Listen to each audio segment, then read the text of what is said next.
change.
What day would be a good day to do art for the Smash Brothers boards?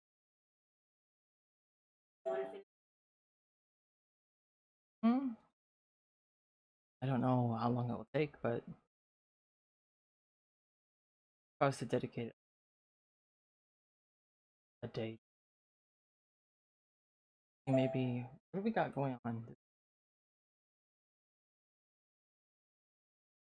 Like Friday?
Good morning.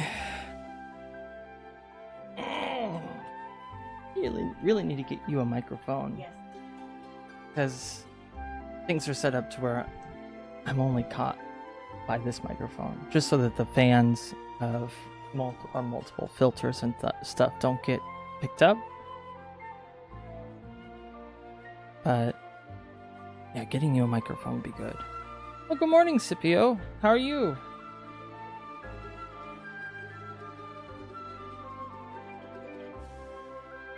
I just asked if on Friday if the stream could be advertised in the server.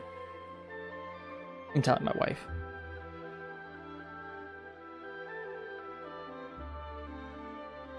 We actually this morning had a consultation call. Is that what you call it? With another game studio, or what would you call them? Are they a production, like? Yeah, production studio. Basically for help on. Barely swept because I had a winning streak in Smash last night. Not a good idea. A winning streak though, that's not bad.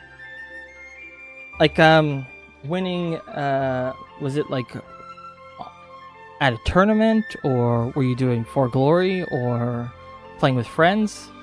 That's the context. We're okay.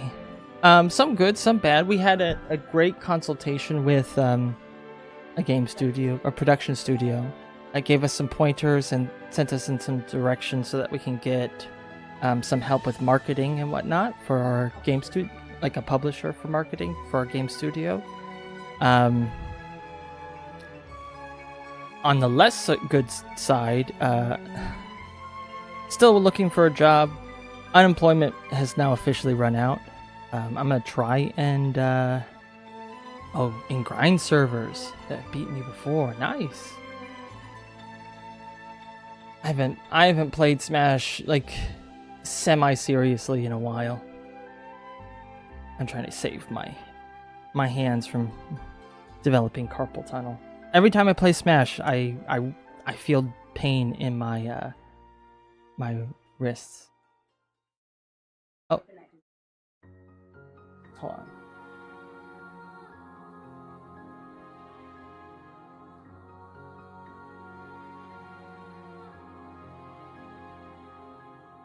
Let me interact with this.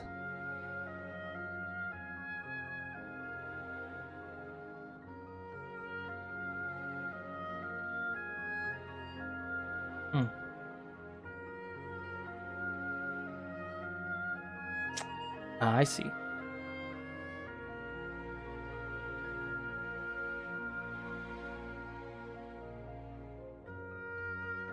Let me move this down so you can see. There we go.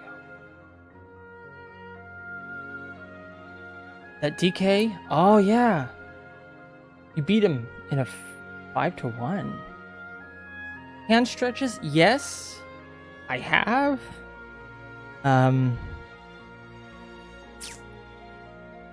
But actually, turns out it's a genetic issue. My little sister actually had surgery for carpal tunnel, like last year. Apparently, genetically, my family has the like prime condition to just get it, and it's not like I don't even know how my sister even got carpal tunnel. Take care of kids all day, so maybe something to do with that. But came very close. It's only when I like play for It's like something about like something being too small. I'm not sure. My brain just dumped out all the relevant information on what the doctors told my sister. But yeah.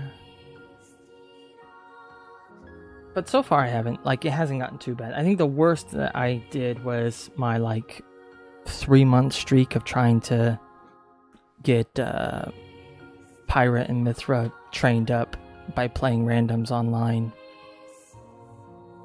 and playing with one half and then the other half and trying to beat my Samus GSP. That was like... I had to look. Actually, hold on. I'm gonna grab that really quick. Look. I could.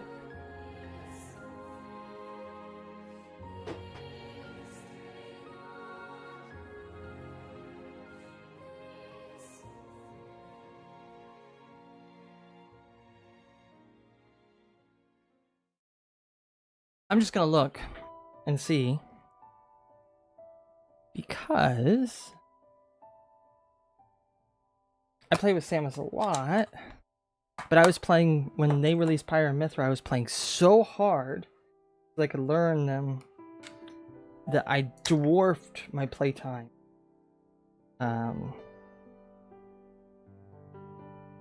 Check really quick. Blade X out, putting in Smash. Let's see.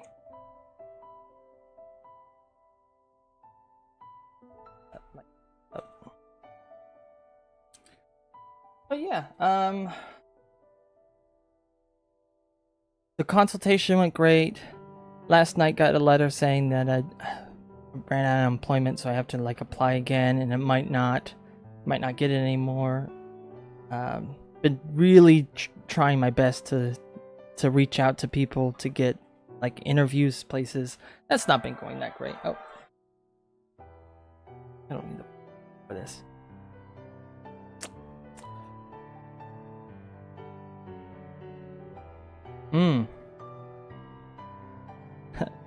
My GSP is not that high. I since doing that challenge, I have just played and not cared about my GSP so much.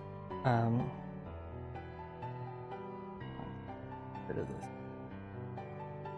thought I had added those terms to blocked, but you gotta love those bots. Just gonna refresh that. You'll get rid of them. Let's see. I'm actually gonna look at playtime. Yeah. No, you know what? I'm doing okay. Sure, I felt pretty down last night, but we've been taken care of so far, and I feel like after this morning, I feel very motivated, especially since it seemed the person we spoke to seemed pretty positive about us actually having game development be something we could do full time. So I'm just gonna keep doing what I'm doing, and hopefully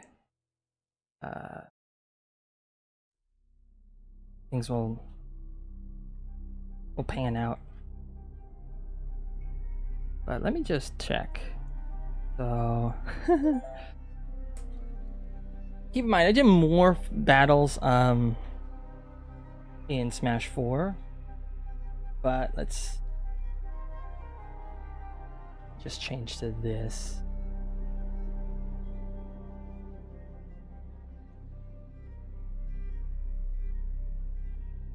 So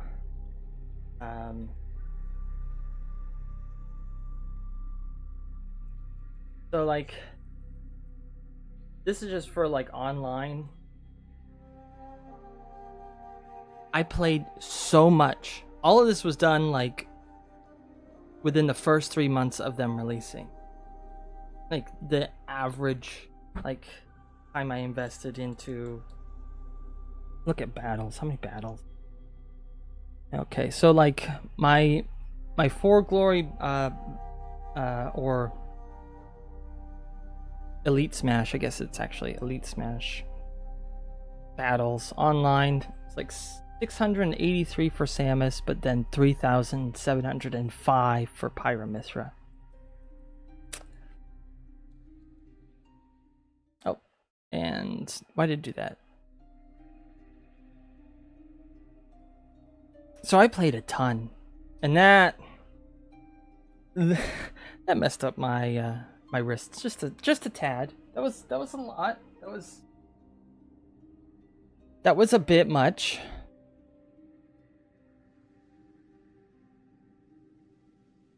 I was successful though in like training her up a bit for that. Yes, I was.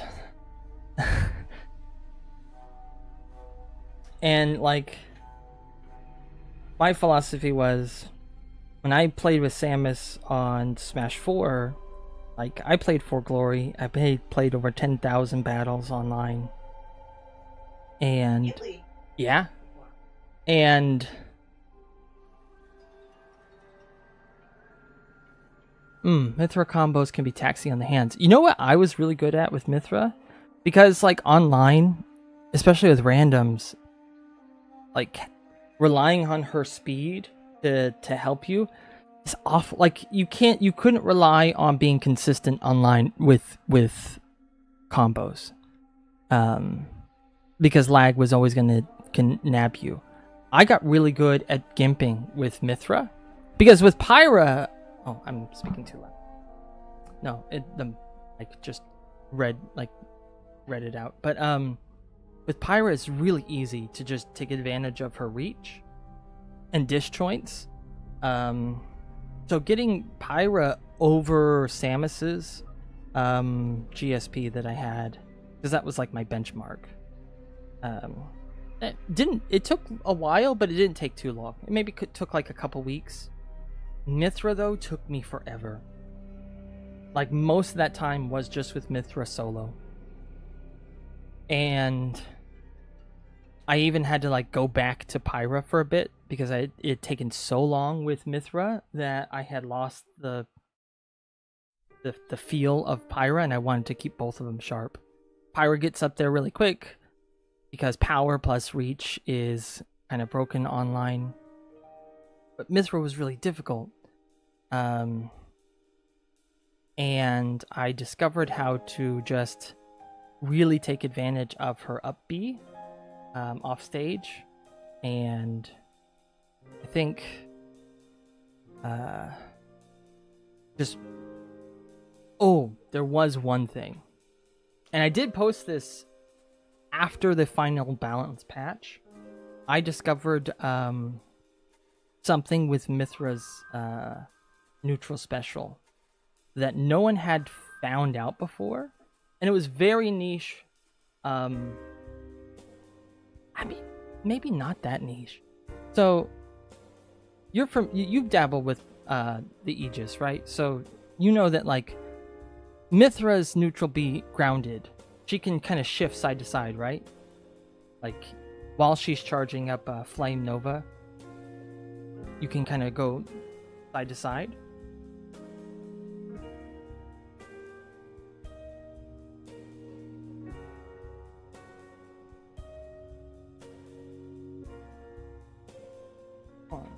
I remember posting that.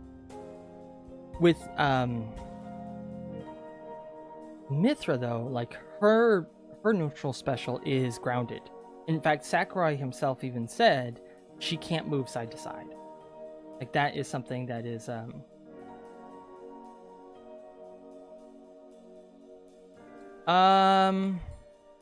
grounded wave bouncing. No, but I might have led the way to that. What I discovered is that Mithra's neutral B has mobility in the air, just the same as Pyra's. I also discovered that Mithra, when she connects with somebody in the air with her neutral B, like once one hit connects, she gets bounced up into the air. She like rises so that she can finish the move without continuing to fall. But this only happens if she comes in contact. And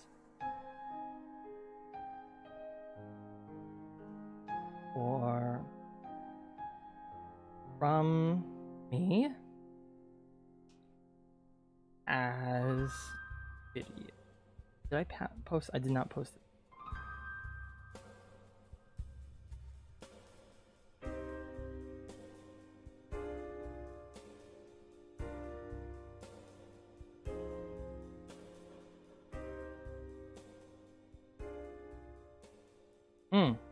This, okay. So because she has, actually, it's not when she's falling. She doesn't get the mobility when she's charging or using the move in the air.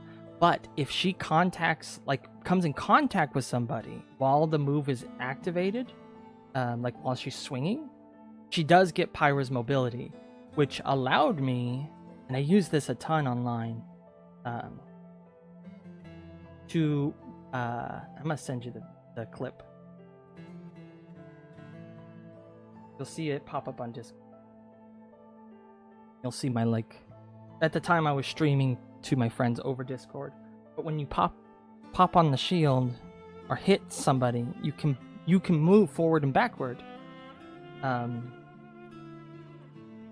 while the swinging is happening, only in the air. And I feel like that's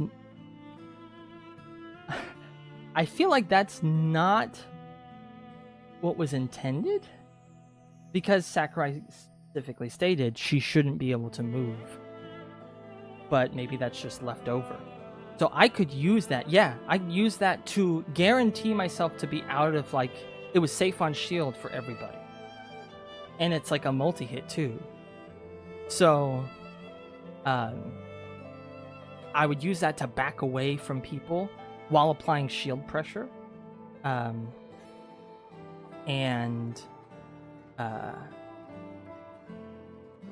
It really messed people up because they didn't know that was possible. And I kept that to...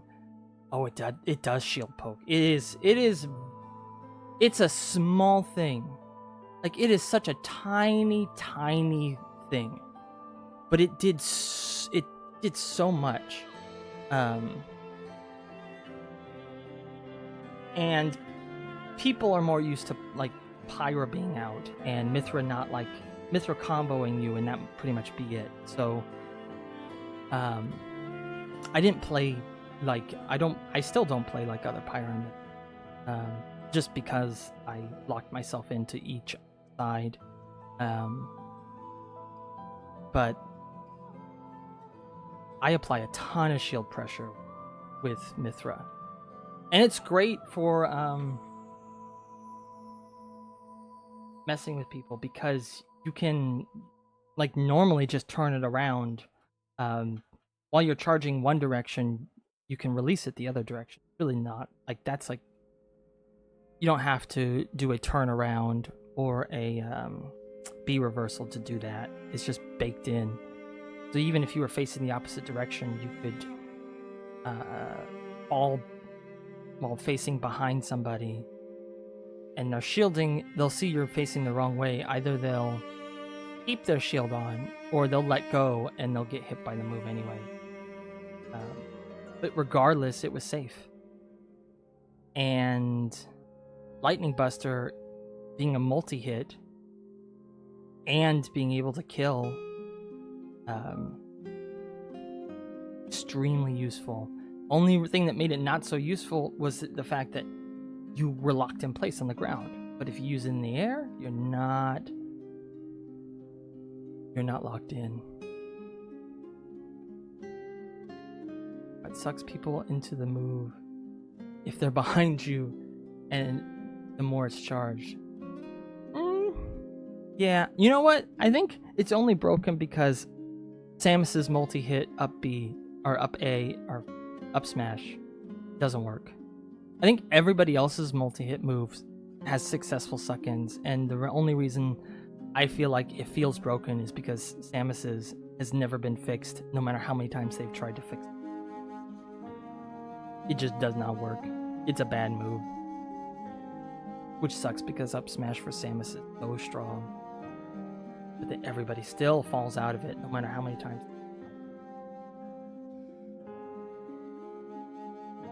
So, in the like from the eyes of a Samus main, yes, it's broken. I feel like everybody else though has that privilege, and maybe they see it less broken. I don't know, but like I said, I held on to that, and you could probably look, because I did post it somewhere, and I mentioned that I had held on to that secret for months until the final balance patch, and then I released it onto the Aegis discords, because there was 2 at the time. That was a whole mess. And then in the Samus one, and saying sorry, not sorry, because I feel like if people knew about that before the final balance patch, it might have gotten like patched out. It probably would have, because it made Sakurai look like he wasn't telling the truth. And people complained about Aegis so much when they released. And it's funny how, like, yeah, people may still complain, but I feel like Steve is a much bigger problem than Pyra and Mithra ever were.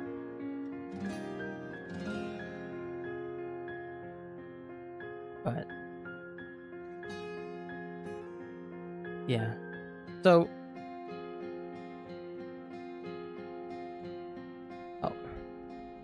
I was getting a call.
That doesn't make sense. That also didn't sound like a woman either.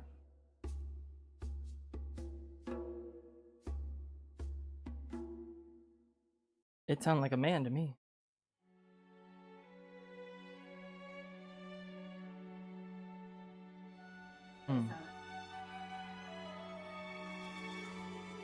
Sound like an Indian man. Well, I do have one earphone in, or your pod over my. Oh, maybe I can't hear quite clearly.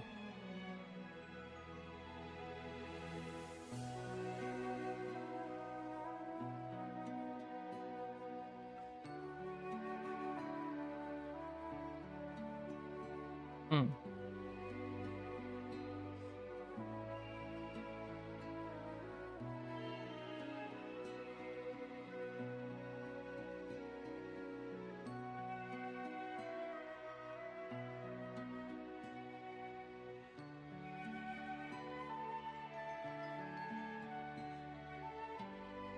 Hmm.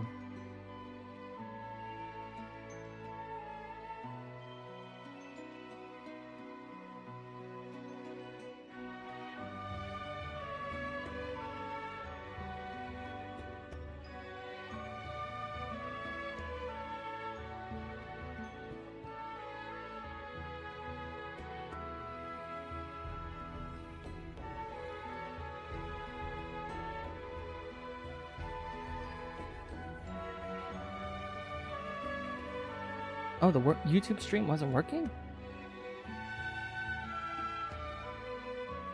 Let me take a look at that. And thanks for letting me know. Why not?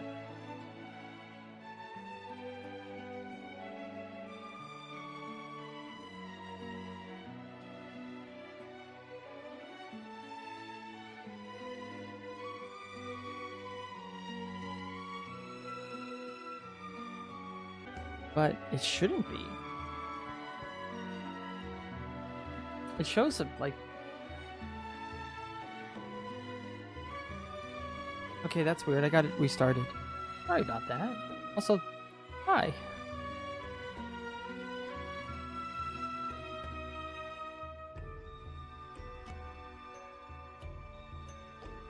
No, my phone said it was offline too. It could be my computer. I'm trying some tricks to like lessen the load on it, but I might have to play more tricks.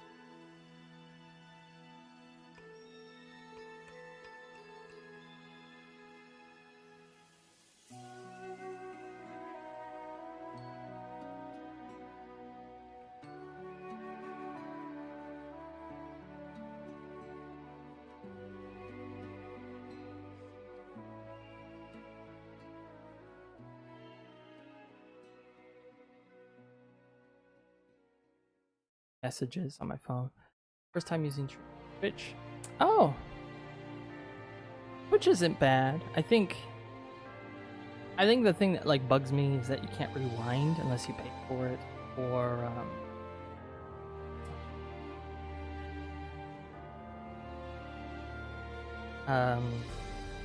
what's the other thing? Like, if there's ads, it just bombards you with ads. I don't think I get ads. Yeah. The only thing Twitch has for it is like I think the chat options are better, and there's more like interactivity features that are easier to set up. Beat them with the power of friendship. Oh, thank you.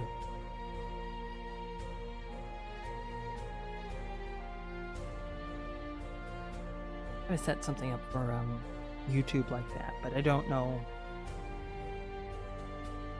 Yeah. Ooh, was that too loud? Okay.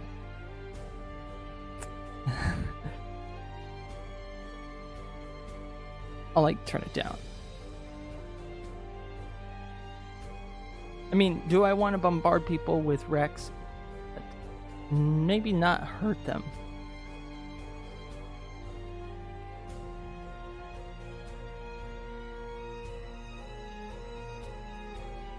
No.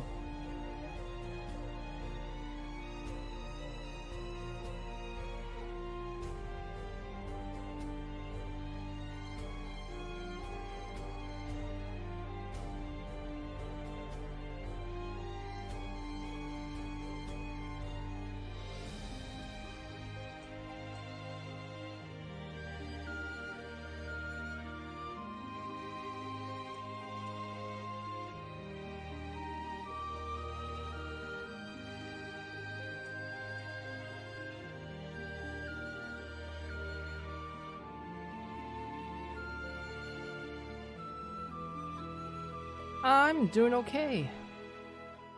Wife and I had a consultation with the production studio. We're gonna look and take their advice, reach out to the publishers to help with marketing and things for Belle Automata. So hopefully we'll get we'll have more traction on it.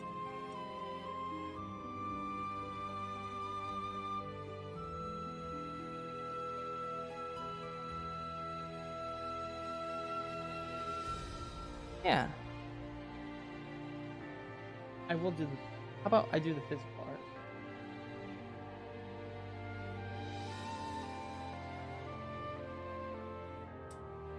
I think so. The game does this. Meryl said that they hope it works out because the game deserves.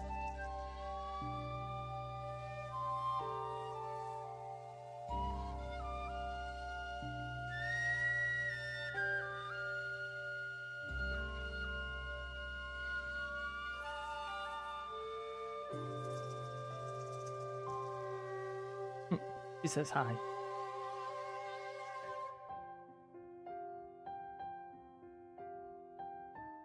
So, quick update. Diego's pretty much. Maybe there'll be some tweaking here and there that I do later, but I might get on to moving to Alrev in this. We're mostly going to be seeing her from the back, but I haven't really.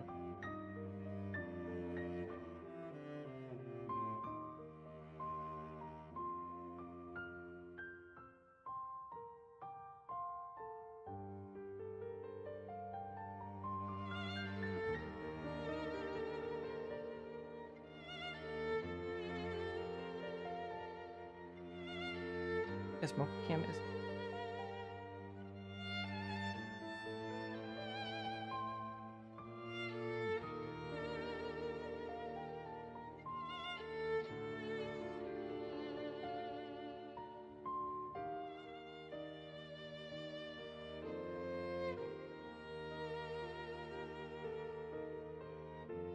I know.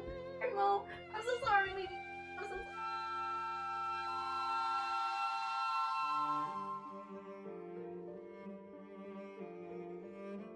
Move the camera.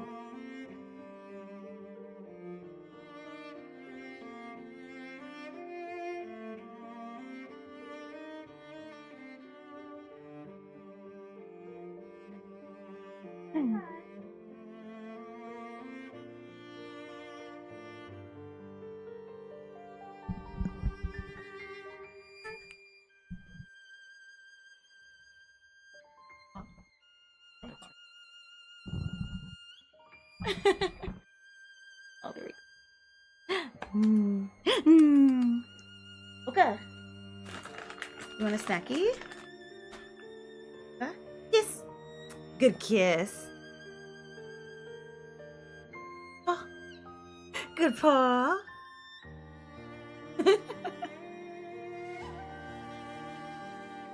Cats are really smart too. They just want to do like they have less of a desire to please. Mocha also was very cat-like. She doesn't want to please me. She wants the snack. So, she won't really do tricks without snacks. Okay, that's enough. No more snacky. For the moment.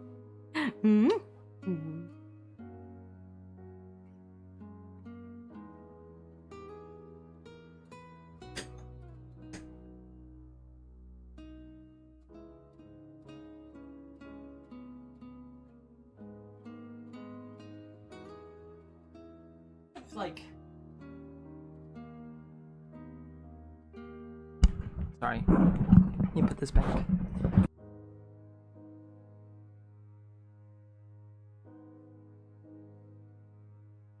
There we go. About Alrev's like reaction in this scene. What's she doing? Like, was she trying to get his attention? I told you that I should do. I'll have to. Okay. Ah, you just get pawed by your cat when you're minding your business. Mocha does that too. But it's either because she's jealous and she wants attention, or it's because she needs something specific. Like going out to the bathroom. We did this morning, yeah. And Mocha peed and pooped on the hill, on the slope. So your pee made a river and your turds rolled down the hill. Why does she like to pee and poop on hills? I don't know why she likes to do that. Either.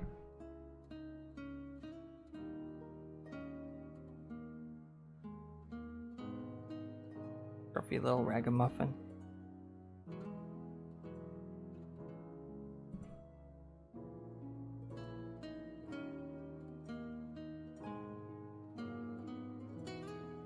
Like,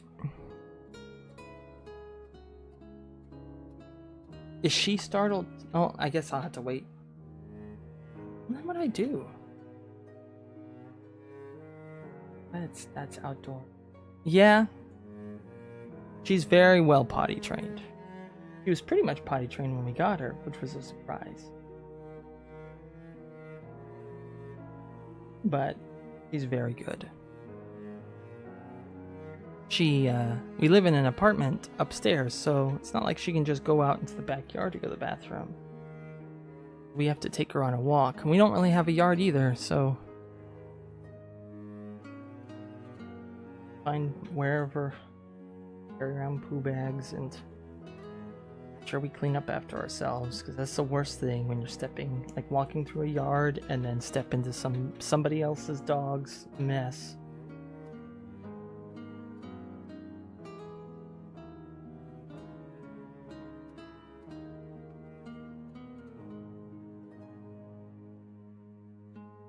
Oh, not very good with the litter box, huh? Okay, like, they just prefer not to? Ah. The only time my tortoiseshell would not use the bathroom in the correct spot, she was an indoor-outdoor. She did that when she was upset. If she did not like you or you upset her, she would find your laundry or your bed, and that would become her bathroom. And so, one of my sisters in particular was a consistent target. Oh, anxiety. Yeah, it might be. Not every cat's like mine, where they plan their revenge.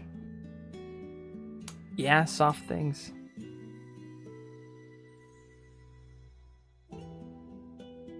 What I might do while I wait for more info.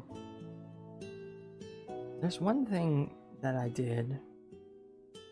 It's not in this folder. It should be moved into this folder. To do the pin designs for other characters.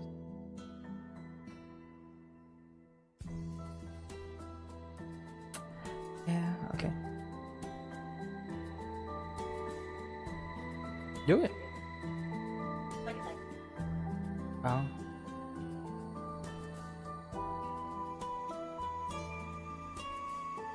Okay, so let's see. 1500 by 1500. Okay.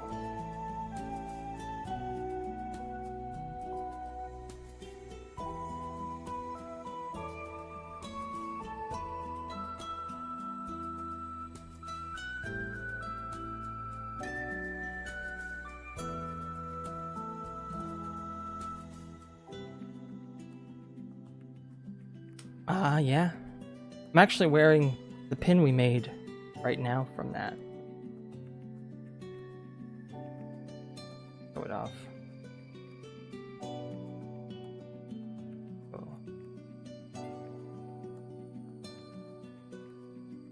It turned out pretty good, I think. So, I will do one for Who's the next character who should be pinnerized? Right, Victor. Victor.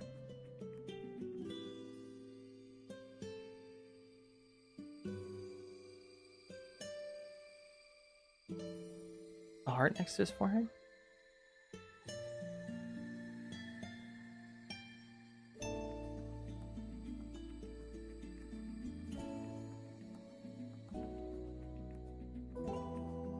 Oh, I see. Okay. I got it. Meryl's asking where people can buy the pins. I'll tell oh. Yeah. I'll just... So jellyfish-parade.com is our website and the shop is attached. However, right now it only has Belle Automata merch and most of it is like the guides and stuff. So not a lot of people know about it or have the... Basically, I just suck at marketing. So I will probably be making an Etsy shop soon because we want to have one for Raymond's work anyway. So I just... Hashtag give me a hot moment. For now, the pins that I have ordered are for Kickstarter rewards, but we will sell them also. I just... You know? Those weren't words, so you can... Yeah. Oh, sorry. You don't suck. We were juggling a lot. Let me see, where did I put that file? Because I did export it. When I finished it. Okay. I'm just going to use this as reference size so that the size is the same. And maybe I'll do this. I will lock this in. And what we'll do is we will just...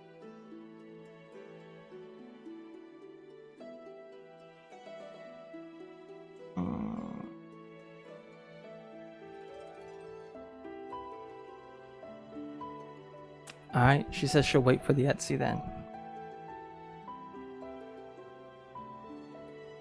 Big. This is just for reference, so don't really need all that detail. Yeah. So his head size is the same. Wait a minute. That was a bad idea.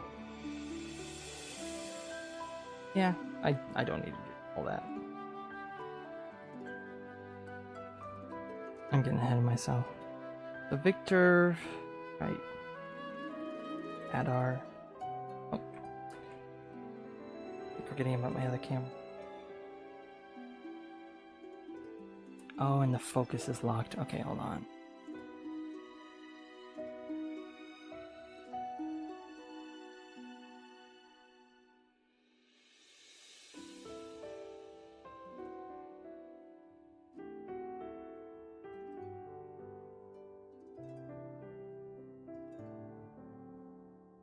Oh, it's not locked. Never mind.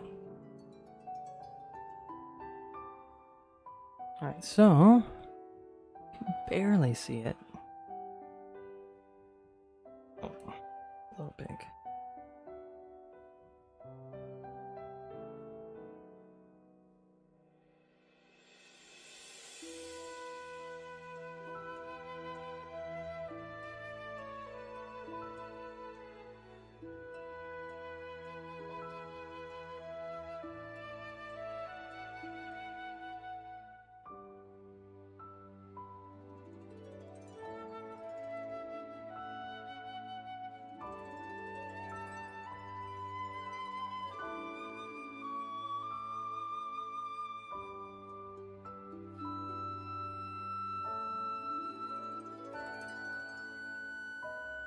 Alright. I can make that more.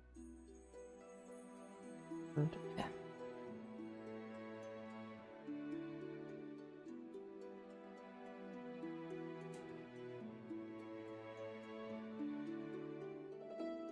So I'll work on this today while I wait for more direction.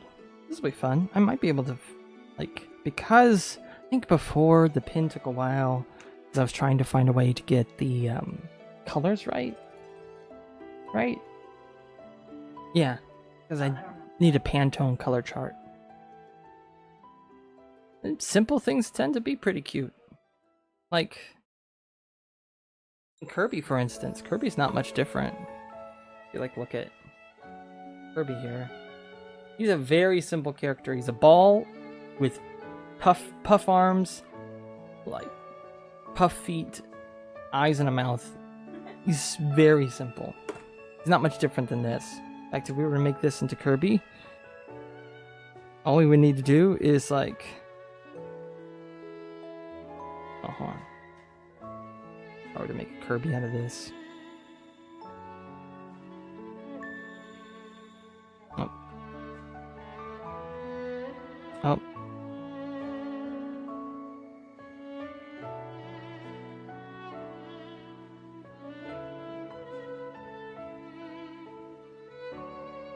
Wait, Wait.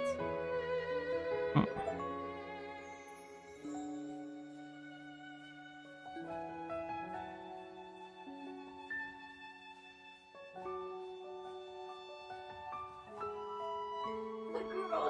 Wait, but Moog.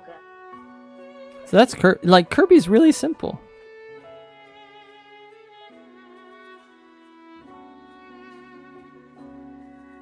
Simple things can be very cute. All right, so let me pull in some references. Oh, tell him I said hi or hello.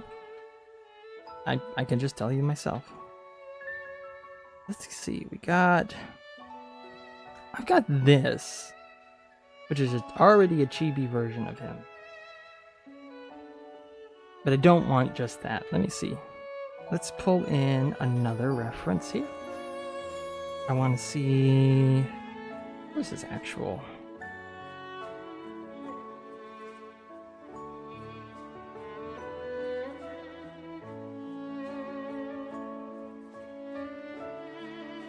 There's him, and I need to grab one of his expressions.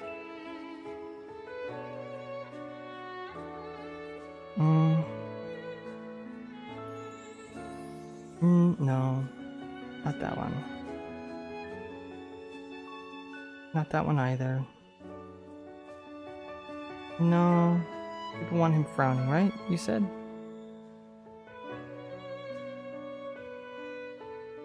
I should really rename these.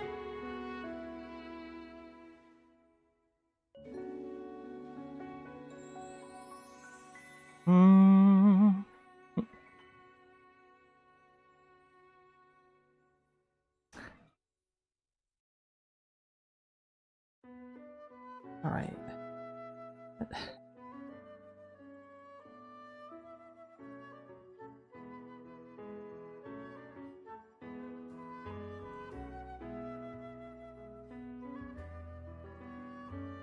Like how frowning? Like with the eyebrow raised?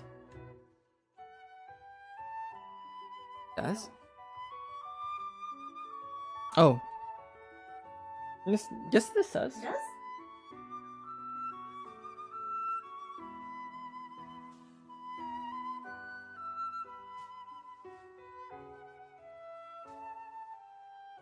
Regular.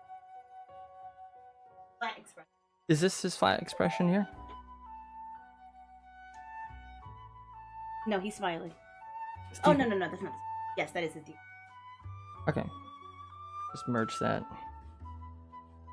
All the expressions are on a different are different drawings because that's how we cycle through them. Oh, that's our second ref. I will put him over here.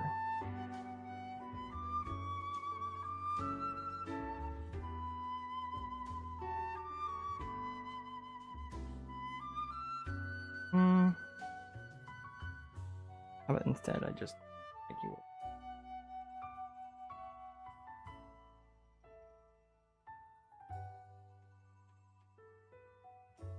I really don't need the rest of his body, do it.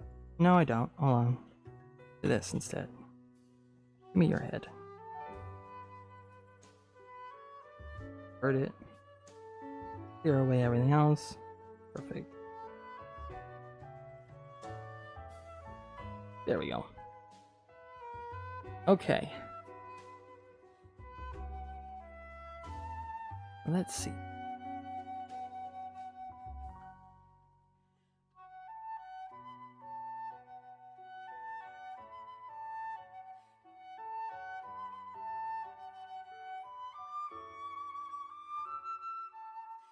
Hmm.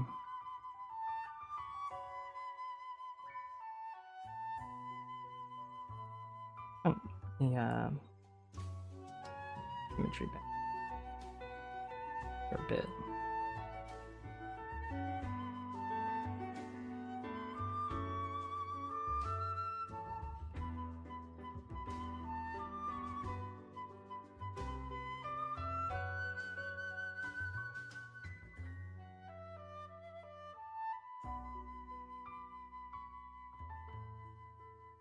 I wonder.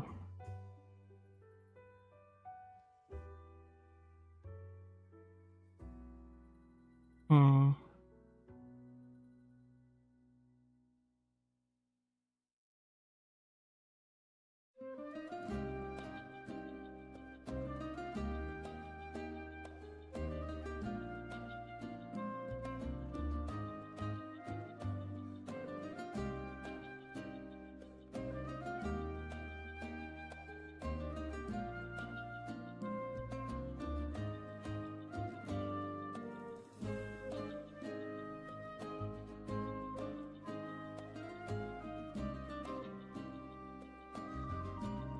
You want his eyes like wide like Alrev's, or like more like this, where they're more. Okay. And that's why I was gonna do this. Oh, I know.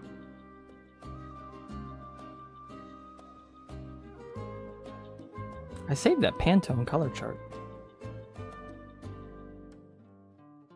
But I don't have to play guessing game again.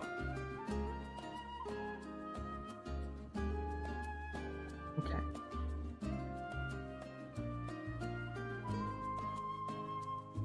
Where he is. I hope so. Thanks. I really like him too. I didn't play much, but meeting this character actually made me feel very like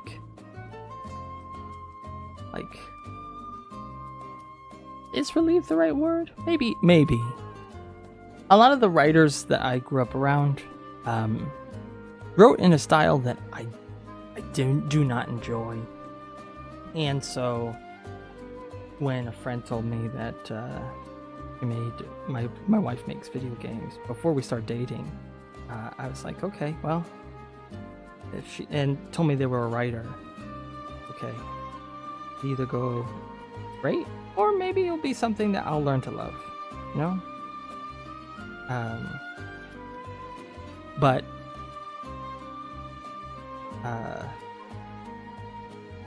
thankfully, my wife is a fantastic writer.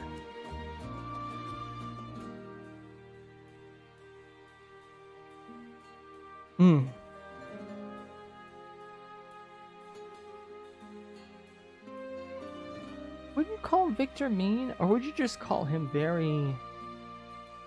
I don't feel like he's mean. Yeah. Here, hold on. So when I wrote Victor, I had like rules to myself. For example, because I don't like mean people, but one of the rules was he can never insult her directly. So he will never call her names or even really state anything that's untrue or cruel. Everything he says is very, very literal. And so I can see how he could be interpreted as mean, but really I would say that he is more no nonsense and detached and unemotional, but he is not uncaring, because you have to strike the balance between someone who enjoys taking care of others and views it as his purpose in life, but also someone who does not actually enjoy conversing about it. He just wants to do the taking care of. He does not need to like he's not a affectionate person. And it's funny, maybe ridiculous. I based him in part on my grandmother and my best friend, who are both people who are not really emotional or gushy, and like in the case of my grandma, not particularly touchy, but both of them are very, very caring and will basically do anything for you. If you say, I need this, they won't even ask questions. It's in your hands before you finish the sentence. If you are sick, they're going to get you something and take care of it without you even like needing to be like, oh, I'm sorry to ask. No, they don't. You don't need to say all that. In fact, they'll be like, stop saying sorry. Just tell me what you need. I'll go and get it right now. And so it's kind of like a no fuss, but like very. It's funny because they're caring but not emotionally caring, but like they want you to be taken care of more than anything. And so all of the other stuff in between is like a distraction and or like a like, this is not necessary. I don't need to know the reason why. Just tell me what you need and I will get it for you, is definitely more of Victor's the intention of how I was writing him. If he came across as mean, that's just a flaw in the way that I write. But I have definitely stuck to those rules of him being a person who doesn't call names. He doesn't like say anything because like he wants it to be done well. So when he says like, are you able to do this? Are you capable? It's not because he thinks like, oh, you're not good enough. It's, well, I can just do this then. I'm already like, this is my duty and task. So it is not necessary for you to do more than that. I can see that you're typing, but it's too far away. So can you read what she said? Detached is the better word. My vocabulary is terrible, but in general, I like the latter flirting when it comes to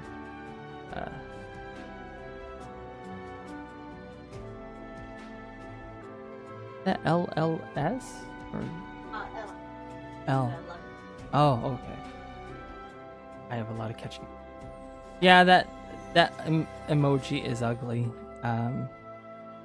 Which Twitch has their own emojis that, like, when you use the default ones, they do turn out like uggo, but I think it's because they focus on their more like community specific ones. I don't think I have a big enough, like, I'm not an affiliate yet. I need like a consistent basis of having 4 viewers at one time, all at once. Like 4 people are watching like every day for at least is it 3 or 4 days in a row, then I'm able to get access to more things. But it is pretty. The Twitch like default emojis, like when you use your phone or something.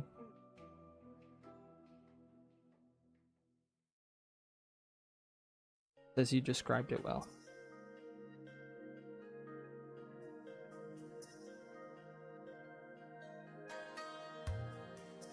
Turn off this side is not as long as this side. It's like a. Oh no, actually, that's just a weird detail in that one. I will take that back. They are exactly the same. Oh. I think that's the intention, but I do feel like that side's slightly smaller. Sorry for saying the wrong word. I agree with everything she's. No, you're fine. She's not upset. I know, like I have called my best friend mean, so I actually know. Like, thing is, like, I think that it can be hard if you're used to affection in other ways to understand. But for me, like, I know, like, my best friend does things like, I really like a specific kind of mascara, and she would buy it. Like, if it was something buy one get one free, she would get one for me. Or even if it wasn't, she would just get one for me just because she knows that I like it. She went to a food festival with some other friends, and she brought me back a pin of the mascot holding a Philly cheesesteak, knowing good and well that I love Philly cheesesteaks, I am from Philly, and I collect enamel pins. So like, it's one of those things where like you have to look at what the person does, but even if you look at what the person says or perceive like, well, you don't say this to me, it's okay, because by actions she's trying to show love in the way that she best knows how. And I personally prefer that kind of friend who, like, maybe they don't say everything, like, and they aren't super gushy, but to know that they care about me and they think about me when I'm not there, that is sufficient for me to know that I'm loved by that person. Best friends are the best. Yeah.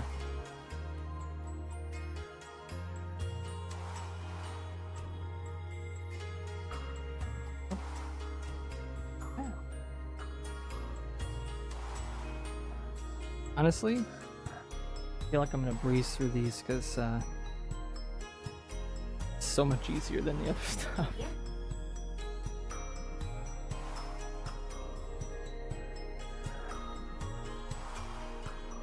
Again? The pin person? Yeah.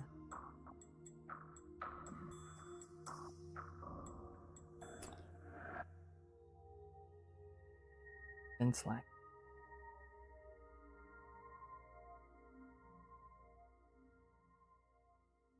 Best that light line, right?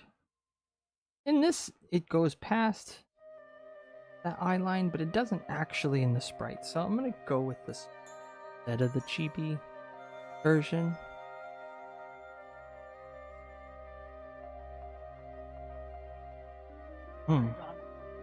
Yeah, I know.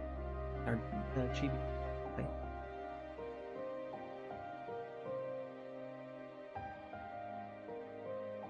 Oh, I will like reference their hair work because it's simplified.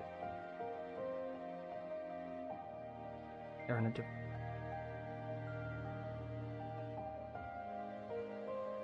Necessary? No. Am I gonna do it anyway?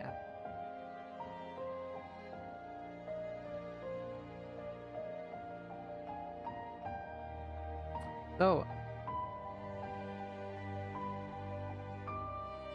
I remember correctly. Were you the one I was talking to about all the CAD stuff? And if so, was any of that helpful? Like any of the advice I had?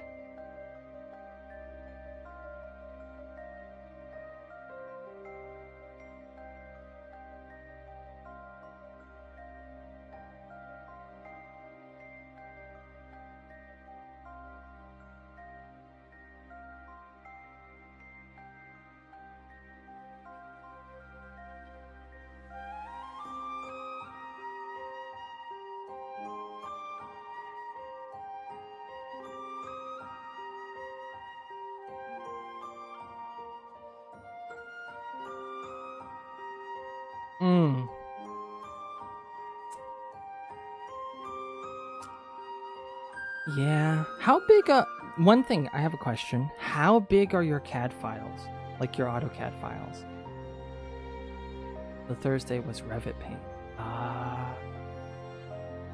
gonna give you another nugget of wisdom when it comes to AutoCAD. Anything above 10 megabytes in size, that file is going to give you a headache. So any way you can lower your AutoCAD files, for AutoCAD specifically,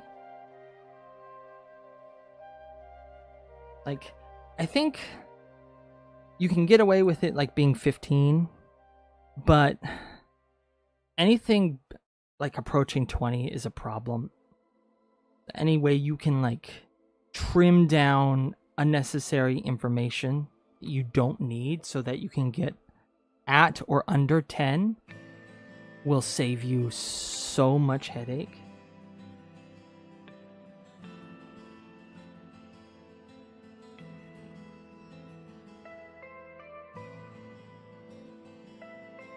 Why is it that poorly optimized? I don't know. Oh, actually, I do know. We've talked about it.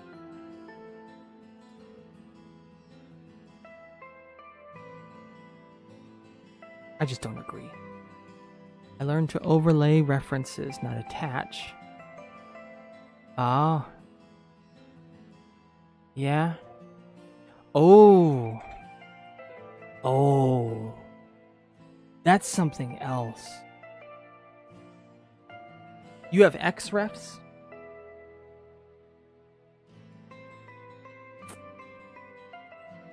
You know, I will say something. XRefs. Oh no. Okay. Anytime you like, if you can consolidate your XRefs to maybe like 1 or 2, and what I mean by that is like taking the information from different references.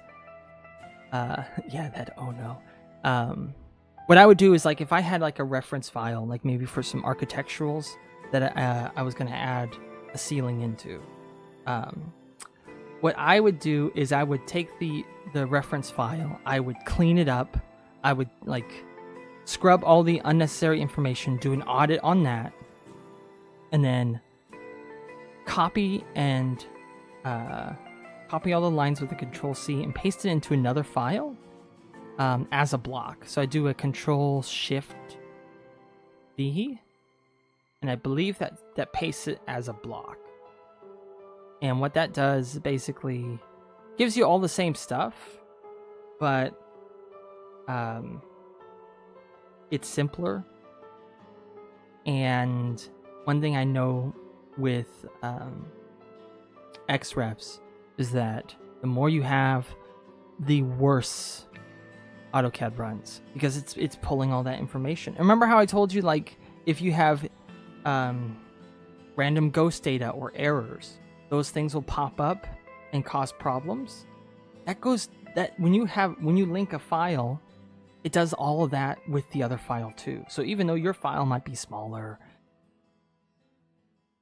it's gonna have all that stuff. So I would paste things and make my own reference using all the references I needed for a job. That way, it's all in one file that I reference, and it's all information that is fresh and it doesn't have any errors or anything. And I'm just pasting in what was necessary. Now, I don't know what you're working with, but that's also going to be a headache. If you find that you're loading in real slow, you can also just like temporarily turn off your references so that when it loads up, you're not loading in everything. So say you're working on something and you don't need the references to work on what you've got, you can turn them off so that they don't load in, and you just detach the references.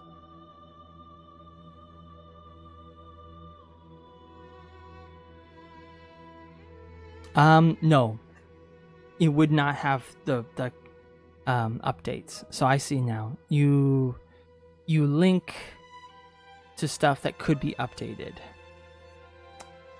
Okay. Then my advice would just be to like temporarily detach them. Because yeah. I tell you, man, AutoCAD it's a pain. It's a shame they're having you do it. Because like a draft, like someone who just does drafting would know how to navigate that stuff, especially if they worked with other files. Like I worked with so many different files from different companies. Some were really clean and others were just like, you could tell somebody slapped it together with duct tape, gum, and hopes and prayers and let Jesus take the wheel, because that file was a mess.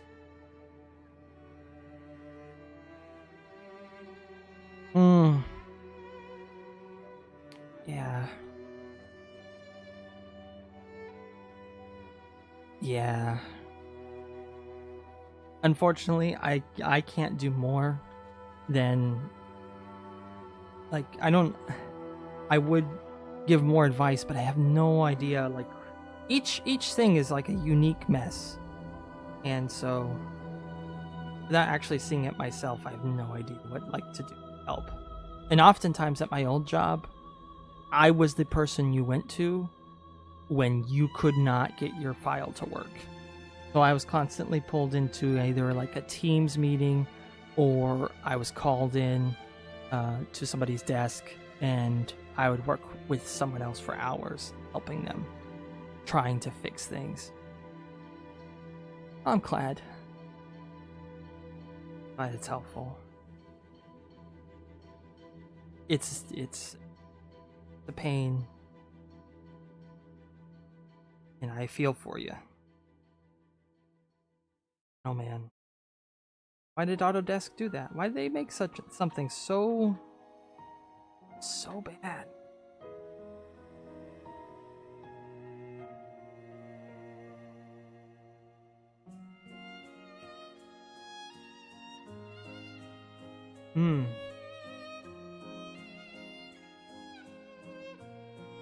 Yeah. You would be in line with literally everyone else in the department at that company, because I even help my bosses. So, like, you would not be alone.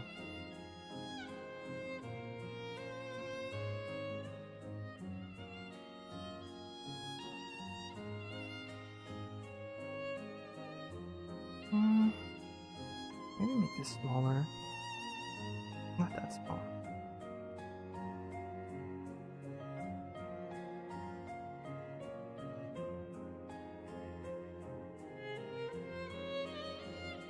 Okay, let's say Arev's hairline and his hairline are similar. I need to be thinking. Oh, you're off for Thursday for your birthday. They better not. That's nice. Having a day off like that's really nice. Yeah. Hopefully they don't make you rush.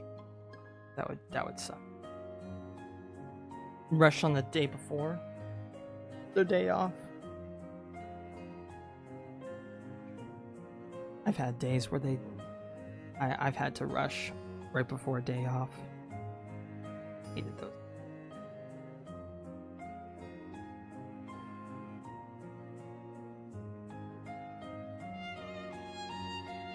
I don't know if they're not. I would assume not, because they're making someone who designs stuff do front work. So I doubt they're hiring someone who can. I never work on your birthday. You refuse.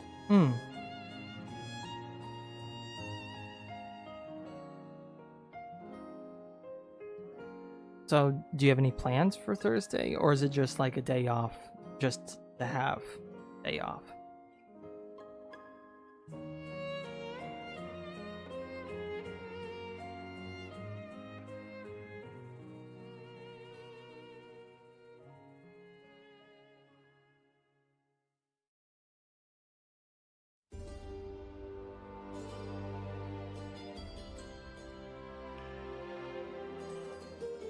Plans got canceled, so I'm thinking of replacements. Ah, that sucks.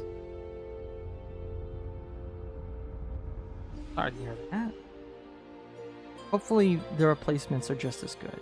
There's a farm where you can get sunflowers, so maybe that. Oh, that's cool. Is it like you get to like pick your own, or sunflower? Or is it like seeds? You get the seed.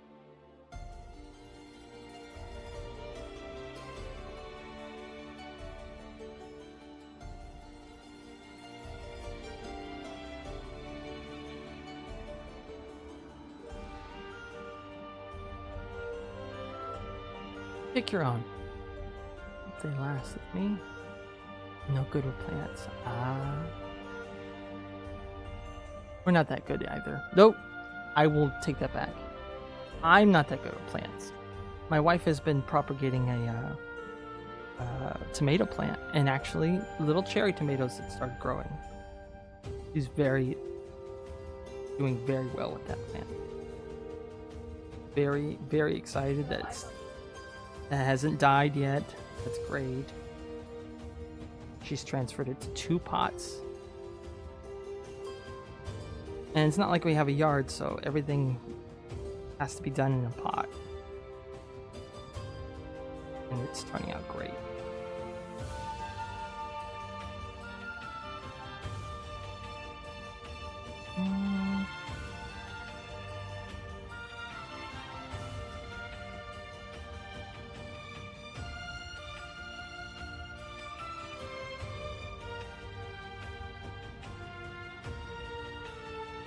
They wish they could grow veg.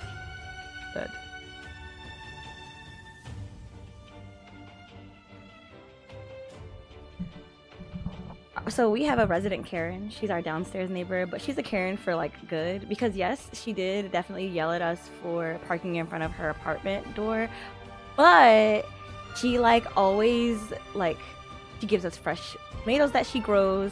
She's really nice when it comes to like pretty much everything else. She's just kind of like fussy, I guess is the word. So like whenever there's like we have a neighbor, our apartment has 6 units. So it's a pretty small building. So basically we are on the far right top floor, and she is which is the second floor, and then she is the middle bottom floor. And so the left side bottom floor like has police over there all the time, because I don't know, they're doing some kind of scream at each other therapy. So they say, I don't know, I feel like somebody's in an abusive relationship, but whatever. So long story short, she like will be like, oh yes, I don't know what's happening, I'm gonna call the police, because, and so I'm just like, thank you, because like not to be the one to call the police, but before we can even get our phones out, she's already like, hello, how 911 emergency, how can I help you? She's already fussing already. So she like, I guess, keeps our neighborhood safe, but also like she's the one who gave me the tomato plant for free. She taught me how to take care of it. She gave me the pots to use. She watered it while we were away, and even like, because I have it outside, so she like came up and like without us asking, she just watered it for us. And she like is like, oh, I make compost, so you can take the dirt at any time, and if you have anything to add, you can add coffee beans, you know. So like, when I make my coffee, like it's not much, but I'll dump my little coffee in there from like our Keurig pods, because you know you can use the grains and stuff like that. But yeah, so she's kind of like mixed bag, and like honestly, ever since we stopped parking in that space, she has not fussed at us about literally anything. So I mean, I'll take it. You know, it could be worse. So yeah, carrying on the side of good. Yeah.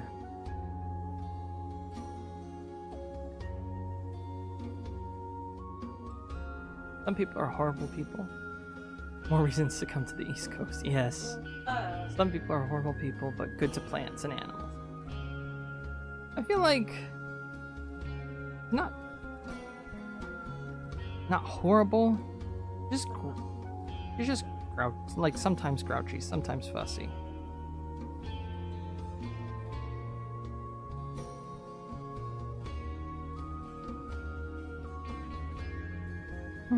Yeah, that is the only thing they get mad about.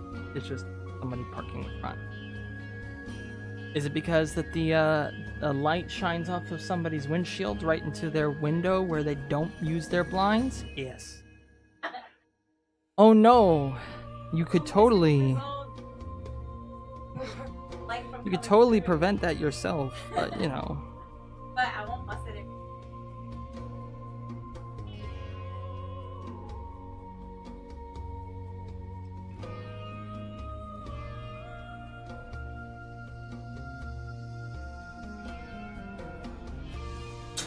Oh, you're not being picked up. I was saying like next door, bottom right, so below us, these college students, and she's really, really protective of them. She's like, who are you? You're not from this neighborhood. But like, because they're young people, she does actually scare off young women. Like only young women live there. She does actually protect them. And because our area has a lot of walking homeless. And so unfortunately, like there's a pretty bad drug problem here as well, so things aren't really safe at night. So it is helpful to have her personality type, because she's like always taking care of the garden. She's kind of always outside.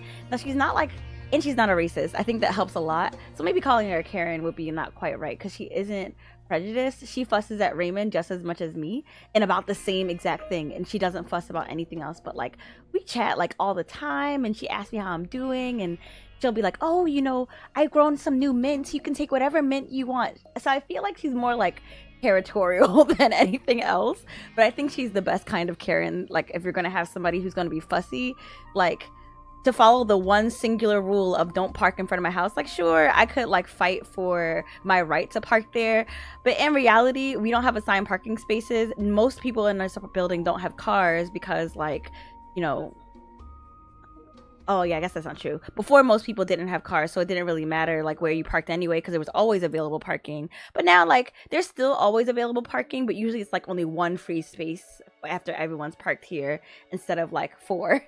But yeah, overall, I think of all the kind of neighbors to have, she is not the worst at all. Like I never hear her. She doesn't scream. She just like gardens all day and fusses at people for parking in front of her open windows. So yeah, it could be worse, I think. Yeah. Yeah, she is really nice too. In fact, she did pay us a little bit to pay me to do some artwork for her. So I think a little later today I will switch gears and work on that for a little bit.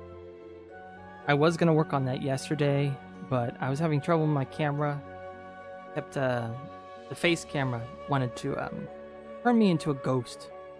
And I'd already started the stream late, so I just kind of fell into a weird like frustration. Because I went to go get supplies, and then they weren't at the right spot. It was just a mess. So kind of fell into a rut. Didn't really stream. Apologies. But I'd be doing something. We want something ocean themed, I think. Yeah. So you like taking pictures from one of my wife's trips to Japan. She took pictures at an aquarium, and I'm using those as references. Are they the Thailand ones? Oh. Yeah, okay. So it's Thailand. Oh. I see. I'm mistaken. They're from Thailand. Which makes sense. She did live there for...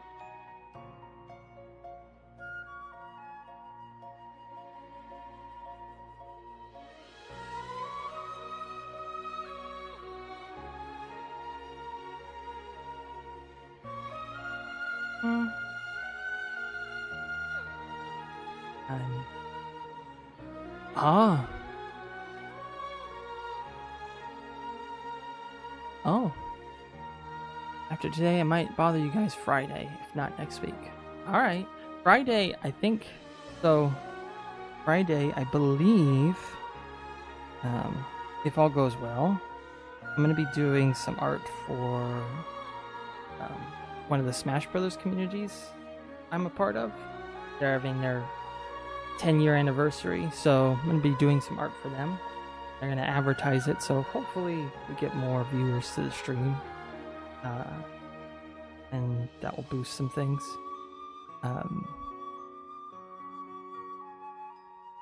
And if it... oh. I do too. What is his main that he uses? Like the main like if he's to pick as any character, what's the one he favors?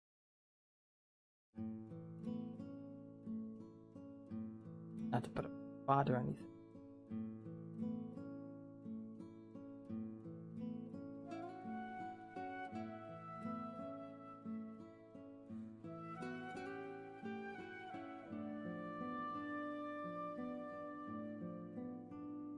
Oh, which Smash? I've played them all. So I'll say different characters in different games. Okay. Let's say, okay, let's go Melee, Ultimate, and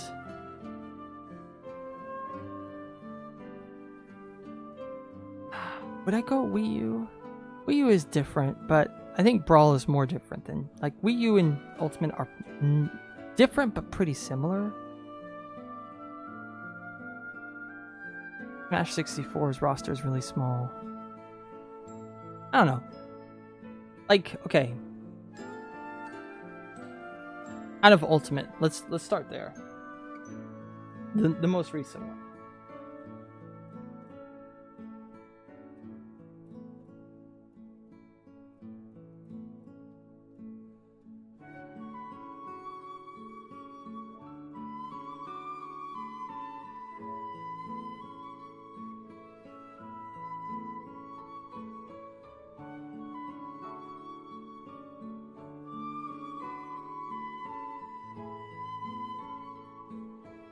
Melee, Peach, Ultimate, Incineroar, Empyra. Okay.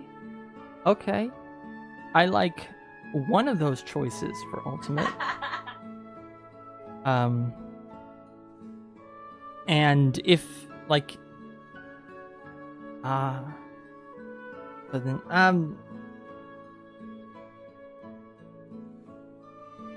what about Brawl? For the Wii. Oh. N64 Falcon, okay.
Yes, the KFC guy. So like me Gunner, like they added me's, like the Wii characters that you could like make yourself and you play Wii Sports with. So there's like 3 fighters that are me characters, and so you make a me and then you load it into Smash, and then they have like 3 different types. And me Gunner's one that like has an arm cannon. So someone, and you can upload like the Mii's that you make, so that other people can download them and use them. And someone had a Colonel Sanders KFC mascot, me Gunner, and I couldn't help it. It was like, that's funny, that's hilarious. I want to play as the KFC guy, and it was during the pandemic. One of the memes that was going around at the time was like a rat going, like, I think a rat was found in a KFC deep fryer once, and so there was a bunch of memes like me jumping into the KFC deep fryer, and it was like a rat diving in, like a video of one, and so I kind of went with that meme and was deep frying the competition. Colonel Sanders does have an otome game. He does.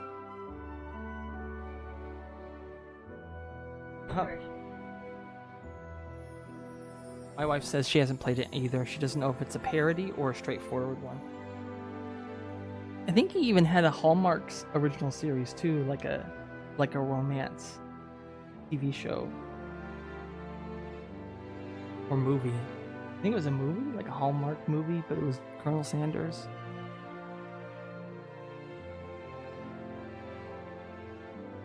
Their marketing during the pandemic was definitely was something. I mean, I think their marketing has been very outlandish. Yeah, Hallmark too, yeah.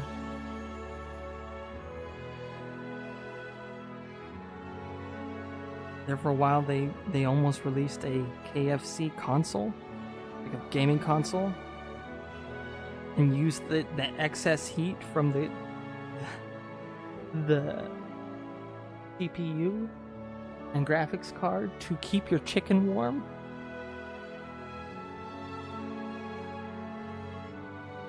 Yes.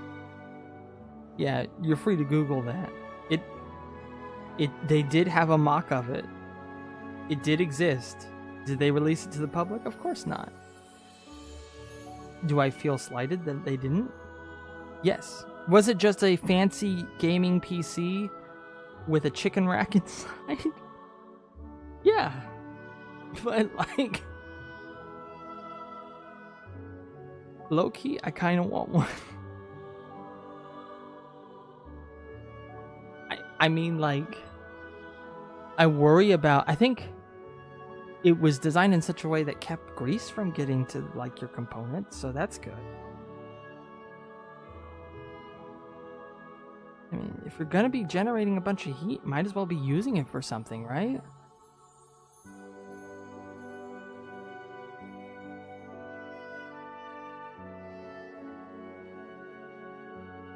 I think people were only mad because it never actually came out.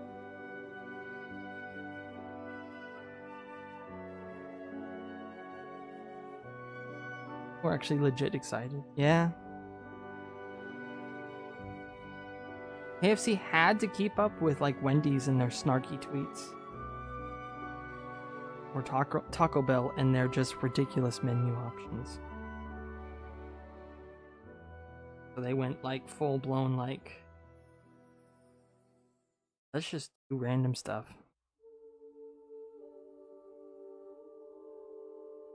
But yeah.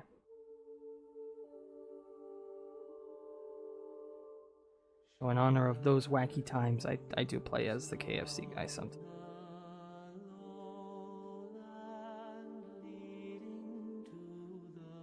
I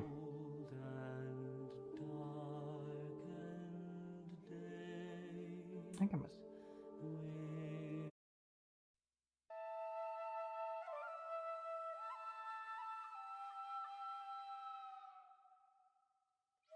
Did McDonald's do anything? I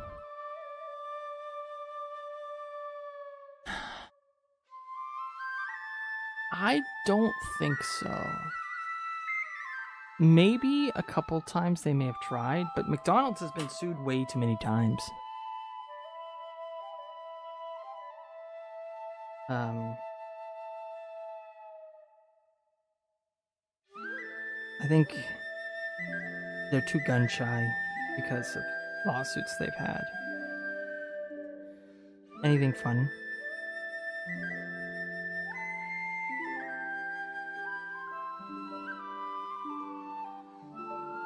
I know that they have, but I just can't. Oh. Have they been sued? Yeah. I don't know if you're talking about the lawsuits or them doing silly stuff. Either way, like, I even can't remember the specifics. I know, like, the coffee lawsuit. Tons of things. There for a while, early 2000s, a lot of restaurants got sued. Either had fake stuff or real stuff. Like there for a while, there was a lawsuit against Wendy's because someone supposedly found a finger in their chili, but that turned out to be a hoax. Yeah. Okay, so lawsuits. Yeah.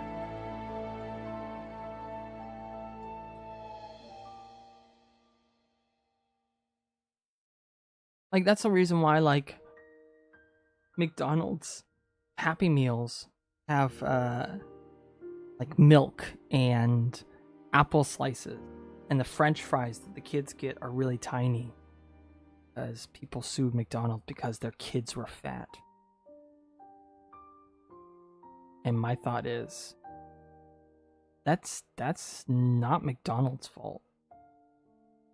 McDonald's didn't force feed your kids fast food. But whatever. Like,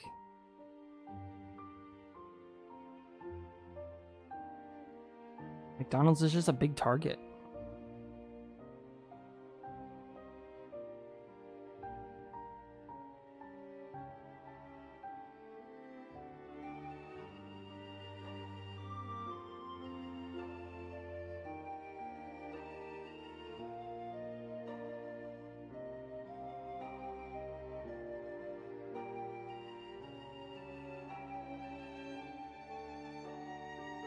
Oh, alright. I just have another call.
Yeah, fast food is so expensive. We were talking about continuing the conversation of fast food. Um, they mentioned that they live actually across from a McDonald's, and their friend was wondering how they survived. Like, we live just down the street from one. Literally like a 4-minute walk, and yet we only go there if the price on the deals get close to what the price was. Go. She said her husband knows of a local place that gets like this gives you the same feel of like a McDonald's breakfast. So why would you go to have fast food when local food is the same price? And I agree, exactly. And they said, or just get bubble tea. Yeah. We actually live down the street from, and it's about the same distance. We have a local Asian grocery market thing. So we can get we can make our own bubble tea.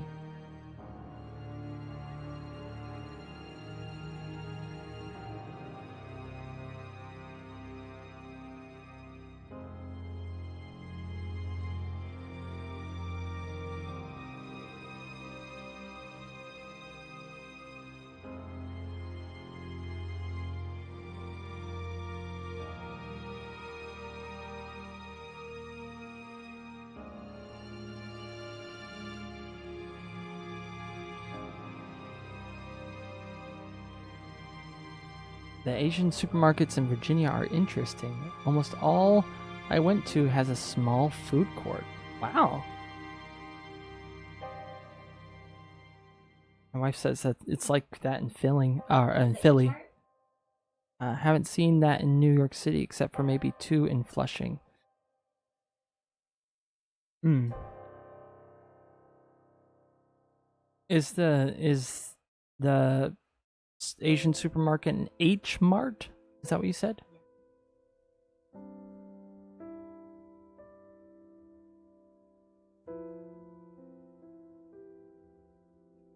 H Mart.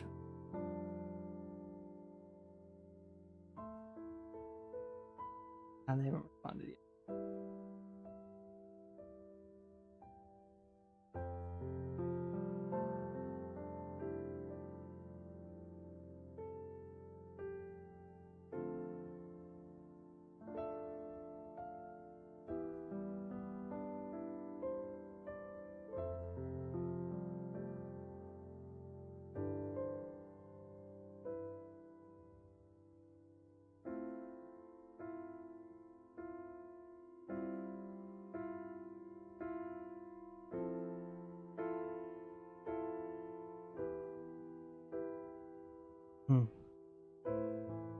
Oh, the H Mart near me is also interesting. It's a Korean supermarket, but because the area has a high Salvadorian population, they have good amount of Salvadorian products. Really? Huh. Cool. Really cool.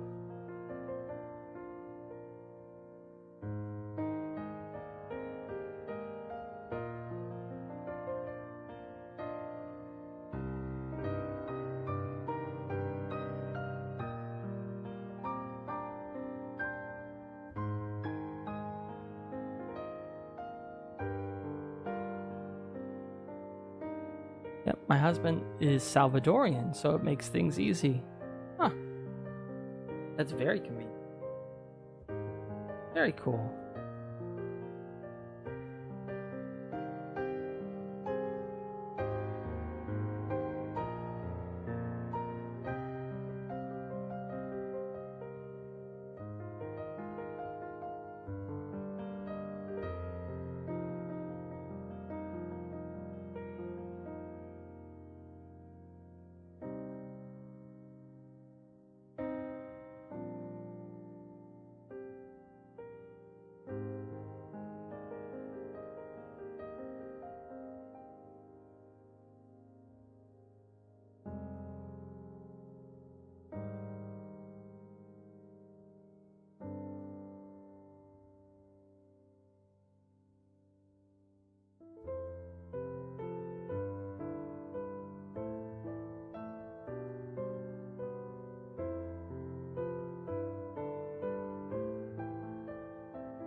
Oh, they said another H Mart in Virginia has photo booths, and there was a Love and Deep Space event there.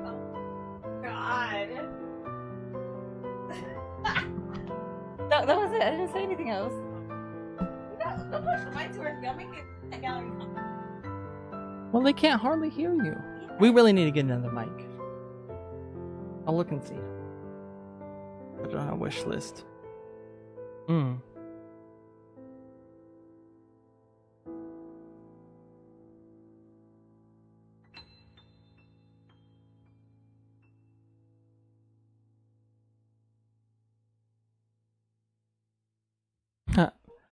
She heard your voice, but not her words. Yeah. I'm not She says she's not saying anything of consequence. I disagree, but you know. Did she call me a goof just now? Yes. Do I care? No.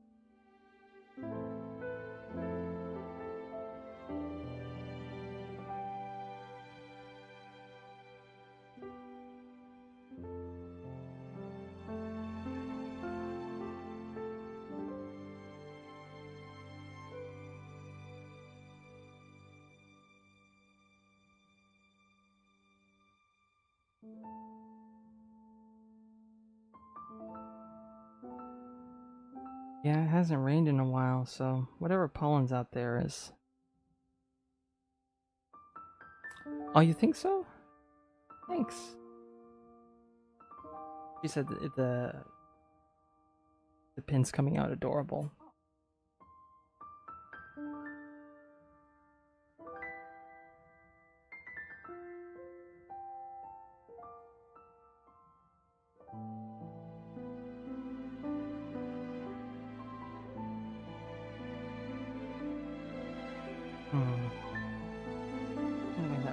I would love it for it to be like separate.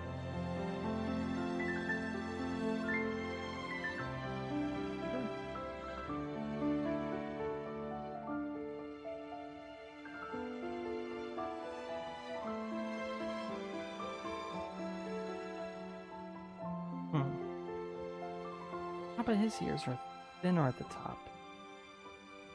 Really doesn't matter with this.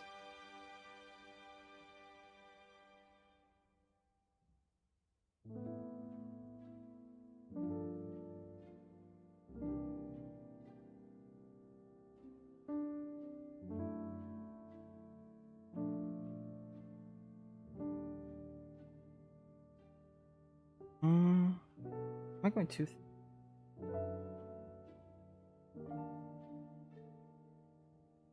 Hey, look.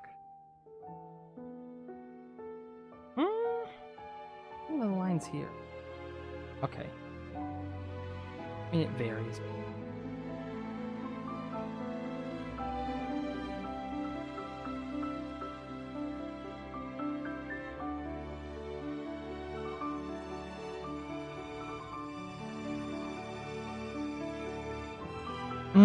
Take our rain? Absolutely. This area usually has rain, but our summers have become more and more drought-like. And our climate's not, like our environment's not the best suited for long stints of no rain. Fire now. So I would gladly take all the rain, so that we don't have to run from another forest fire.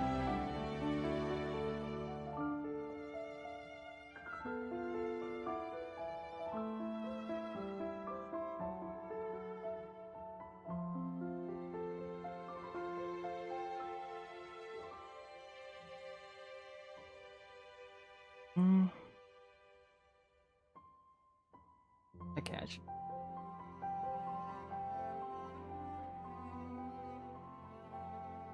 How much for me doing it?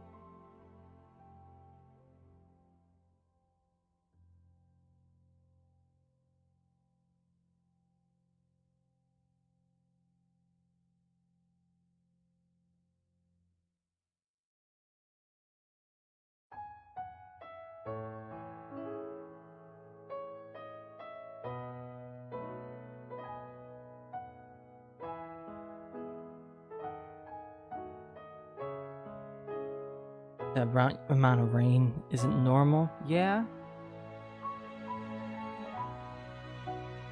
I saw a bunch of flooding in New York, and the coast is just hammered with rain.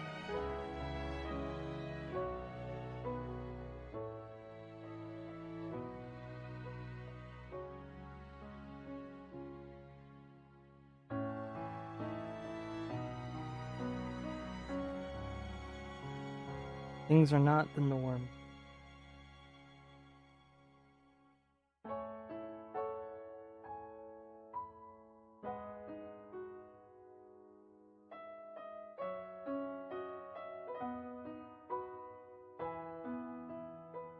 Who's bumping tunes?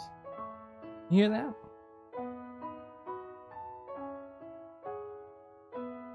Thankfully, yeah, that's good.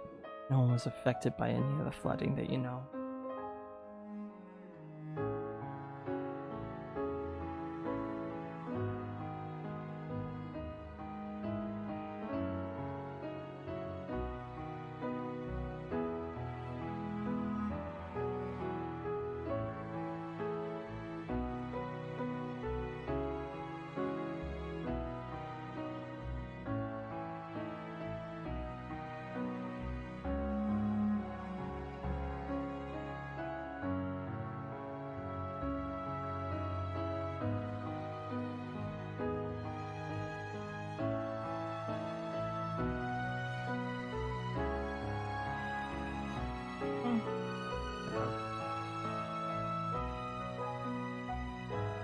Halfway thing?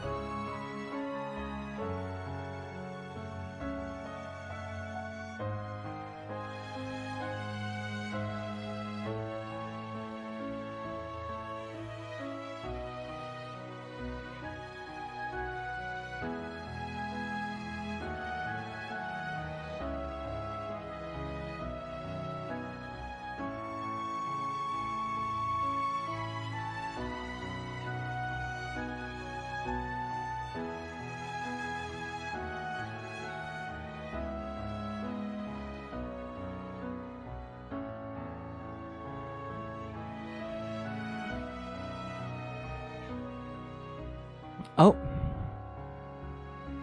You got a meeting at 3:30, so you stay home for 15 more minutes. Alright. No worries. Totally understand. Thank you so much for coming by, too. Always appreciate having someone to talk to.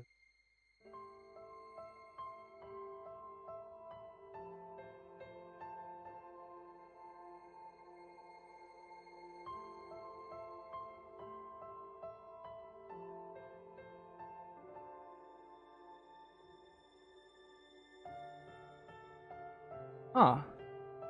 She says she likes talking to both of us. Yeah, hopefully the meeting we had earlier got pointed into the direction of some publishers, so hopefully we'll have some traction there. The very least, help with marketing. The most optimistic, have this be our full-time job, but I'm not going to hold my breath for that just yet. Having help with marketing, huge help. Neither of us know how to do that.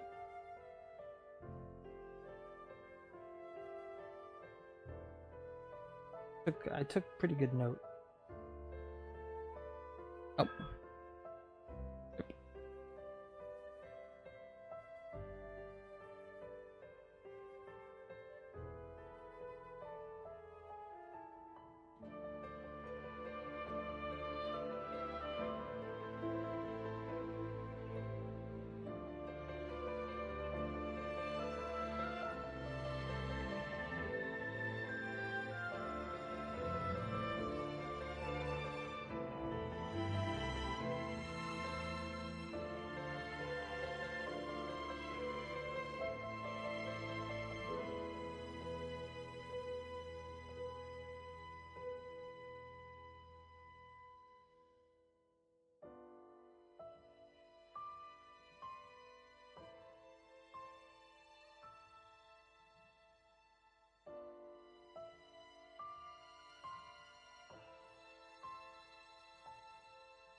Oh, you're playing 2 Otome Gacha games.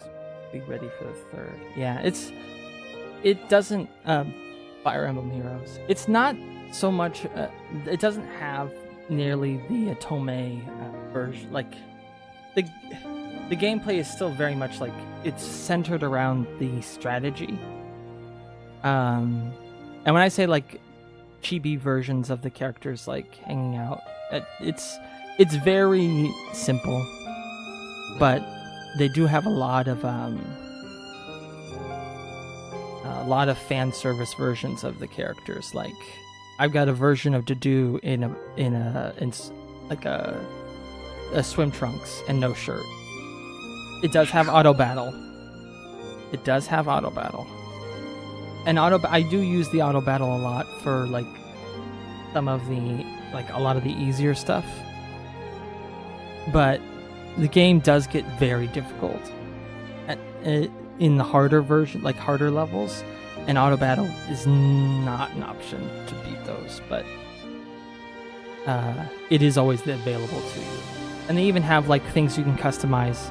Like you can have the auto battle also do movement skills like reposition or like swap.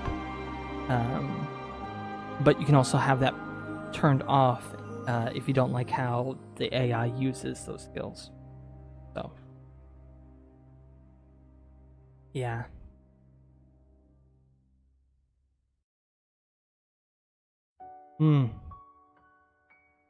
Love in Deep Space auto battle has been failing me. I've never heard of that. What is it?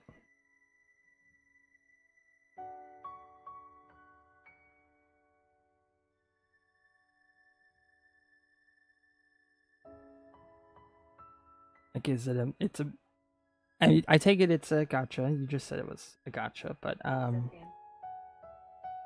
fan service.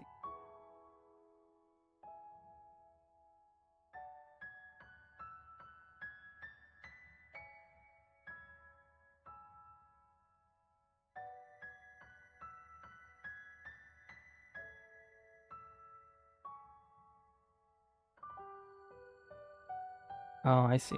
So like most, like kind of like an Arc Knights or a, yeah.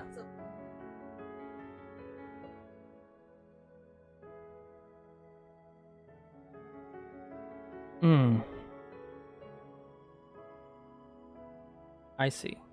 All right.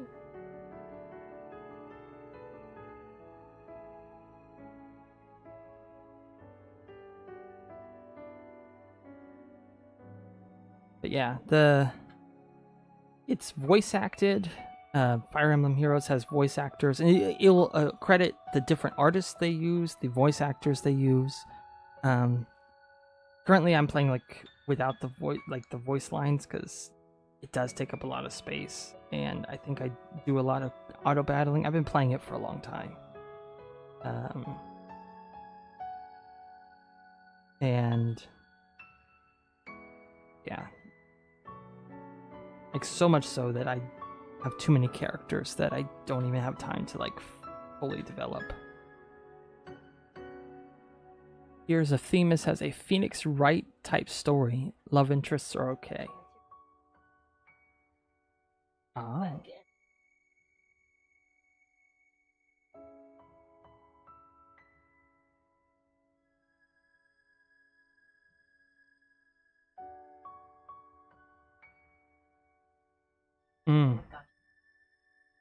I actually originally started playing Fire Emblem Heroes because of a owner of a Smash Brothers Discord for the character Rosalina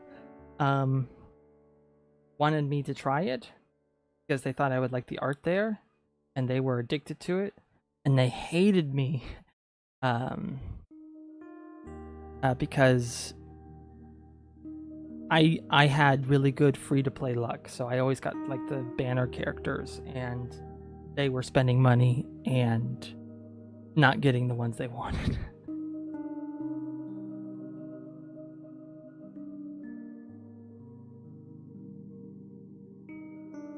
But they were right. I did like the art in there. And, oh, you have to go. I'll talk to you guys next week. and on Discord. All right, sounds good. Have a good meeting. Talk to you later. Thanks for stopping by.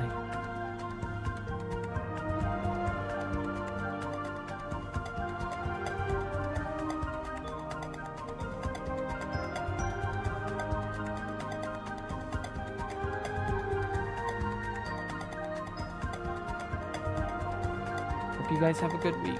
Yeah, you too. Both you and your husband. Hope you guys are doing have a great week. Stay out of the rain.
Oh, hey, Mason. How long have you been in here? Just lurking, or did you just show up?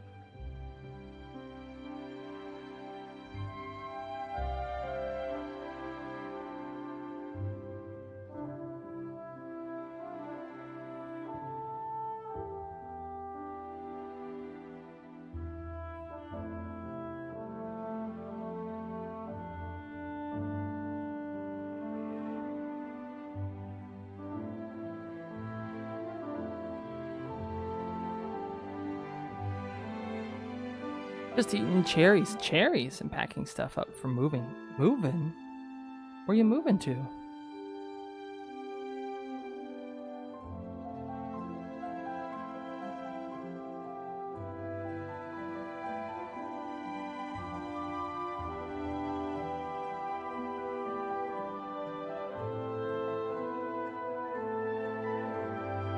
Oh, just Springfield. Out of our apartment. I see. Mason headlines.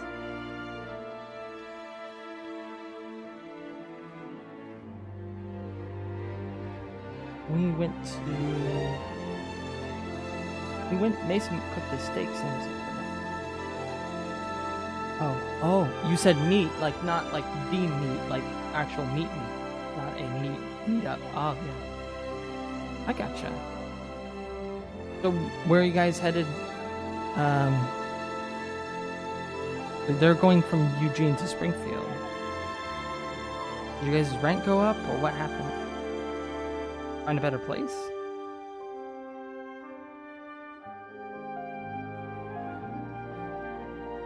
Oh, I don't know where it was.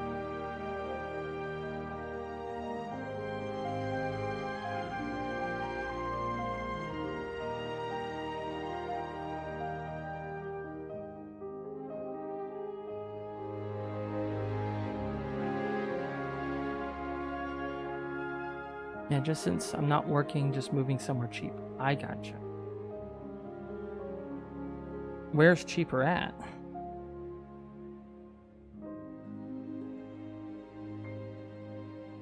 Like in Springfield, more specifically.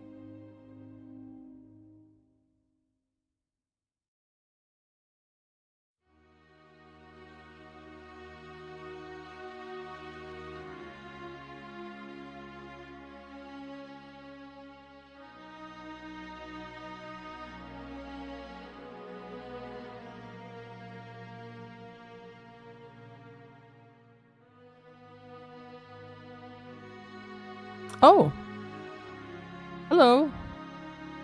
Gahora. How are you? I'm doing good.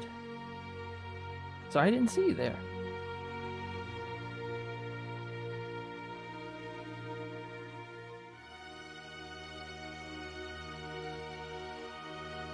Have an exact sound. Okay, off of 42nd Street. So, oh, that's cool.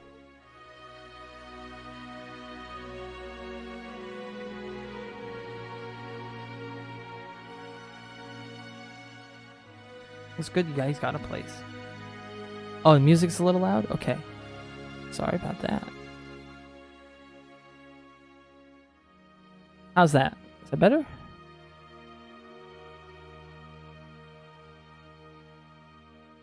Almost can't hear me. Oh, that just might be me. I'm pretty quiet. I'll turn up the sensitivity on my mic so picks it up. There we go. Yeah. Awesome. Last couple people didn't say anything about the music. Thank you so much.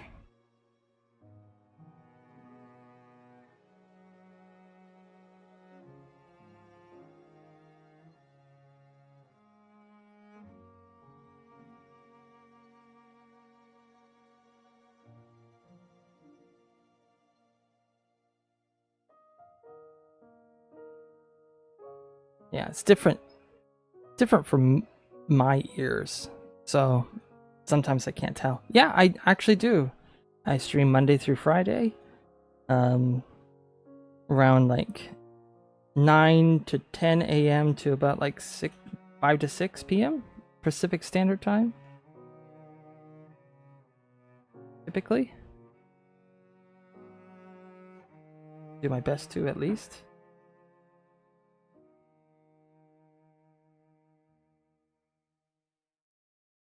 Okay. Sure, yeah. We have those cheese cubes in the wire tray behind all the other bags of food. You could use those.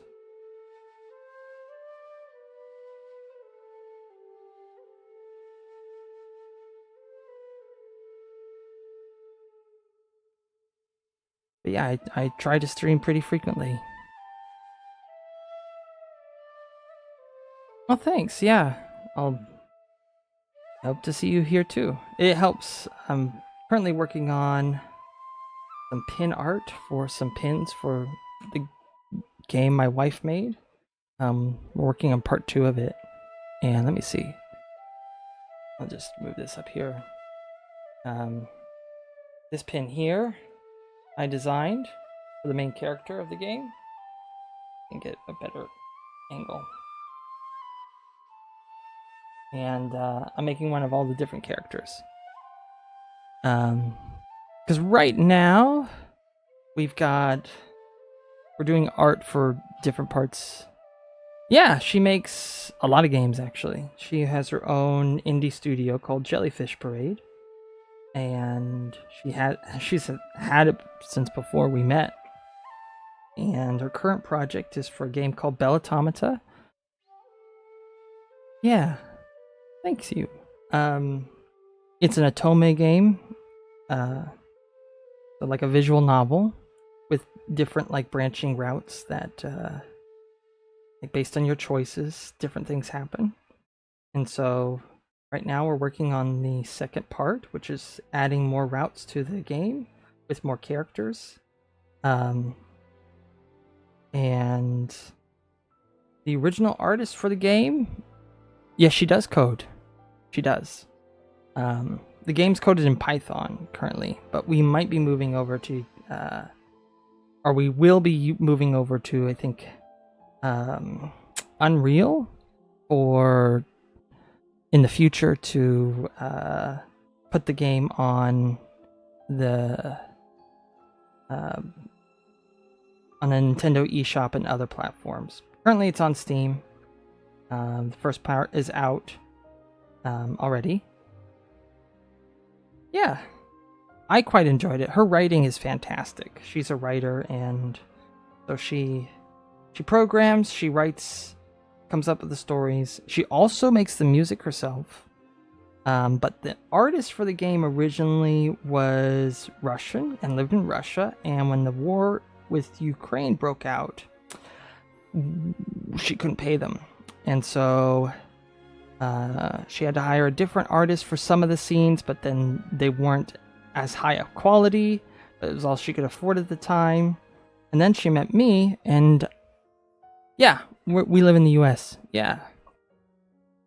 And I've always drawn, but I've never done anything like professional with my art. Like, I always draw for a hobby, but in fact, I will show off, because right now I'm just doing pin art. But I did finish half of a scene. So this is one of the characters. His name is Diego. I did this last week, actually. And this is a scene where... Yeah. And she did not plan it that way. She actually did not tell me she made games and was never going to tell me because she gets embarrassed. Thank you. The original art, let me see. I don't have it in this. But the... Like, this is an earlier version with the references still here. So this sprite is actually the original artist. This is what they made. And so this is not my style, but I tried my best to match like the feel. I tend to go a little bit more detailed, but I don't know how to tone myself down. And this is like the last couple of references from this artist before they went dark. These were posted on Tumblr in 2022. So I had more of like how the artist drew male characters from that like perspective. This little white image of the blushing. That's a reference. My wife said, I want this pose, like this expression on the face. So I did my best. And this is an earlier version. But yeah, we finished that, and there's gonna be 2 characters in this scene. Yeah, he's an android actually. Most of the characters in the game are robots, including the main character. In fact, the first thing I did for this game was each time you go through a different route for a different character, the main character changes her hair. So for Diego's route, where you romance him, or fail to romance him, depending on what choices you make, she becomes an artist. And so I had to find a hairstyle to fit this route. And so we went with this Nigerian style of braids called Koroba braids. This is actually the same kind of hairstyle my wife had for our wedding. So really nice. But yeah, so your main character, you play as an android, and they're sentient, they're conscious. There's a couple of human characters that you can romance. But the other ones are androids, and they're each different. So, yeah, that's why he's glowing, because he's a old teacher robot. So he taught like a elementary school classroom. So he's got like the collar and the sleeves, kind of like not like a super like formal teacher, but not too relaxed. So his personality is really interesting. He's very sweet, but he holds back a lot. And he's very blunt, like a kid. He talks kind of like a child, how a kid will just like call you out. This character I'm doing a pin for is the butler. And his name is Victor. He's very much like blunt, to the point,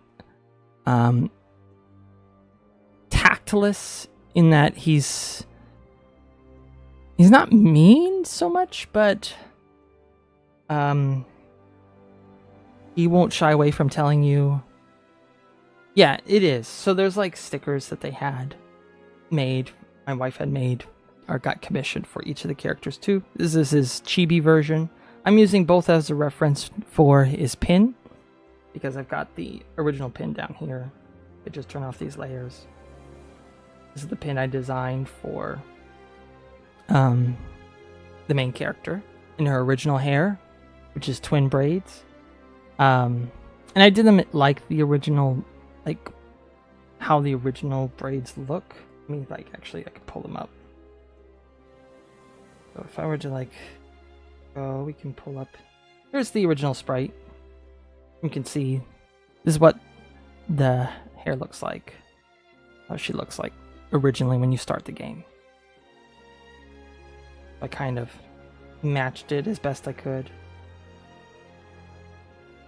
And so one of the ideas for this pin set we're doing is that each of these like pins, the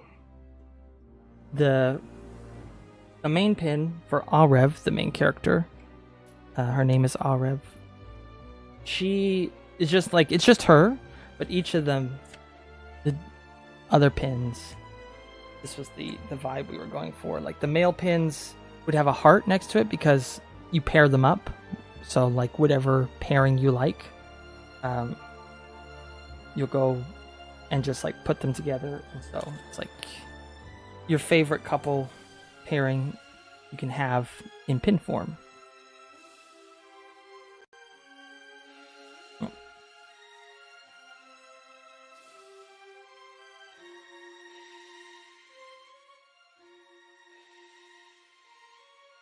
Yeah, just doing that today because Arev. Okay, let me type it out.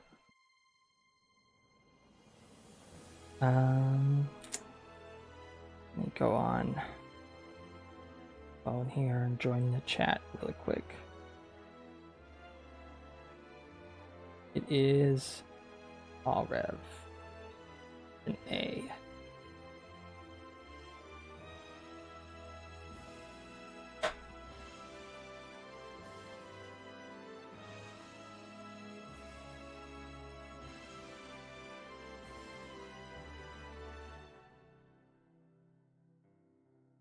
So yeah.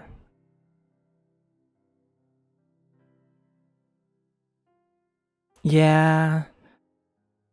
I'm just getting over like a spell of bad allergies and asthma, so my voice is not as strong as it usually is. It's not very strong to begin with anyway. I don't talk that much. IRL. It is very unique. The game's also fully voice acted too, so I really like the voice actor that they got, or that my wife got.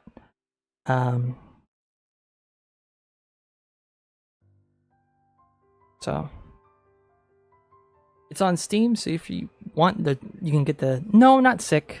I just live in an area with a lot of grass pollen, and I'm allergic to that, so it does a toll on my asthmatic lungs. So that's all. We're getting out of the allergy season. It's getting too hot. Plants can't pollinate. So that's a bonus, yes, from having murderously hot summers.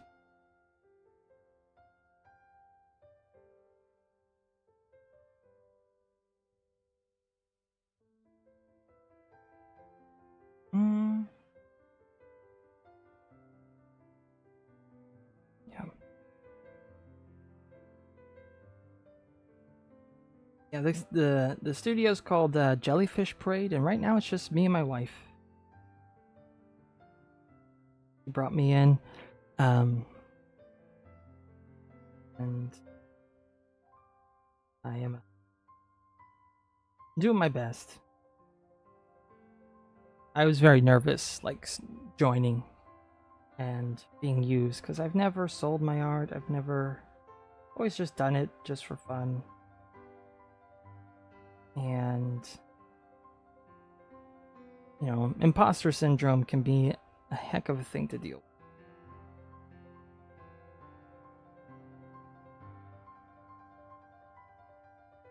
But her fans seem to really enjoy what I've done so far. It's more detailed than the original, but they seem to like that, so I might do updates on some of the other art that was done that they didn't enjoy, because the second artist they got. A very fun story to tell your grandchildren. Yeah. It was really kind of cool while we were dating, because we just got married like 11 months ago. We got married last August. And so, and we didn't know each other until about 2022, 2023.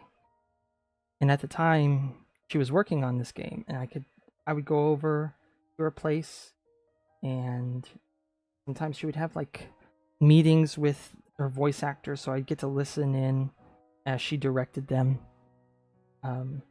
Really cool. We're hoping, actually got had some consulting with a production studio, and we're gonna see about getting a publisher to help with marketing.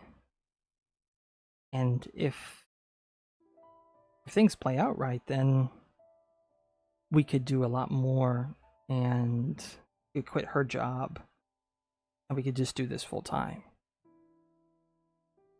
I wish I could code too. I haven't dabbled into it that much. I have helped my wife with some coding issues that she had.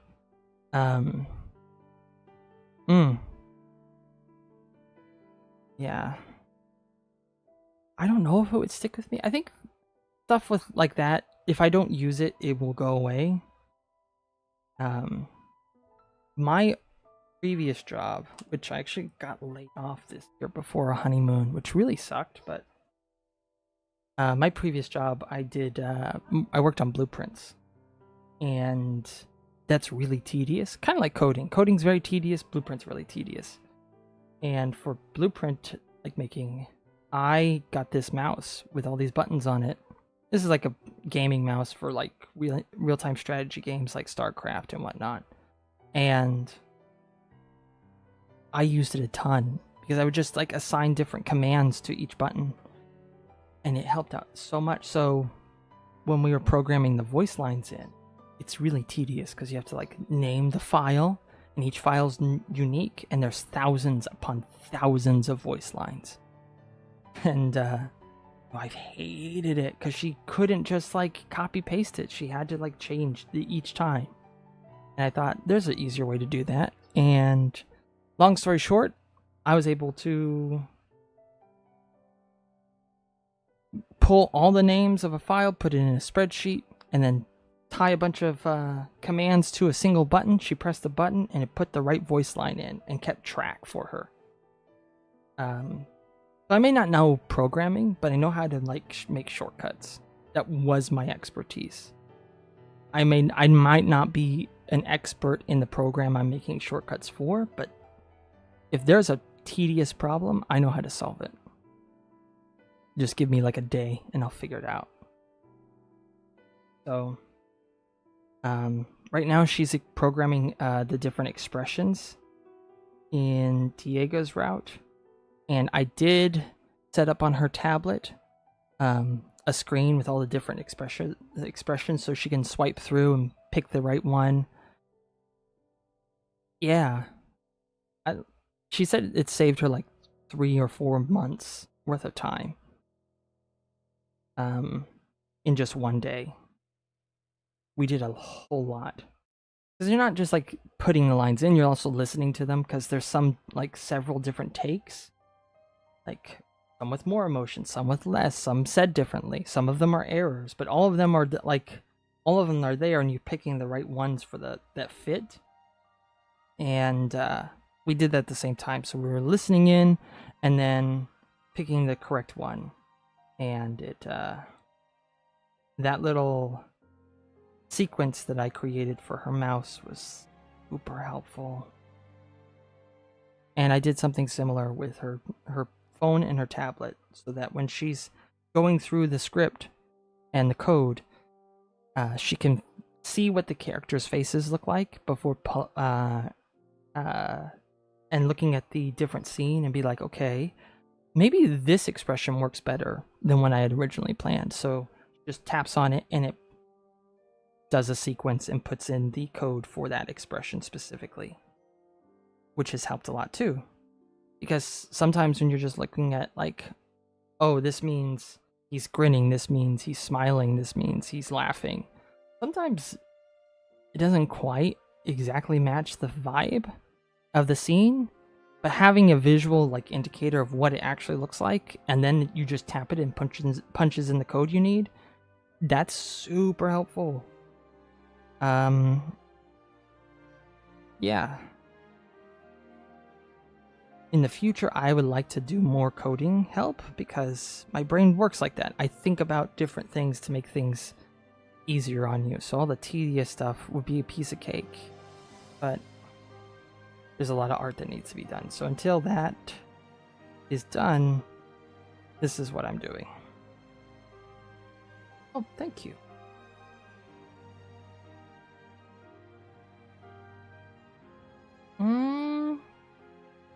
Some water would be fine, actually. Oh.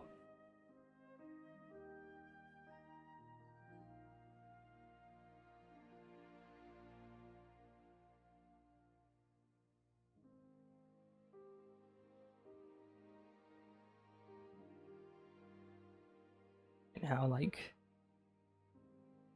if we were to get like backing from a publisher, we would have updated equipment. I'm using a 6-year-old Samsung tablet for my art, which it works great, but like,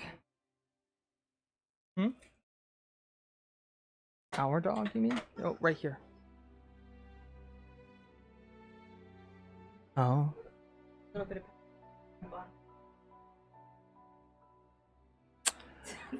Mocha. Oh, I just realized Mocha's not here.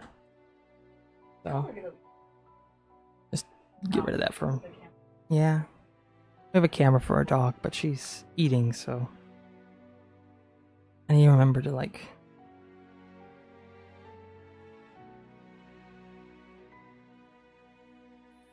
okay. I didn't realize what time it was.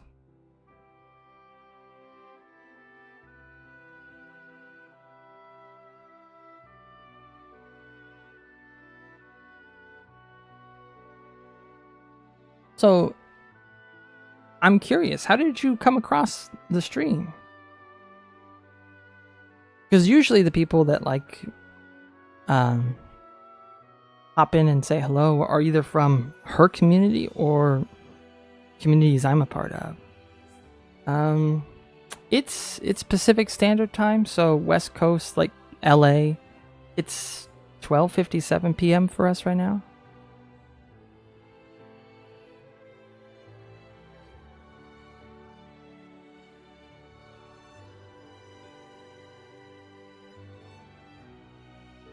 I've been streaming for about like 3 hours.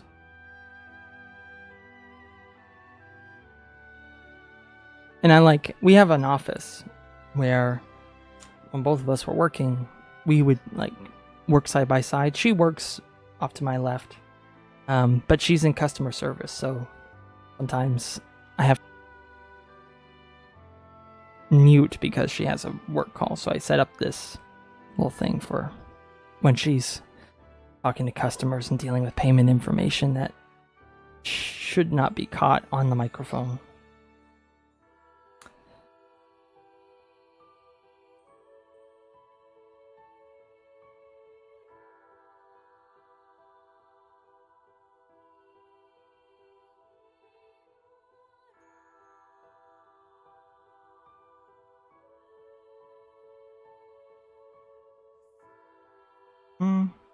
Actually doing more of this. I'll erase that.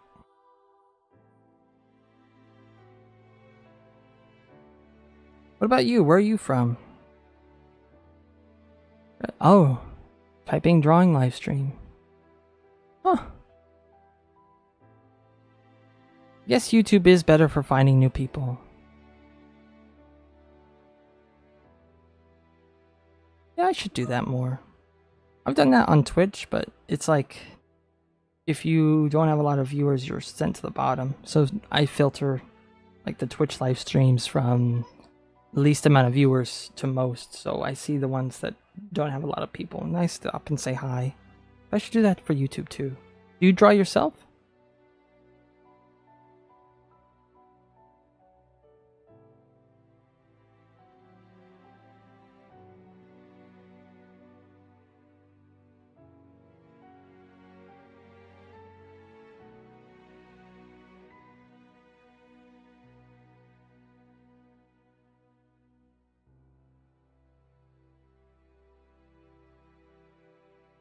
Oh, from European countries, so it's 11 p.m. Nice! Drawing a lot. That's me. Most of it's doodling though. Like I'll be making doodles on my notes constantly. There's lots of little doodles.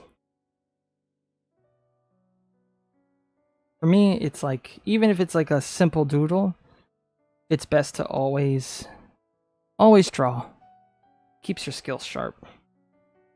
Even if they're really, really basic and cartoony.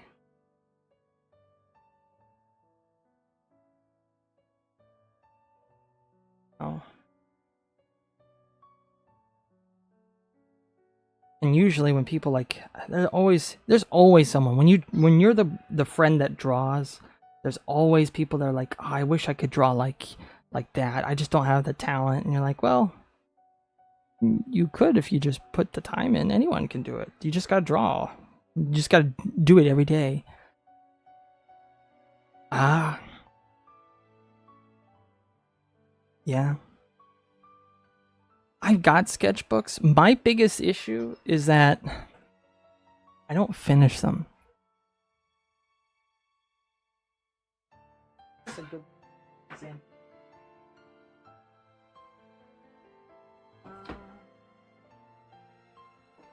What?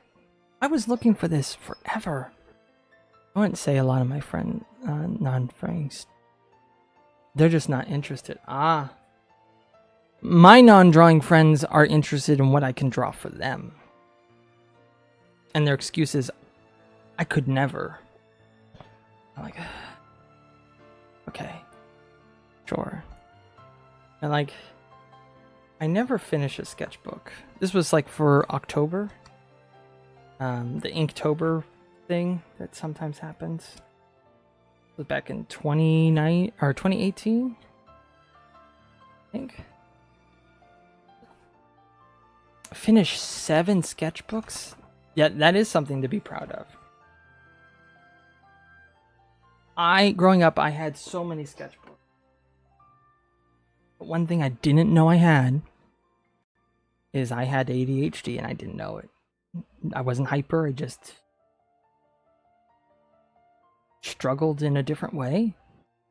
Found out at the age of 27 that I had it. Same size. It's like a collection for me. That's really cool. I've always wanted that. But I would always have these sketchbooks with like barely started stuff or not finished stuff, and I'd never go back to it. And I thought, I'm just lazy and I could never do this as a job because I don't know what's wrong with me. This is stuff I want to do, but I could never do it. And then during the pandemic, I got laid off. I have an addiction to sugary drinks. Couldn't afford those sugary drinks. Stopped drinking them. 4 months later, my brain went haywire. Went to the doctor. Thought I was gonna, I had a tumor or something. And turned out, no, I was just drinking 11 cans of soda a day because I was treating ADHD and didn't know it. And it made so much sense because I looked at my shelf. It had 30 sketchbooks. None of them were completed. Barely any completed drawings in them. And I felt like I no longer was like tethered to this weird idea of myself that I couldn't be trusted with like any big project, or I couldn't be successful doing something I love because I would procrastinate. But no, that's not necessarily the truth. And so, as like a symbol of, laid off is like getting fired, except it's not your fault.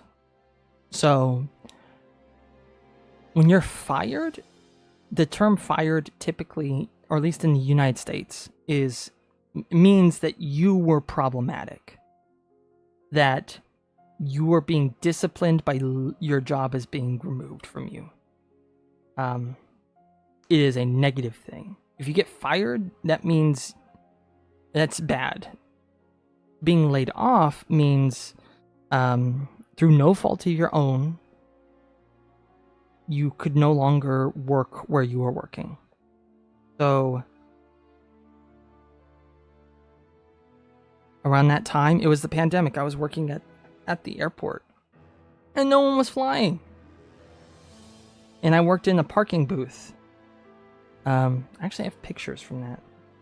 I used to do artwork on tickets, because I would like you'd pull a ticket to get into the booth, and or to get into the parking lot. Yeah, I actually got laid off this year. So the other job I had, they made some poor business decisions and then had to get rid of 20 people because they couldn't afford it anymore, they said. So, oh, thank you. Yeah, these were done years ago, but I'd had to write my name on the ticket so that when I left, I could get let out and didn't have to pay for my own parking.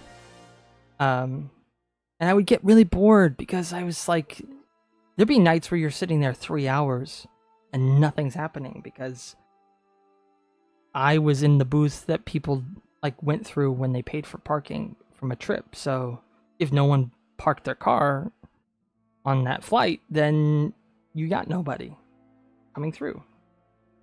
So I did a lot of these, and they're all really tiny. And I would give them to my boss, and they would be like, "Why are you doing this? These are just gonna get shredded eventually after they get audited. You can't keep them." I'm like, "I don't care. I was bored."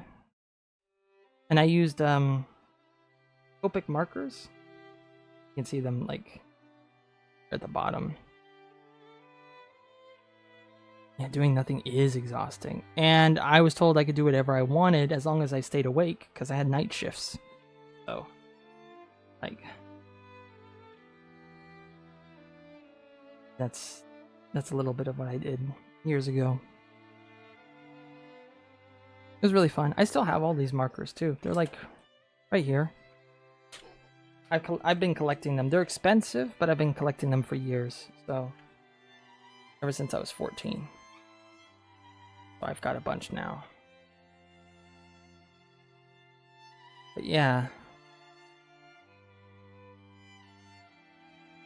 The fact that no one was flying, they were like, this was the deal they gave me. They're like, okay, you can oh. Hello? Oh. Alright, I'll let you in.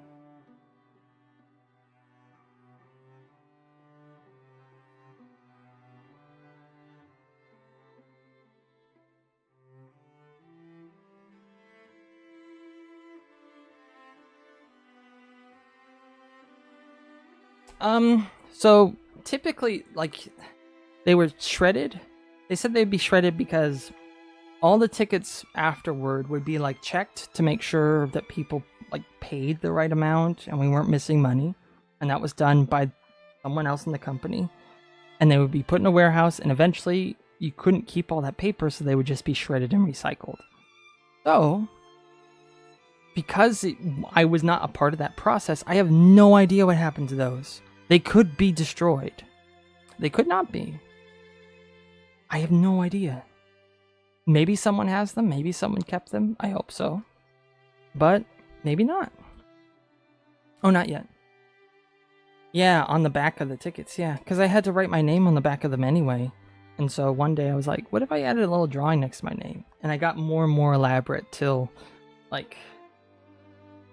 got like a little more extreme. But I don't think I have the older pictures. I have them on my phone, but this is my tablet. I started with like pencil drawings and it moved up to ink. And then I added the marker later.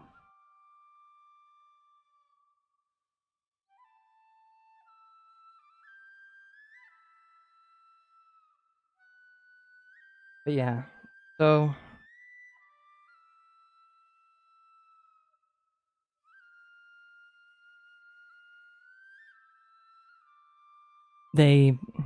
during the pandemic, it was like maybe April or no, I think it was May of 2020. My boss came up to me and I had already been working less and less.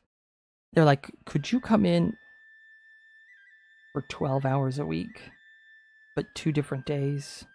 You work 2 days, 6 hours.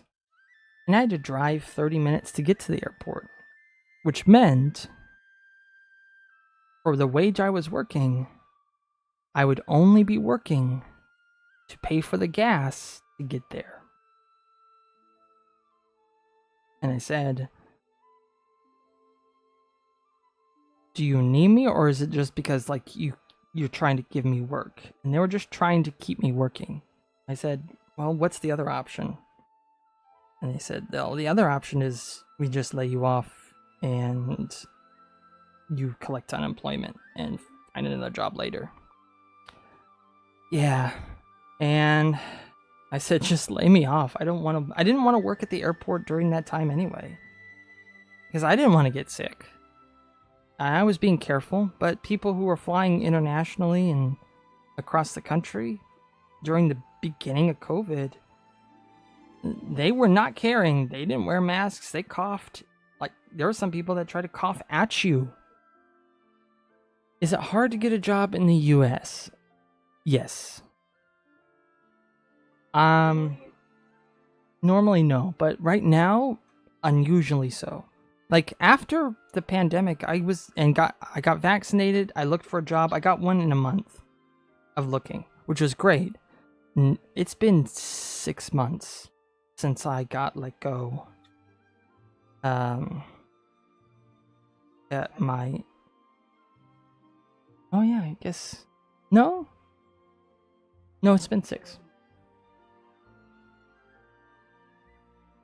1 plus 6 equals 7.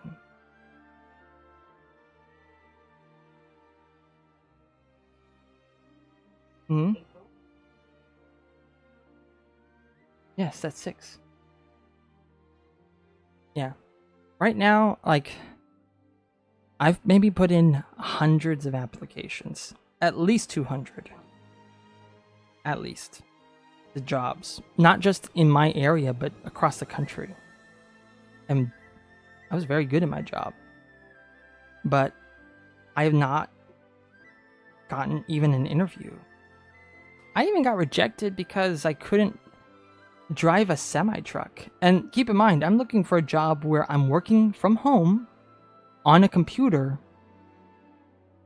and that's it. So like this particular job I'm talking about, like, I had the application, I went to their website, I submitted my resume, and it was like, great, we only have 2 questions for you so you can finish your application. I was like, awesome. Yeah, working from home. I'm like, great. What's the 2 questions? First question, do you have a driver's license? Keep in mind, this job is 100% working from home on a computer. You would never need to drive, period. I'm like, yeah, I have a driver's license. And it was like, awesome! Last question. Do you have a commercial driver's license, or CDL, which means you are certified to drive a ginormous semi-truck? And I'm like, no? Why would I need to drive a commercial vehicle? So I said no. And then immediately a screen that said, you're rejected because you don't have a commercial driver's license. Hold on.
Hmm. They called. Oh, they called in the order? Yeah. That means they are the person. So they were yelling at you for no reason.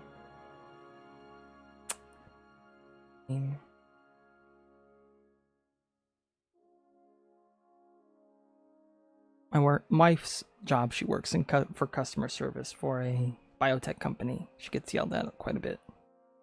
I haven't tried applying for a single job because I'm too scared that I'll be useless. I have something to do. I have to do something right. Struggle for me right now. You know, I know exactly how that feels. To worry that you're like no good. But a lot of times you don't need the skills right away. They teach you. As long as you can like even if you have like ADHD like me, there are ways to work through it. Like I can't remember things that are said verbally to me, so I write them down in notes. Does it seem like I'm a reporter when I'm sitting there with my phone and a pen and being like, can you repeat that? And I'm just like, yes. You know what? It works.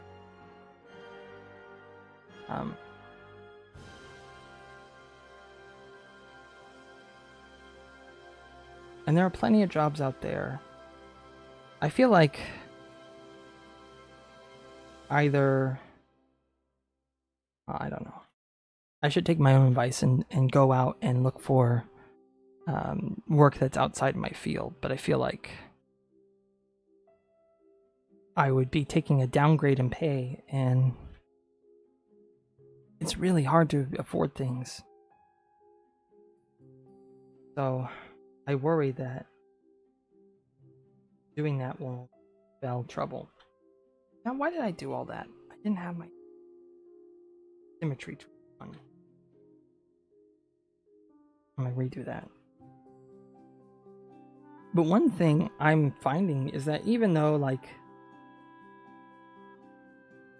there is a bunch of AI art that's running amok, there are still jobs for artists like yourself. Especially with like game studios, for instance. Indie games always need artists. Because maybe there's somebody who programs, but of like games and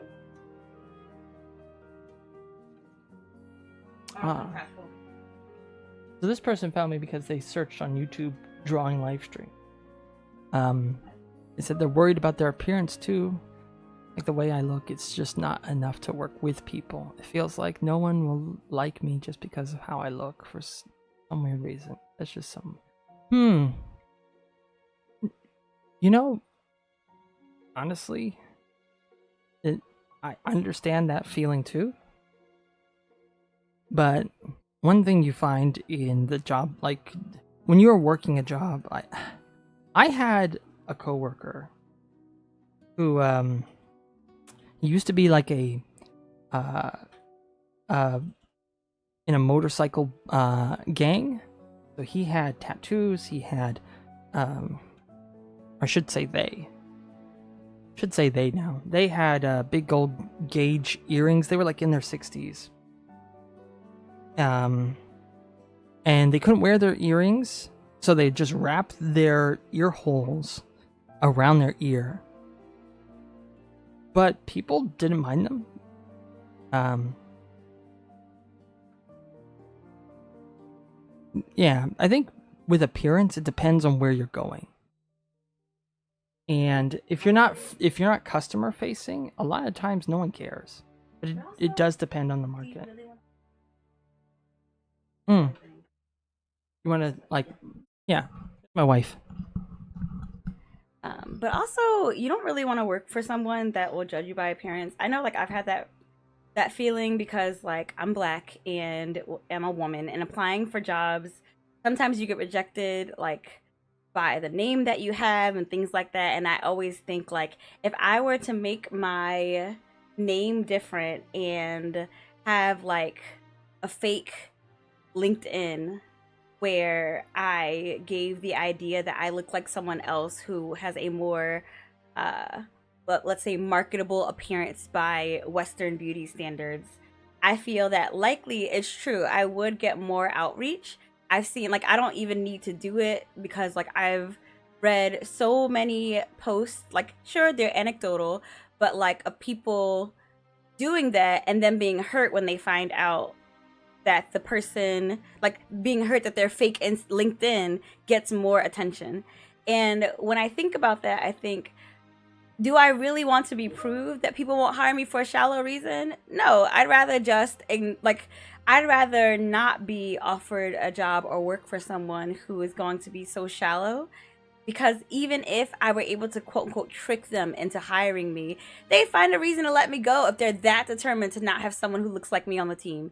So, not to say that it's pointless, but it is one of those things where even if you were to have an appearance or be able to fake an appearance, you wouldn't be happy because you'd always feel this cloud of, why don't people like me the way that I am? And it would just hurt you in the long run. So just my little humble onion, but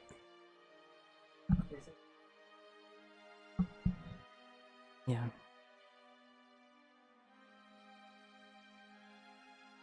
In truth, like, I feel like in any job, you're offering yourself, and people will either want that or not.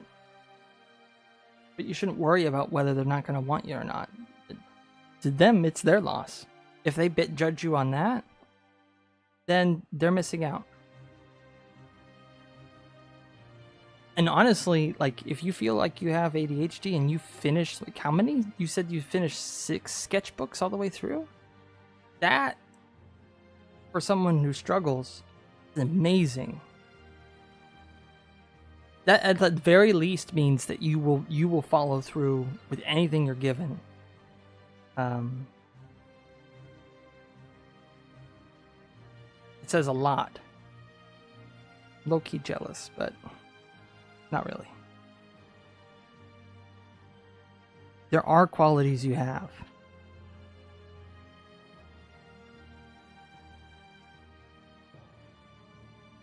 So I feel like it's okay to feel anxious. Don't let those feelings control you. Because you can't stop feeling that way. It's unrealistic for somebody to tell you just to knock it off. Don't feel the way you feel. I always say, or not always say, but I think, feel the way you feel, but don't let it,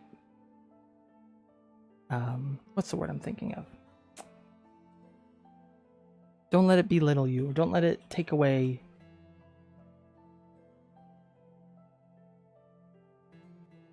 What is that word? You heard that talk. Yeah, don't let it take away your dignity.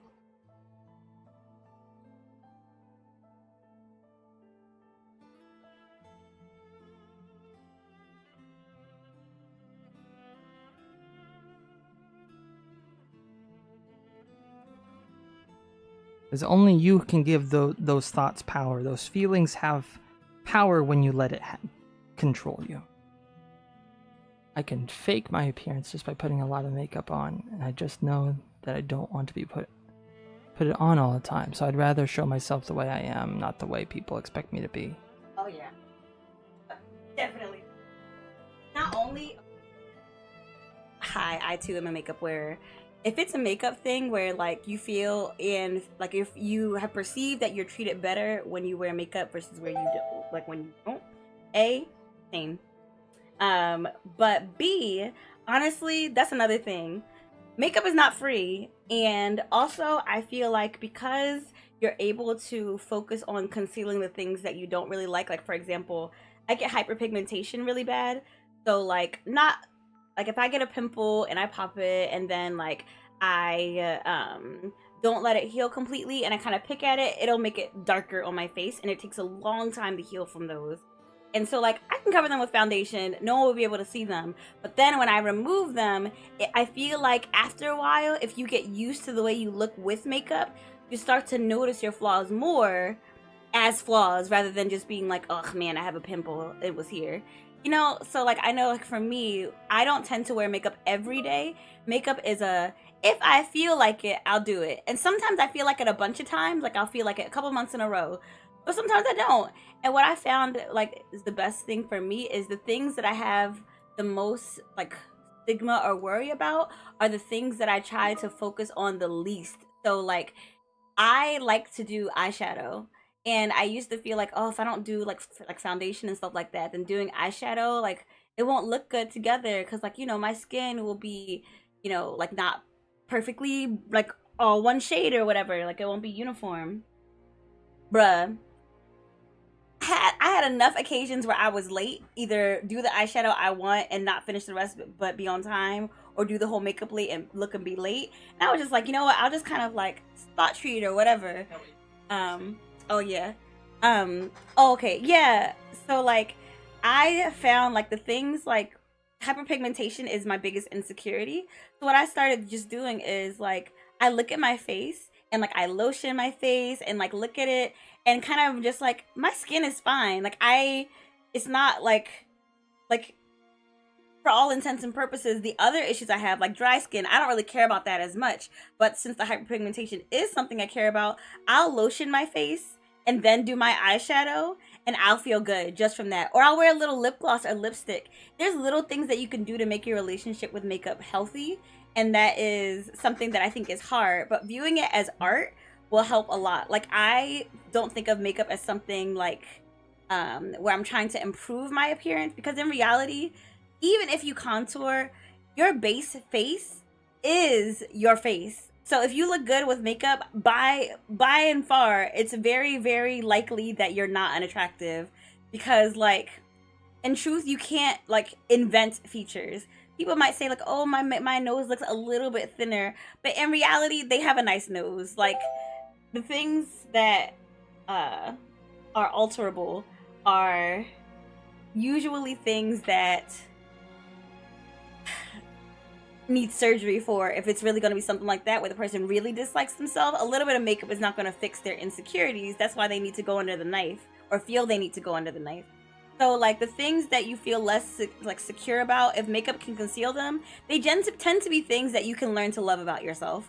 So like for me, I can't get surgery maybe to like get rid of the hyperpigmentation, but I found that like I don't really mind it that much. Like it's not my favorite, but I don't need that to cover those things in order to feel like I'm beautiful. I kind of just be like, you know what, this is fun. I have blue eyeshadow, and also, who cares? My skin is lotion. My skin is healthy. It's lotion. So you know, it's kind of whatever. I don't know if that makes sense, but that helps a lot to just not view it as something that's like, yeah, I see. Like so like using it in moderation, like instead of like I when I do makeup, it tends to be less of making myself beautiful and more of making like having fun with changing my appearance. But I think of it same as like colored contacts or really anything, like a new hairstyle or a wig. It's just like a minorly transformative thing, and the person I am underneath it all is my true self, and this is just another version of myself, but I'm not different inherently just because I have makeup on. So sometimes like viewing yourself differently and how you use makeup can help with like making sure that your self-esteem doesn't hinge on your appearance, because there you can always find that you'll get new things to dislike about yourself, but by keeping your appearance like something that you play with but not because you dislike it, that can be something that helps like to be able to have a healthier relationship with when you do those transformative things. Um, yeah, I think like I'll thank you for saying they're unique. I'm gonna give the phone back because I do have to say something to my like customer, real quick. Give me just a second. Yeah. What she said. Actually, that's something I really encourage too. When, there's a lot of people. She didn't grow up where we live, and I did. A lot of people don't wear a lot of like bright makeup, and she felt like she had to conform. But the way I've always seen it, it's you're able to express yourself. It is like art. So why why hide? Yeah. For me, like any opportunity I have where I can show off some creativity, I take advantage of it. And so told her to never let that stop her. Just fantastic makeup when she wants to like really show off. Man. Lipstick and all. But I also like her as she is.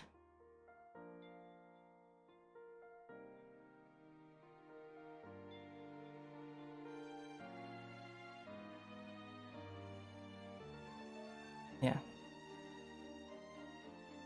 And I don't mind. She's an extrovert, and I'm very much an introvert, so anytime that she gets to talk, I welcome it. So, girly conversation. I grew up with 2 younger sisters. I'm used to it.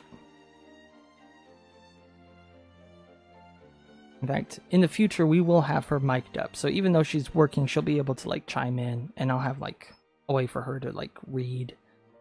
Because we do sit side by side, so it does make it hard. Like there's some distance, so she can't read my laptop screen where I've got you up. Yep.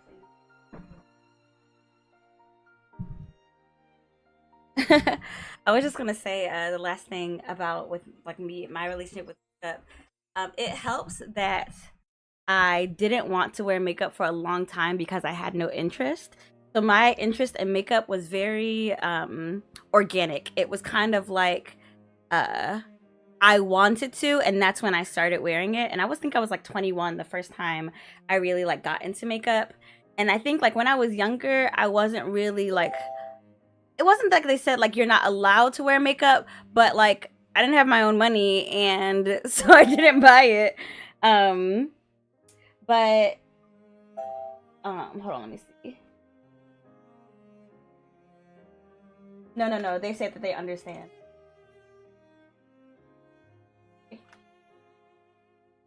I know like with me, but I'll say this about appearance. Oh yeah. Well, I was gonna say, with appearance, when it comes to work, you don't need to be beautiful in order to get a job. You just need to be clean. I know that might sound silly, but like, because the thing is, I don't want to do is minimize your feelings. So if you truly feel like, no, like I can't because like other people have said it like has really been hurtful, I don't want to assume your experience. But what I will say is, even if that's the case, ugly people get jobs. Like, it's okay.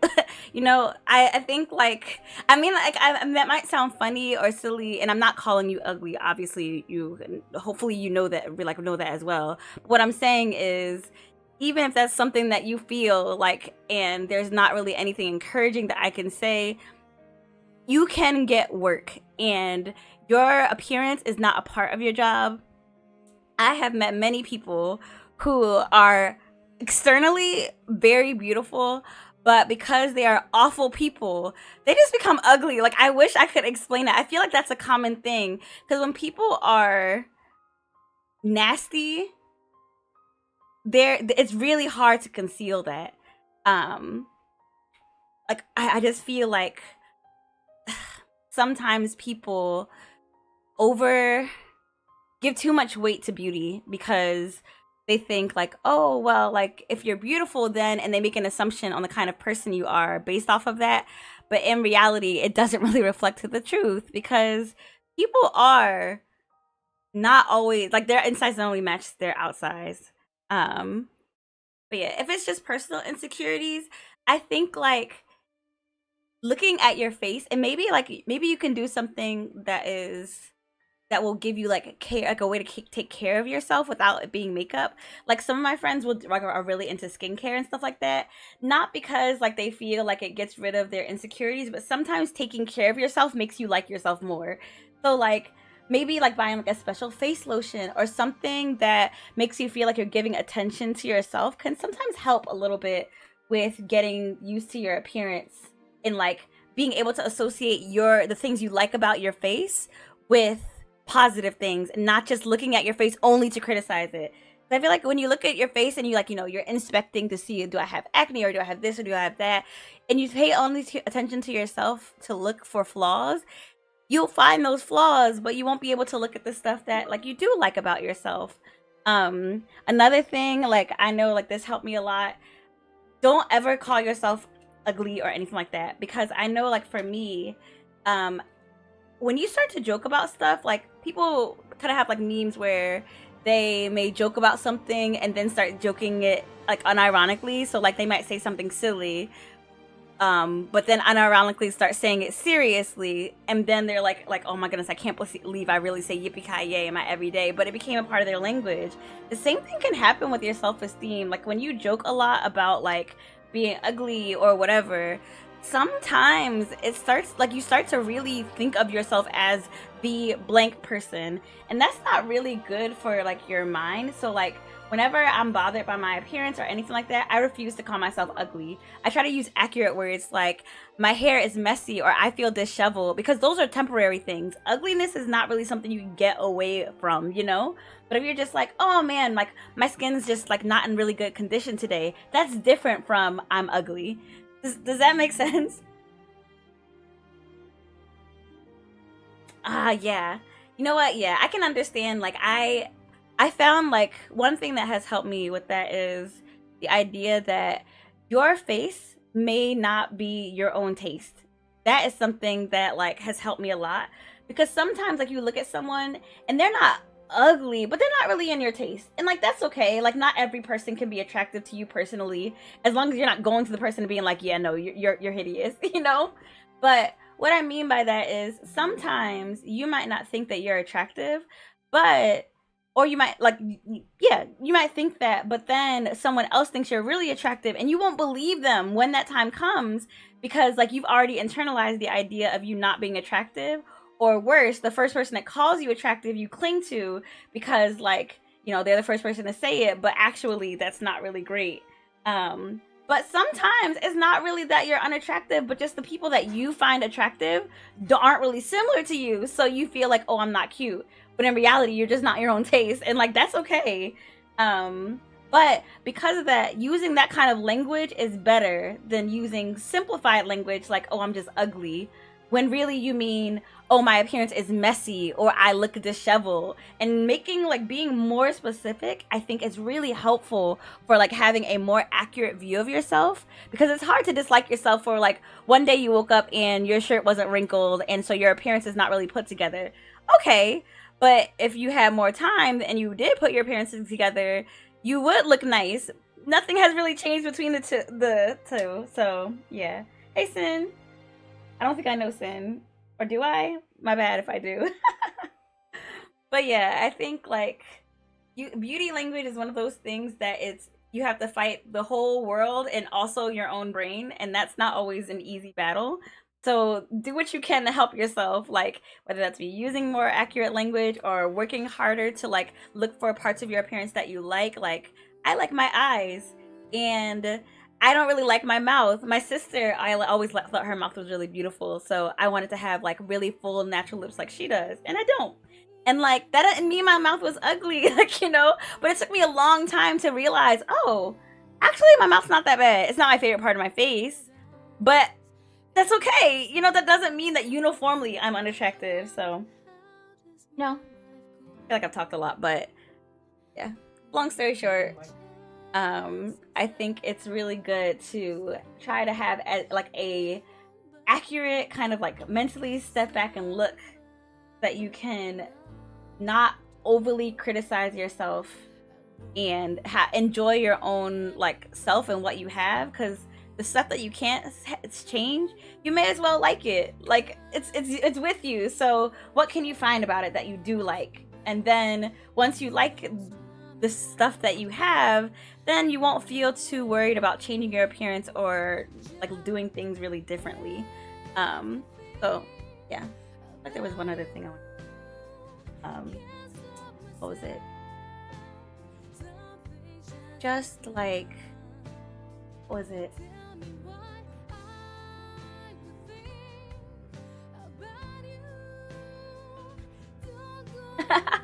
See, my sister, she has really full lips. Like since we were kids, her lips have always been like I would say like one of her lips is like the size of my thumb. Like it's like in terms of like width. So like naturally she just has full lips. And like my lips aren't thin, but like I've always thought her mouth was so beautiful. And I think like there's also things like just random things that you like I know like one of my grandma's friends had a lot of moles in her face, and so I always thought that like kind of speckled, really freckled look is really pretty. Some people hate their freckles, so you know, at each person like there might be a beauty standard, but it's the individual stuff that really makes or break your own preferences. But that make or break stuff can make you think that like in absolutes like, oh, I'm hideous, and when actually you're just like you're not your own taste. But oh, I was gonna say my skin tone. I have very dark skin, and growing up, my grandma will always say like, "Oh, you are so beautiful. You are so cute. You are so adorable. You are so beautiful." And like I'd be like, "Grandma, stop it!" Like because I was a kid, and it was just like, why does my grandma always say that? But then I went to school, and that was when like all the insults about my skin came out, like calling me a roach and calling me all these different things, and like. If not for my grandma being so loving, like, and really gassing me up, I probably would not have, like, I know a lot of other dark skinned people who have stigma about their skin. I don't have any stigma at all. And I 100% attribute it to my grandma. And I'm grateful that she did that. But it makes me understand how people can end up with stuff that they don't like about themselves that really is not make or break. Like there are people who truly think that if my skin wasn't as dark, I would be beautiful. And it's just like, it's brown is a neutral color. Like you're fine. There's not really anything that would be different if you were a different skin tone. So you may as well like what you got. That's more the stuff that I'm talking about. But like each natural person should like their own self as a bare minimum. Like even if not every feature, they shouldn't feel like everything about me is disgusting. Because it's like, well, how is that productive? How will that help you? There's not a single quality you like about yourself. Like, so I always think like emphasizing those things. Yeah. That's an interesting. When people tell you you're beautiful for something you dislike about yourself, I think, oh, you hate about yourself. I'll think that they're kidding you even when they don't intend to. Right. So like, that's the thing. If you have, for the stuff that I dislike about my face, I try to be neutral at most. I refuse to hate it because it's like, it's mine. It's already here. Like my cheeks, for example, they're really squishy. They're just there. They're just cheeks. Like I'm not going to worry about it. And I mean my face cheeks, obviously, but it wasn't obvious. But, oh, well, yeah, I know. But because that's the case, like it's pretty difficult if I hated my cheeks to like the rest of my face. So I'm just kind of like, yeah, they're squishy, but you know what? It's whatever. And then I focus on what are the things that I do like about my face. So like, that helps. Honestly, when it comes to dark skin, I feel like different countries have different reasons, but overall it's mostly annoying. So I try not to worry how do other people feel about it, because at the end of the day, they may feel some sort of way, but then they walk off. Like they are living their own life with their own body and they got their own stuff.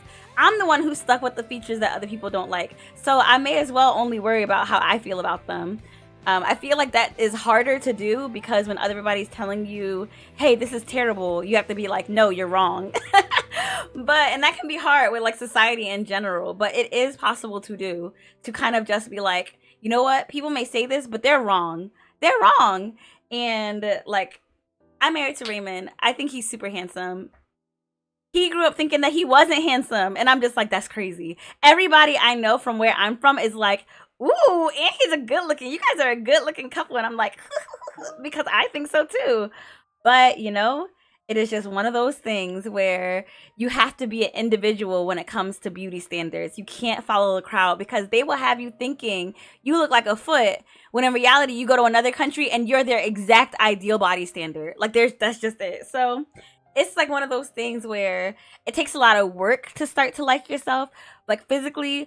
But when you put it in, it is so rewarding the older you get, because your appearance will change and there will be things that like, oh man, like I really thought that I hated this about myself. And then it becomes famous, like a model has this feature. And then all of a sudden, all the people who made fun of you for it now have it.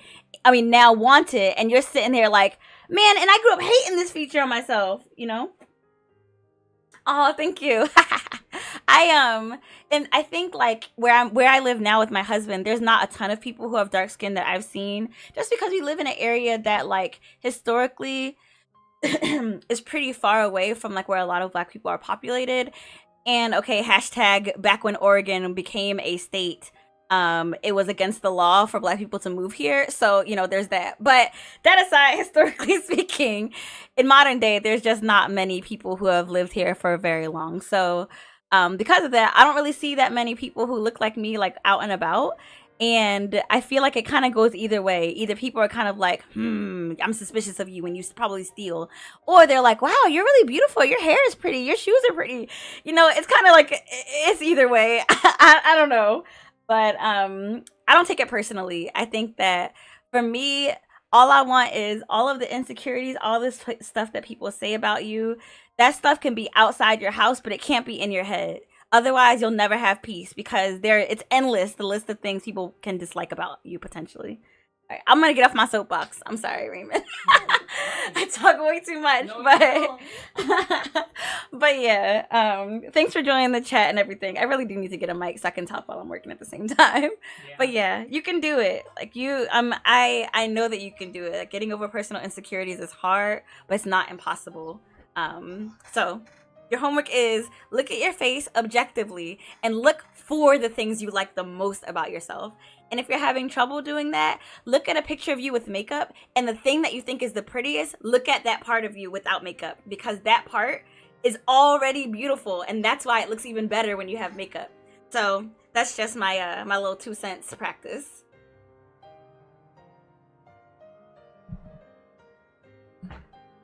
Thank you, wifey. You're welcome. No, don't feel embarrassed. Thank you so much. I can't articulate that. Yeah, in the future we will have her mic'd up, so. I've only been doing this for like 3 weeks or so. But we're being pretty consistent.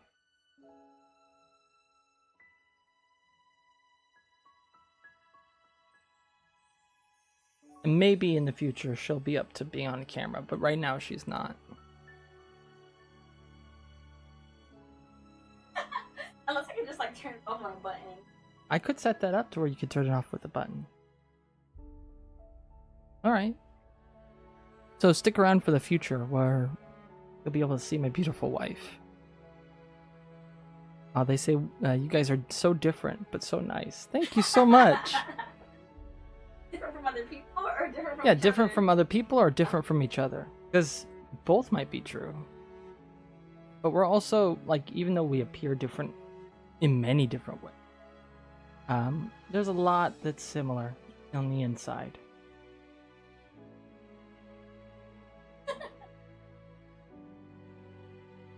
From each other, yeah.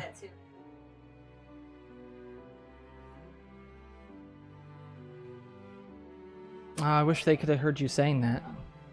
Oh, sorry. Quite a few of our friends like would be like, how did you guys end up together? Because like we dated differently from where I grew up, and of course, because I'm not from here, people didn't know me as intimately if they weren't in like the immediate friend group. So they'd be like, how in the world did you guys end up together? Like, he's quiet, you're definitely noisy. And then they'd spend like a day with us and they'd be like, oh my god, you're the same person. So we're just really similar, and I guess in our thought patterns, but very different in terms of like how we express ourselves. But yeah. Yeah. And I like that. We have our differences, but we're similar where it counts. And that's like the important thing. And the biggest part is that we take time to understand each other when we don't. Having someone that will willingly listen to you because they want to understand is so important. Because too many people just fly off the handle and make an assumption on what you feel. So nice talking to you. Been feeling lonely recently because all my friends are far away from me and I have no one to talk to. Aw. Sorry to hear about that. relatable from an East Coaster who's living on the West Coast. So relatable. And that's like, for context, it takes like 5-6 hours via plane to get from one side of the country to the other. It's a long way. 10-hour round trip by plane. Like 2 weeks if you want to drive. So she understands.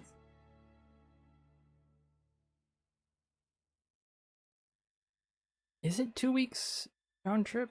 Even though I'm not good at English, it's still such a good conversation. Well, you type very well. I would not have been able to guess that you weren't good at English.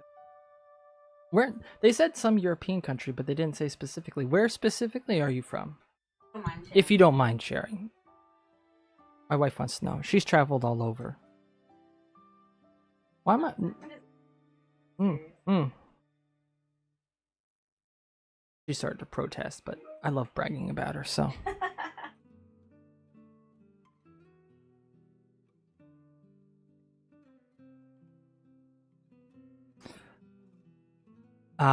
You've been trying to join other streamers, but they are not as deep as... Oh, Belarus. Oh,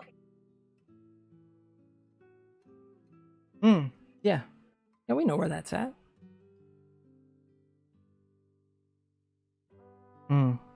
Yeah. She hasn't been there. She's traveled all over, but hasn't been there yet. I only just this year left the United States for the first time. But she said, I've been trying to join other streamers, but they're not as deep as you guys are. Aww. Thanks. That's really sweet. I don't know.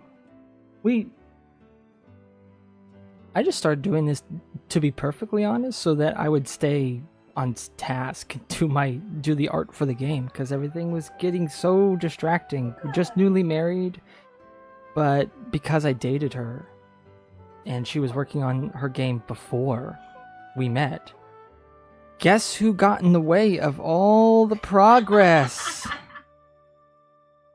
So her fans have been like, where's the game? Why isn't the second part done?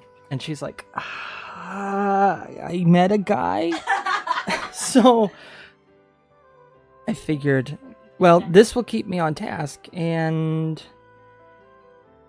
if people want to say hi, then they'll say hi. And if it becomes something more, that's bonus. But maybe we're not the same because that's the difference. Maybe? Like, we're not doing this really for a career. It's just something we're doing because, well, I'm doing because if I have a schedule, I'll sit down behind this computer and work on the art. Also, it helps to have someone to talk to. Some people think we're not very good because, Ukraine, Russia, and stuff. And we're kind of on the bad side of it. I feel guilty, but I don't think I can do anything about it. Honestly, one thing you have to remember is that when a war breaks out, it's not the people. It's the governments.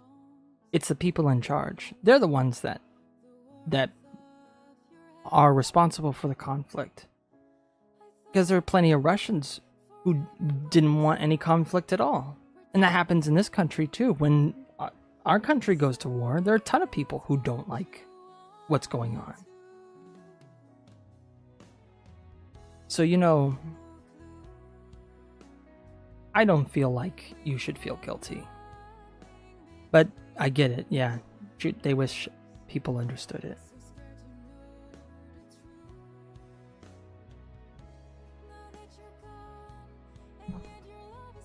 I was just gonna say that I think there's more distrust, but I 100% understand because on this game project, I don't know if my previous artist was Russian, and the only reason I couldn't continue working with her was because a lot of businesses in the U.S., financial businesses, they were they were doing like political campaigns of like we stand with Ukraine, and so in order to do that, they cut off any way of paying to any kind of Russian bank. And so I wasn't able to pay her anymore. There was nothing I could do to like circumvent when PayPal doesn't take the currency, and direct transfers don't work anymore. There wasn't anything I could do, so I had to let her go. But I knew that she personally, like, she's an artist who's drawing anime boys. Like, I knew she wasn't personally involved. And so I think sometimes, like, yeah, it's true. People will look at a nationality and decide that they know everything there is to know about a person. But imagine if someone looked at a white American man and said, oh, he's a racist, probably, because there are many white American men who are racist, not knowing that he's married to a black woman. Like, because that's my husband. He's clearly not a racist. Like, he's definitely not prejudiced. The way he interacts with me, with my family, obviously I wouldn't marry someone who would be hateful towards them. But like, if I just assumed or had someone assume that, it's really hard. Yeah, it's one of those things where you can feel like something is right or wrong, and just because you have the label doesn't mean that you are accountable for the badness that people who are like you are doing. So like, when I think about like global conflicts, like there's like America is at war with many people. Even if they don't call it war, they have different military bases around the world. But I do not affiliate myself with them. Just because I was born in the same piece of land does not mean that I support the bad things they do in that country or to those people. So, no, not at all. Because you're a person. I think like, I'm sorry that you're having that experience, because I do know that people, it's hard to be empathetic and understand. But one thing I've learned about travel is that there are people who are closer to being like you than different from you in every country. And so it is, yeah, it's a really unfortunate thing that many people, especially people who are not well traveled and don't get that experience, like that understanding, they may have a harder time like getting that kind of empathy from not having it by personal experience. But I definitely understand. Not all countries, no, I haven't been to all countries. I've been to Western Europe, and I've been to Southeast Asia, and a little bit of regular just like Far East Asia. But I have never been to Africa, and I've never been to South America. And the most south I've been in the Americas region is Mexico. I haven't gone more south than Mexico City, Mexico. But yeah, so far, I have like a list. I've been to Ireland, England, France, Italy, Thailand, Vietnam, Japan. Let me think. Sri Lanka. I think it's hard to like think. I have a list in my phone, but a lot of the times I found like I end up going to the same places, but like different regions or cities within those places, because I feel like when you go to a place for a short time, you don't really get to know it very well unless you meet people and make friends and stuff. So like, I haven't been to every single place there is to go, and there's still many places I'd like to go, but I try to go to places, learn a little bit of the language, and then kind of move on. I actually I know where Belarus is, because I had this desire to go to Lithuania, Belarus, and Poland. My sister went to Estonia, and she said it was really good, and so I wanted to try and go there, but I didn't get the opportunity. But one day, because I heard especially Estonia, I was curious about, because I heard that at a time they had the fastest internet in the world. But that was like when I was in high school. So, yeah. Oh, really? Huh. But yeah, when I was younger, what I would do was I would save my money and then travel every couple of years. So I didn't go, it wasn't like France back to America, then to England. It was like I would go from America to England, and then when I got into England, I then visited France and Italy and Ireland, and then back to America. So I traveled like that a lot, like kind of like if you make it out once, just hit as many countries as you can and then go back. So because of that, like I haven't had as many unique experiences, but I have gotten a chance to go to many places like all at once. But it did take me like a couple of years to save up for each trip. So there is that as well, like when it came to like vacations and stuff. And I think like it helped. I lived with my grandma until I was 23. So for a good chunk of my travel, I did it when I didn't have to pay for rent and bills and stuff like that. And like now, like we have rent and stuff like that. Like we live in our own apartment, but our life is pretty modest. Like we don't have a ton of things, but like our apartment is like small, but you know, like we can afford our bills for now. So, you know, it is what it is. Maybe we won't be going on any like major trips like that for a couple of years, but it's okay. Like I'm excited for when we can travel again. And hope we can do that soon. I want Raymond to experience lots of stuff. Yeah. And before meeting her, my life was pretty much, I took care of my sick mom. So I didn't get a lot of opportunities to travel. What do you think of accents? For some reason, I feel like that is a very big deal. I couldn't figure out what real English-speaking people think of that. Like, you gotta understand, with America, there is no standard like English accent because we're a No. like Sorry. Are you asking about like how do Americans view foreigners who have accents when they speak English?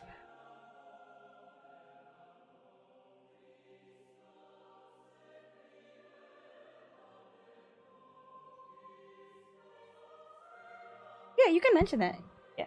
Oh, yes. So, in reality, like this is what I found. If an area is diverse, like any city that has like any good sized city will usually have immigrants, like a lot of them. And so I feel like places like where I grew up in Philadelphia, we are used to meeting people with a lot of different accents. So like people tend to understand really well different accents.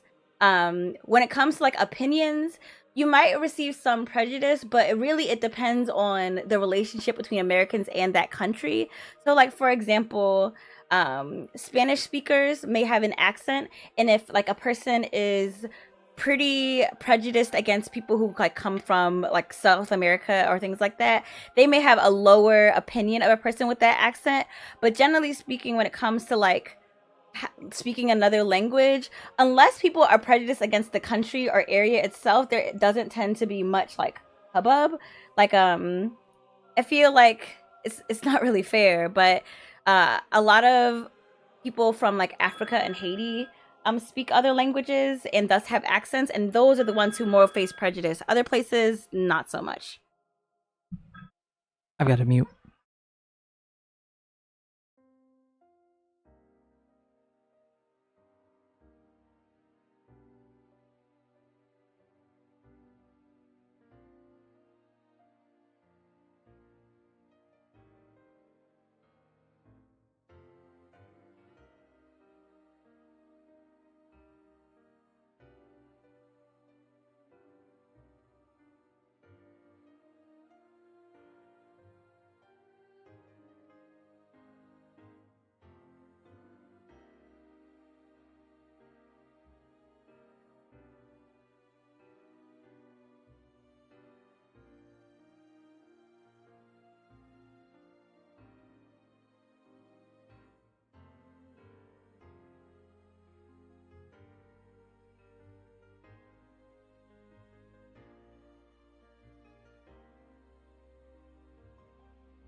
My wife's call just ended, and she has no idea what was going on with that customer.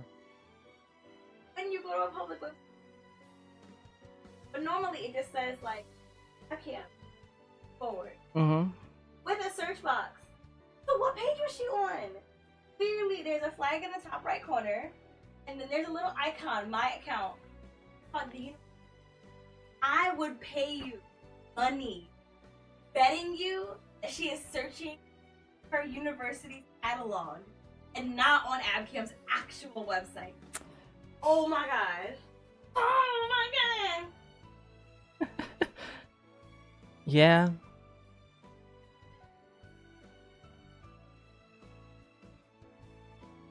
"26 minutes of that. At one point, you said, do you want me to help you reset your cookies? Why are you being tech support? That's not your job. Don't... Isn't there, like... departments? No,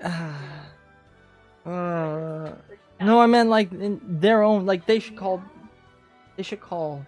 their own tech support. It wasn't even on your website, though. She didn't know that. She didn't know that, Raymond. She didn't know that. Yeah.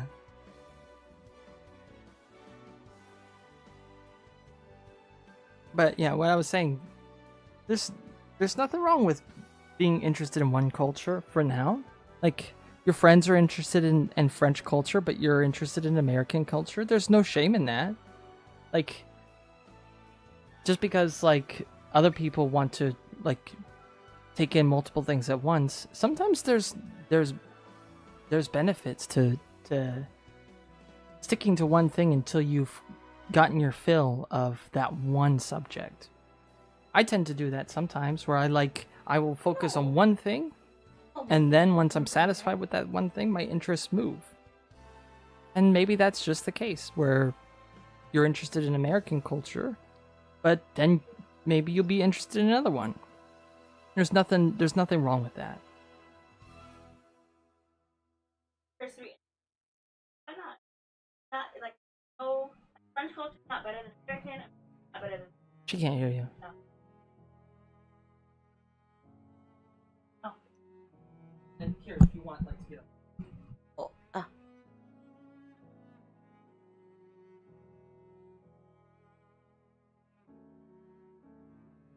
Well, you know, it makes me think of like how Americans have interest in anime culture. Like, well, I shouldn't say anime culture, but like not really Japan though. Specifically, they're interested in Japan because of their media. So like they aren't maybe looking to take a class or like grocery shop there or like learn how to live there as much as just like curiosity about fashion that people wear and what kind of music do they listen to. Like I feel like there's more of that kind of cursory interest in like the media.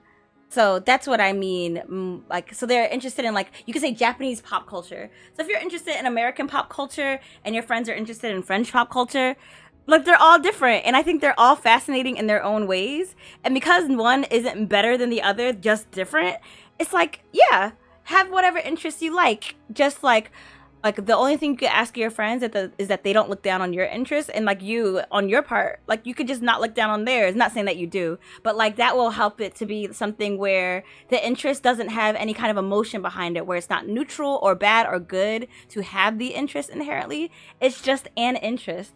Like I know I really like K-pop music, and I have liked K-pop for over a decade.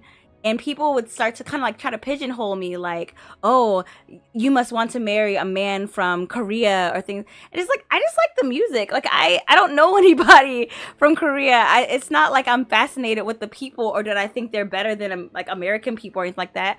It's just I like the music and I like the music videos and it's interesting to me.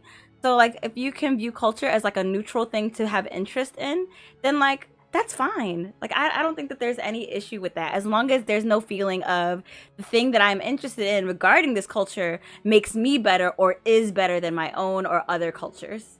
That makes sense. Because all cultures have bad things and good things in them. And more than that, all cultures have bad things that will bother some more than others, and thus they give them less weight. And other things will not bother them as much more than others. And then they think, oh, this is better, when in reality, it has the bad things don't affect them as much. And like, that's okay.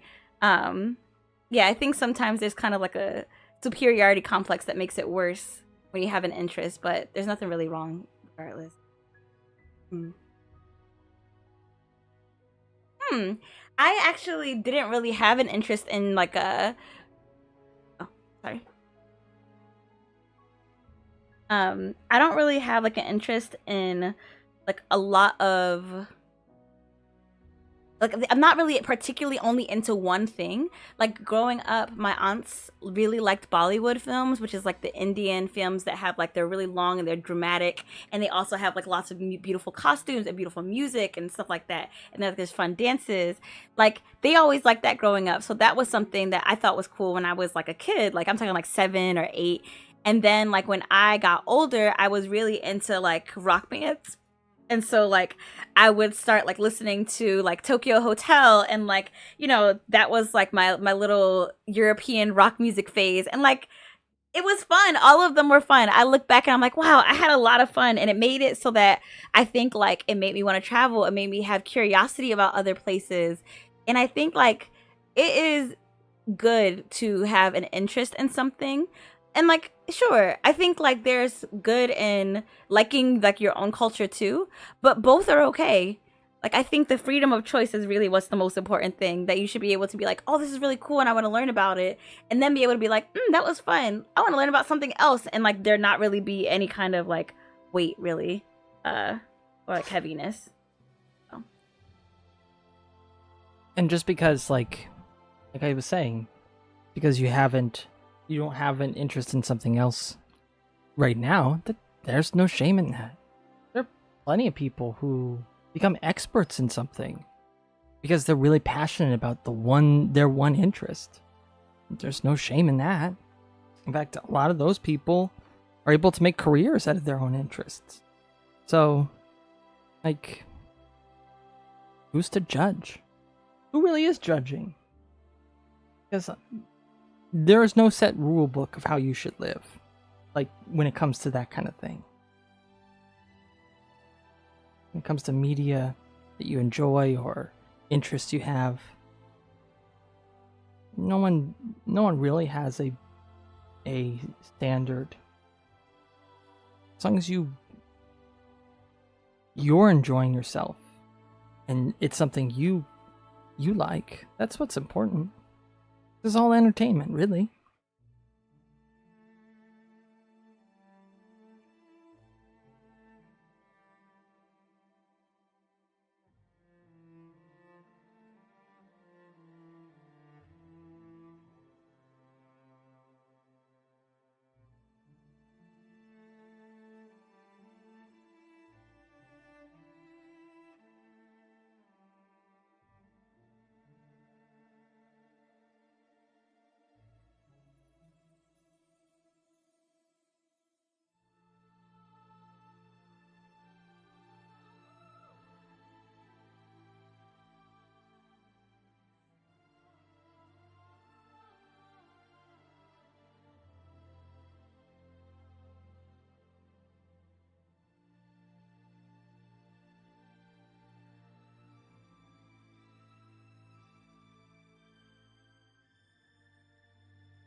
That's why I don't sleep at 4 a.m. That's the time when Americans start streaming on YouTube. Oh.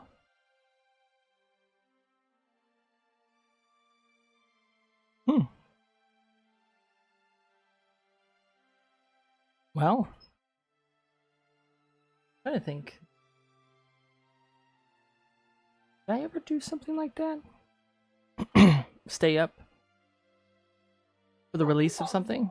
Exactly at midnight. Growing up, we watched Doctor Who, which is a British sci-fi show.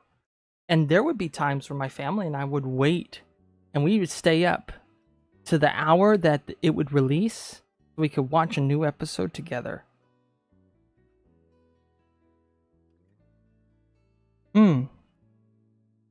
Also good to communicate with someone you want to know who you want to know better. Yeah. I think streaming does have that like added element to where there is a back and forth. You're not just watching through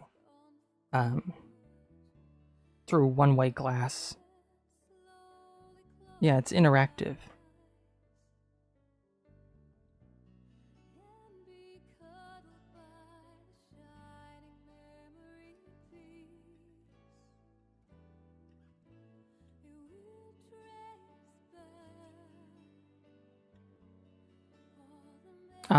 Messed up your sleeping schedule.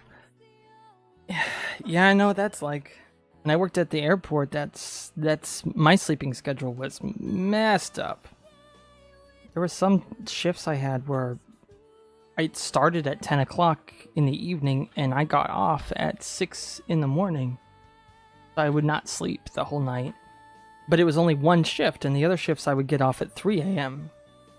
So I was like eating dinner and like winding down my day at like 3, 4 in the morning each night. Except for that one night where I didn't sleep, and then I'd be up till 2, 3 in the morning the following day. That was not healthy. Going 36 hours without sleep every weekend did take a toll, but it also did kind of whack my sleeping schedule a bit. I hate summers because it's too hot and I wake up at 4 p.m. and I can't do anything about it. Ugh. Yeah. It's hot here too. I feel like winters, like cold weather, is my personal favorite. Because you can always add like layers. You can always wear something warmer. But what happens when it's way too hot? You can't peel off your skin. There's only so much you can do. Trying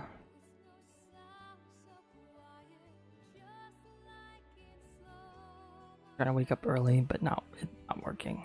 You know, I think the only time I'm able to like wake up outside of my normal sleep schedule is if there's like a very specific reason. And then it's more like, I have to be up. I have to do this.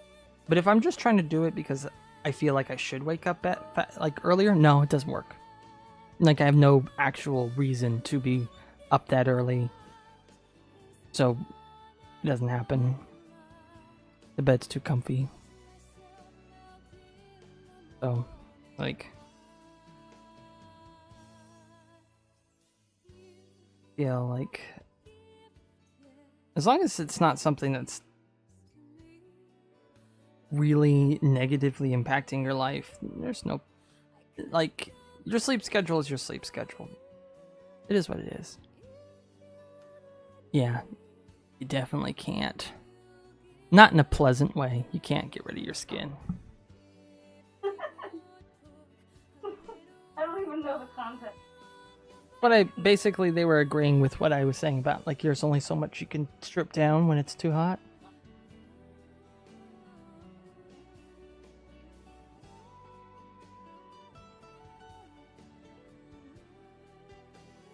I mean, we don't have a potato peeler, but that might be. Oh, God.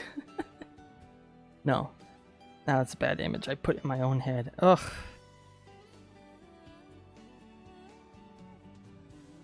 It's all my meat.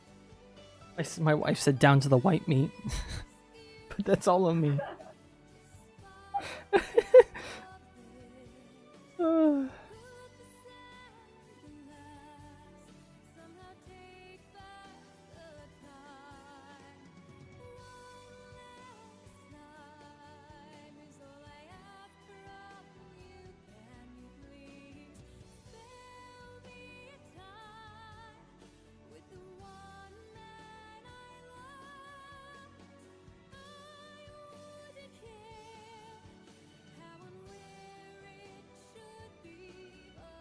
Oh, that was wrong pen type.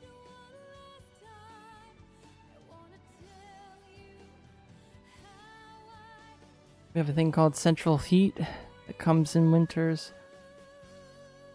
I'd rather stay cold. The central heat is horribly hot. Like we can't temperature control a temperature. Oh. Hmm. Not having temperature control, that's unpleasant too. Yeah, I would find that quite unbearable as well.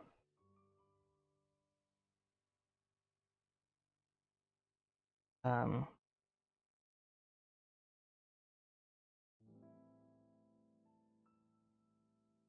yeah, we've got like one air conditioner, but it only fits in one kind of window, and none of our windows are that. So we have like one, like our bedroom window has just the right kind of hardware outside of it that it actually can work.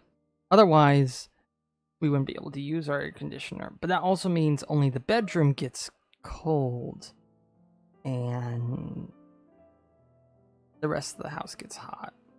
It's a small apartment. You would think, oh, it shouldn't like it should help cool the rest of the house. No, it doesn't cool the rest of maybe a little bit when we put fans and we try to blow the cold air out. But other than that, like this room's right next to the bedroom. Yeah.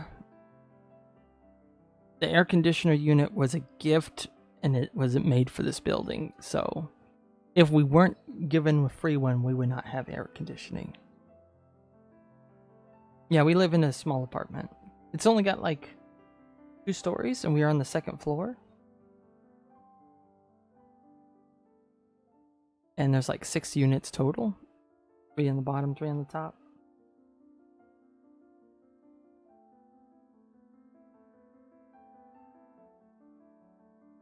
It's not a bad little place. 750 square feet.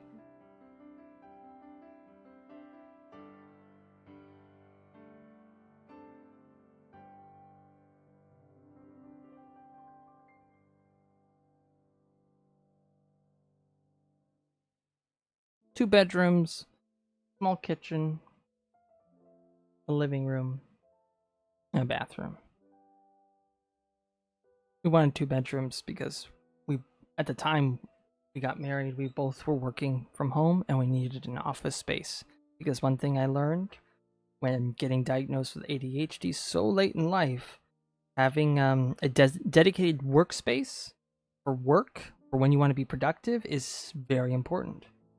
Because otherwise, then you're associating sleep with work, with like play, all in one room. Like being, if you had your work in your bedroom and a TV in your bedroom with like where you play games or whatever, there's so many distractions. Really hard to stay focused. Also makes staying like clean really hard too, because everything can be so disorganized because there's so many different things.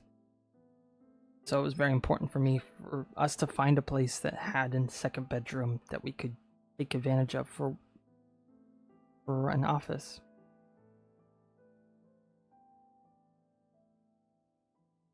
Yeah, it does make sense. And in fact, like when you find yourself like having a hard time sleeping, sometimes it's because you've been awake in your bed too long, and now your body and brain has subconsciously associated being laying in bed with being awake.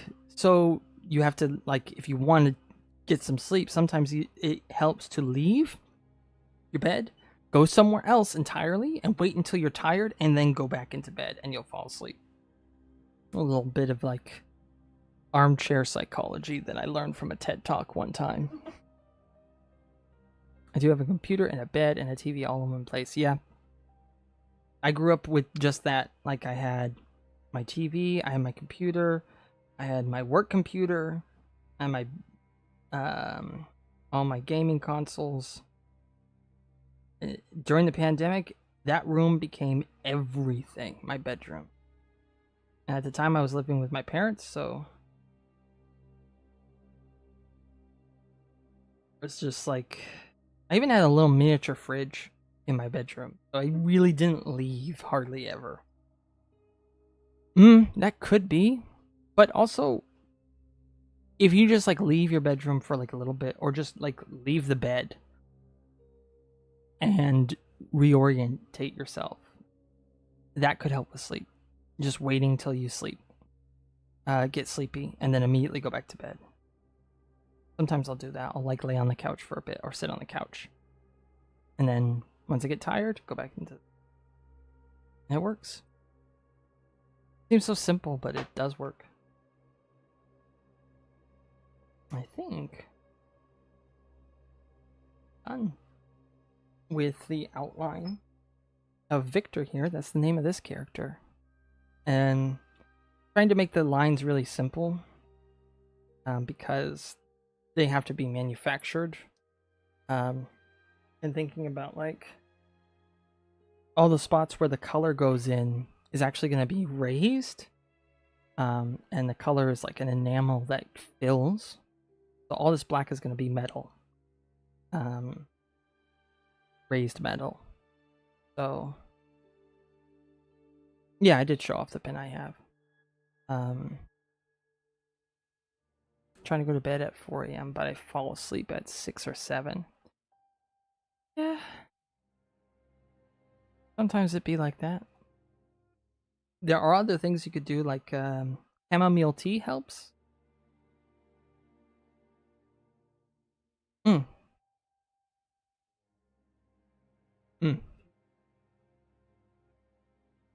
Alright. I can't exactly pick up my setup, so I'll be in here. Oh, I was gonna go into the colder room because it's getting a little too hot.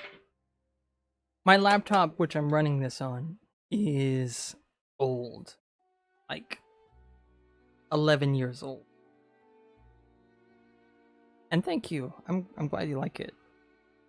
They like the way the pin looks so far. What do you think? You're the owner.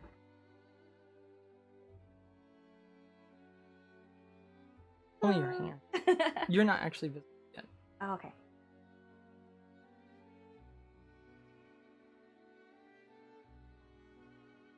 And I'll add the heart. A little too. I wanted it to be noticeably a ponytail. Because it's from, like, it's a direct facing. So, yes, it's a little high, but What if I you feel just like gave it motion? Like, put it a little bit out more.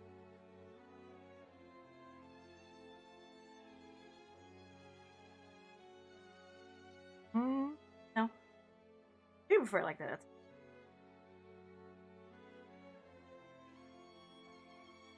I'm not sure. I'll think about it.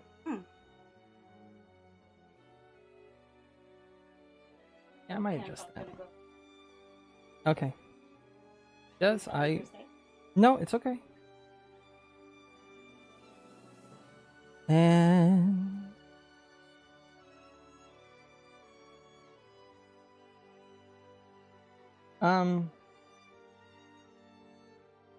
it's when I don't want to think.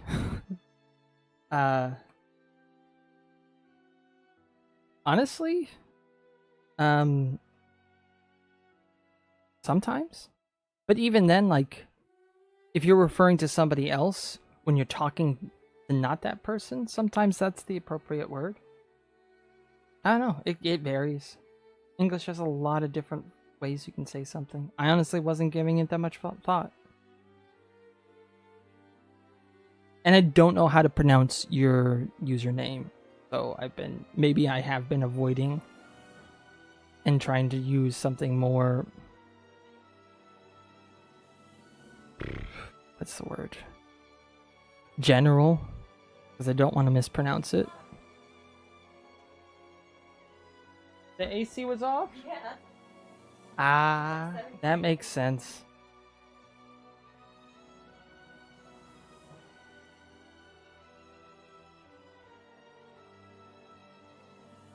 How do you pronounce that?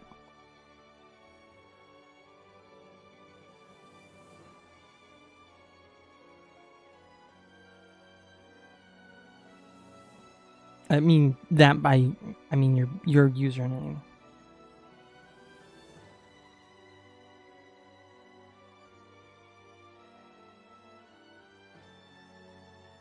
You know what? If I just put it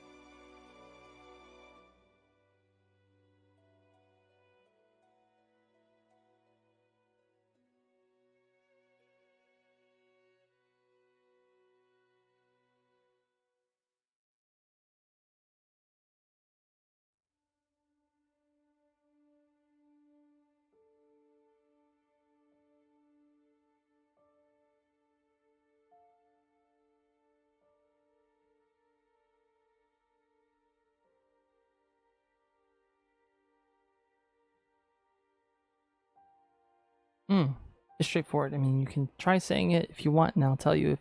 So, Gahora?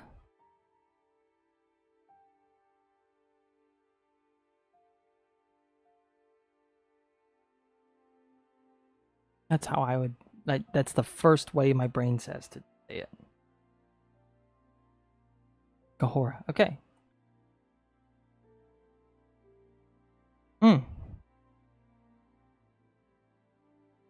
All right. Yeah, I'm so sorry. I don't talk that much, so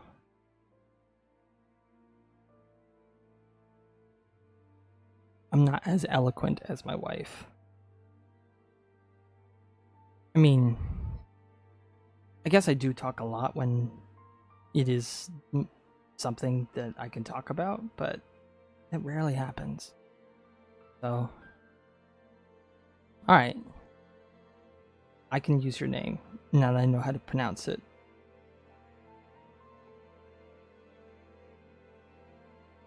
I tend to be more cautious than not.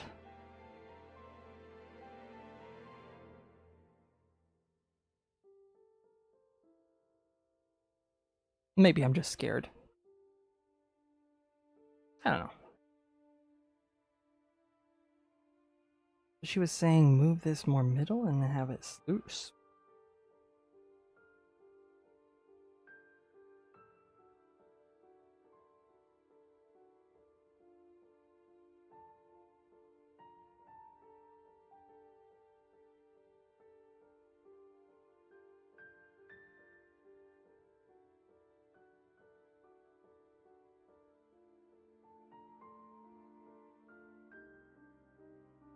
It's nice to meet you, Gahora.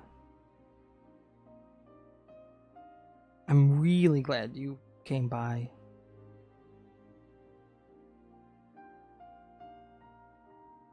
And I'm pretty sure my wife was too. She loves meeting new people.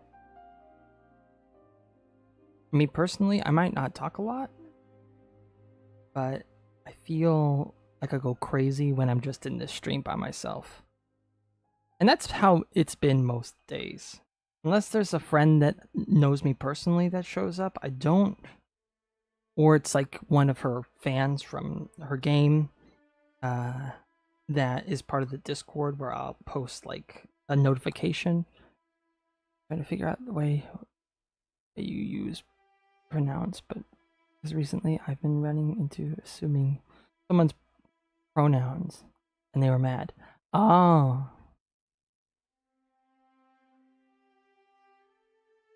I think there are some people who take that very seriously. I think it's a little silly when they take it so seriously. That's not a thing. Yeah, it wasn't a thing in this country until recently either. And there's a way for people to express how they would like to be addressed without being rude. But I feel like sometimes people take it to an extreme because they just want the attention, and less so that they want to be respected. For instance, like my name, Raymond, has a nickname. You can call me Ray. Now, when people have a nickname, this has always been the case in this country. Some people have a preference on that nickname. Yeah, she and he, if it's boy or girl. So, like, if someone met me, and if I had a preference, because I don't, but that's a different story. If I had a preference on which one I preferred, no one would get vividly mad if you use the wrong nickname. Because how are they supposed to know? Especially now that, like, people can, like, when it comes to things like that, people tend to dress and present themselves in a way where you can't actually tell. So, how are you supposed to get it right? I feel like people should be only upset at the intent of somebody else. A mistake is a mistake. if they didn't intend to upset somebody, if they didn't know that it was something to be upset about, then there's no offense, you know? But these people, like, I feel like being offended gives them attention. And it really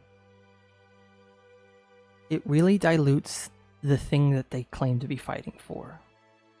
Because when there is no way to, like, there's no rules to it, when it can be just like, when there's such a wild reaction over a simple mistake, it makes the thing that they're fighting for look ridiculous. It makes it look unreasonable. And it's off-putting. So I feel like that behavior is rather unfortunate. Because it's counterproductive. But when people want the attention, they don't care what's productive. That's just my personal opinion. The world's a big place, and it also can be a small place. 1 minute you can be fine, and the next minute your whole world could fall apart, and you could be dealing with something that you don't know how to articulate. There's too much that can happen to you. Too much that can go wrong to be upset over something so small. Now, if someone maliciously called you by the wrong thing because they knew it upset you, that's an entirely different thing. That's trying to offend somebody. But if someone's not trying to do that, people really need to lighten up.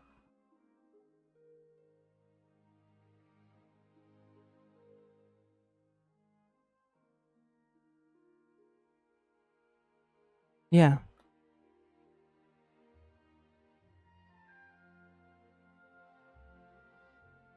Yeah. And I'm not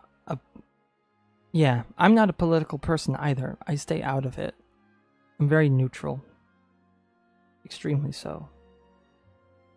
I care about people, not about policies. People, not about governments. And so that is not something like I particularly worry about.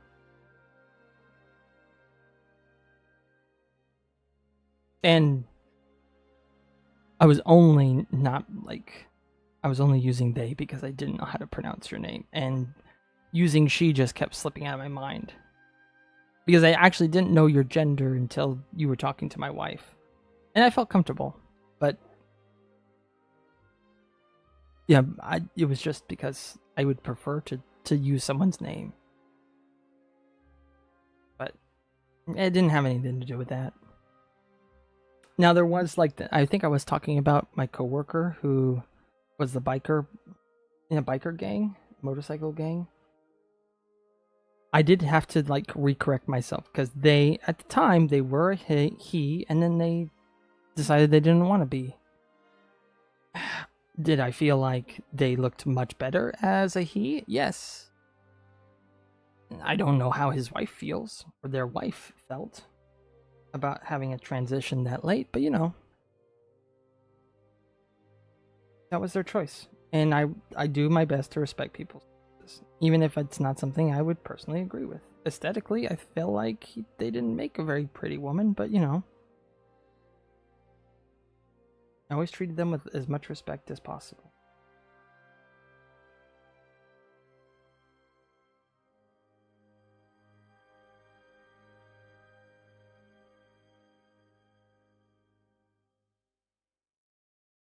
Did they treat me with respect? Absolutely not. In fact, they were the one person that I've ever, in that job, that had an issue with me.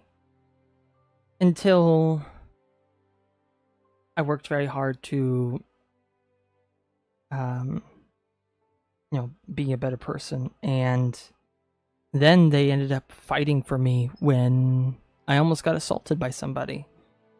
They scared someone off. Like they had back pain, like chronic back pain from something. And so they were taking medications. And I remember one night I had just gotten done with my shift. It was 3 a.m. And they puked all over in the bathroom because their pain meds made them feel sick. And so I was like, oh, it's that awful, terrible.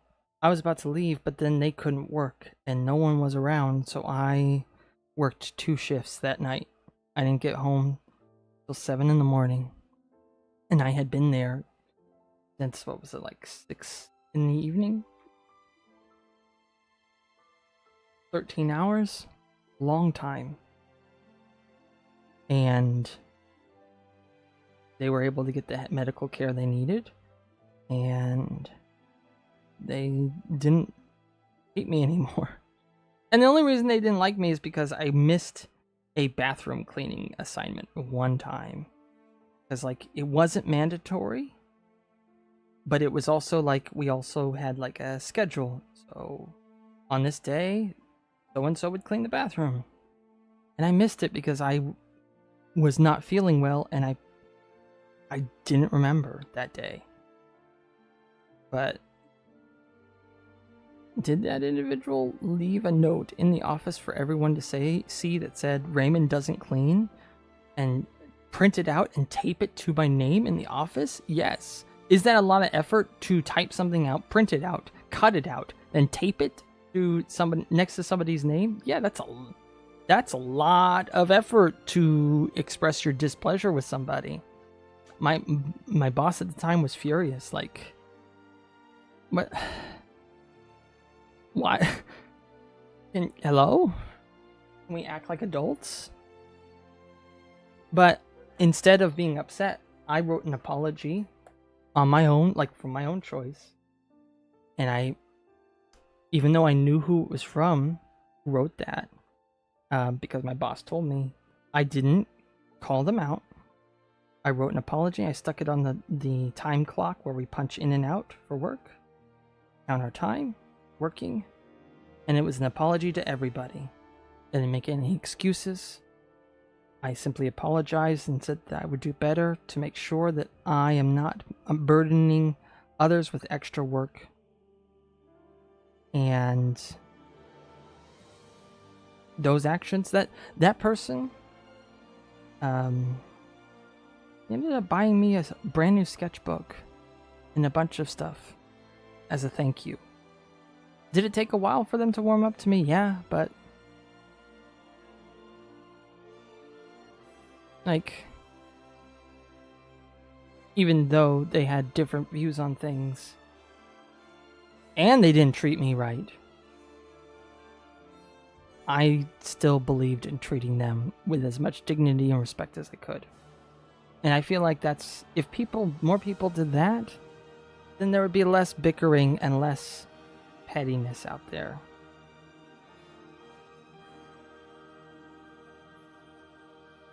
So, yeah. And I totally get, like, let's see, for me, I'm 31, I'll be 32 in 2 months. And in my lifetime, we went from that not even being a thing to it being such a big deal we had to, like, take training classes for work to make sure that we weren't offending anybody. So, me personally, I feel similarly shell-shocked sometimes because I blinked and something that was never a thing became a thing. Ah, wow.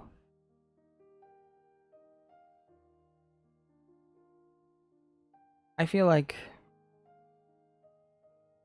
I'm only doing my best.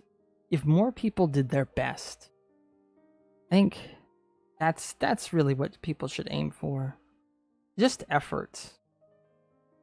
If more people did their best to be kinder, effort counts. We're not perfect people. And in truth, like, I'm also a religious person. I'm a Christian. And you want to know something? The Bible even says that all that God expects of people is to do their best too. And so many people just like feel like you have to be perfect. You have to not mess up. And when they get mad at these things without even giving you a chance, like, where's the room for human error? There isn't any. No understanding. There's just them and how they feel.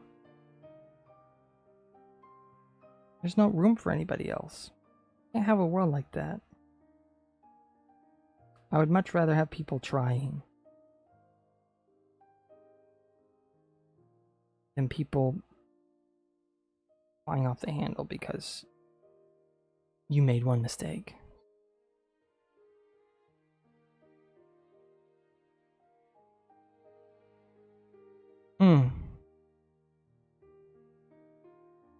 Well,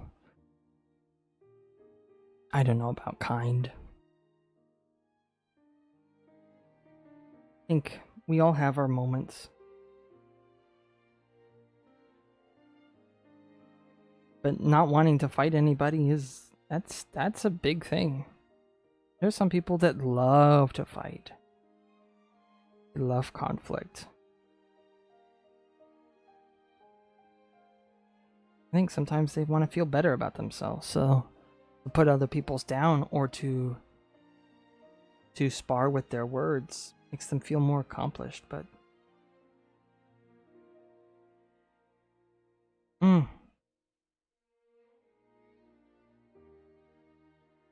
sometimes people are upset at things that they don't even really understand. Like, sometimes people lash out at others, and the person they're lashing out at isn't the source of why they're upset.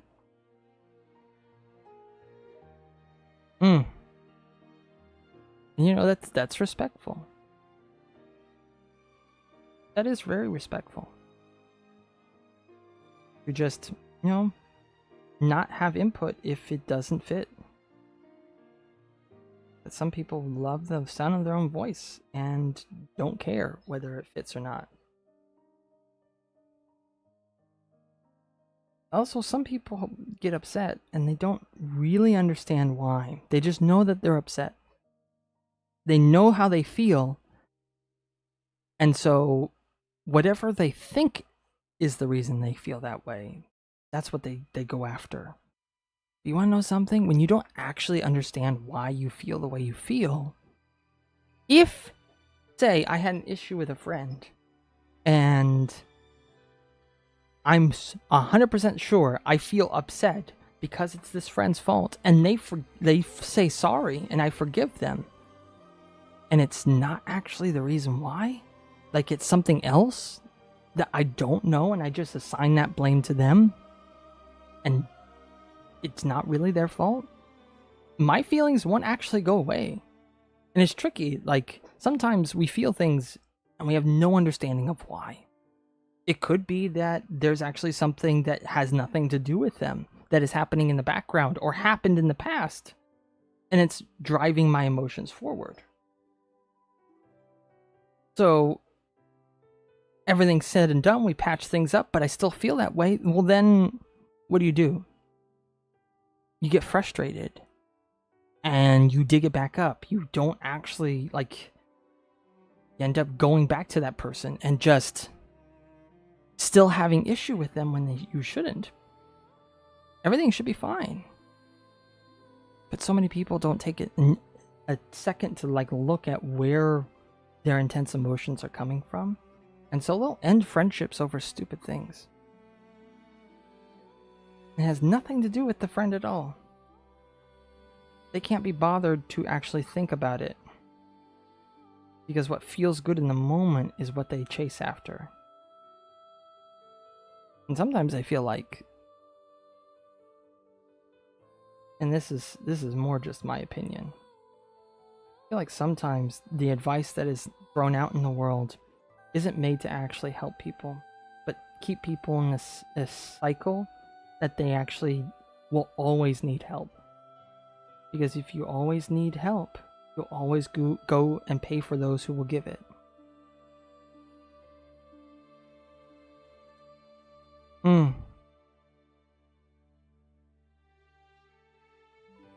I've never studied psychology, but I do pay attention because I don't speak that much. I try to understand. It's all I try to do. It's just understand myself and those around me. And I hold my judgment until I feel like I have a better understanding. Because there are very few people who are cartoonishly evil. Very, very few. And so if there's hardly, and if the average person can't be a villain, then there's a reason why they did something, and it's usually not malicious.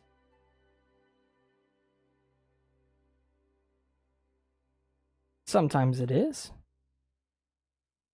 But in my life, from what I've experienced, there are very few times.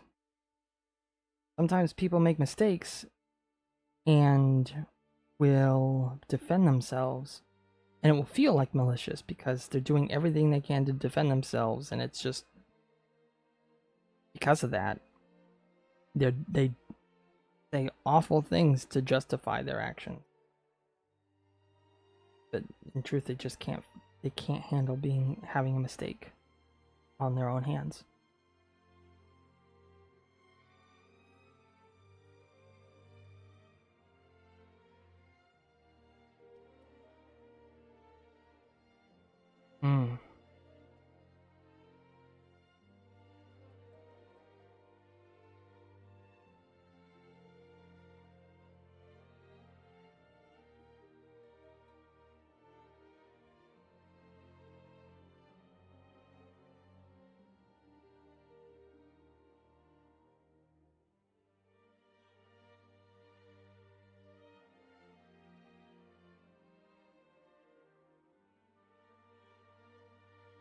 Yeah. People are so funny sometimes. But they also can be really, really amazing too.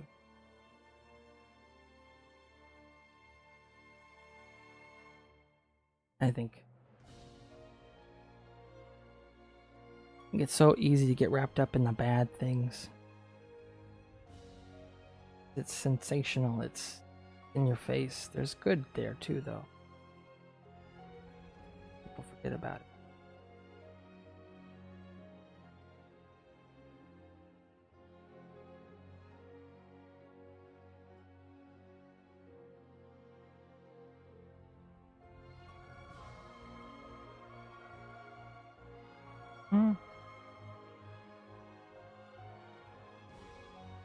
I like that one.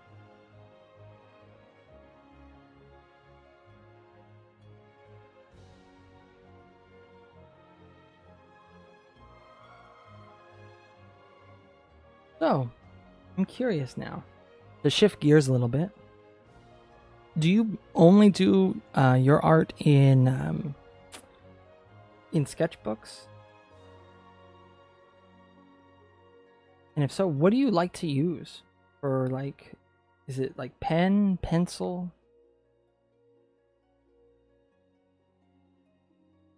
What's your favorite thing to make art with?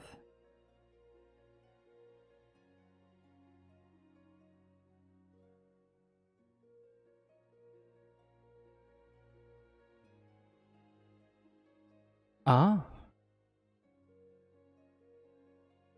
All right. Do you have like an iPad or You use like a drawing tablet in your computer.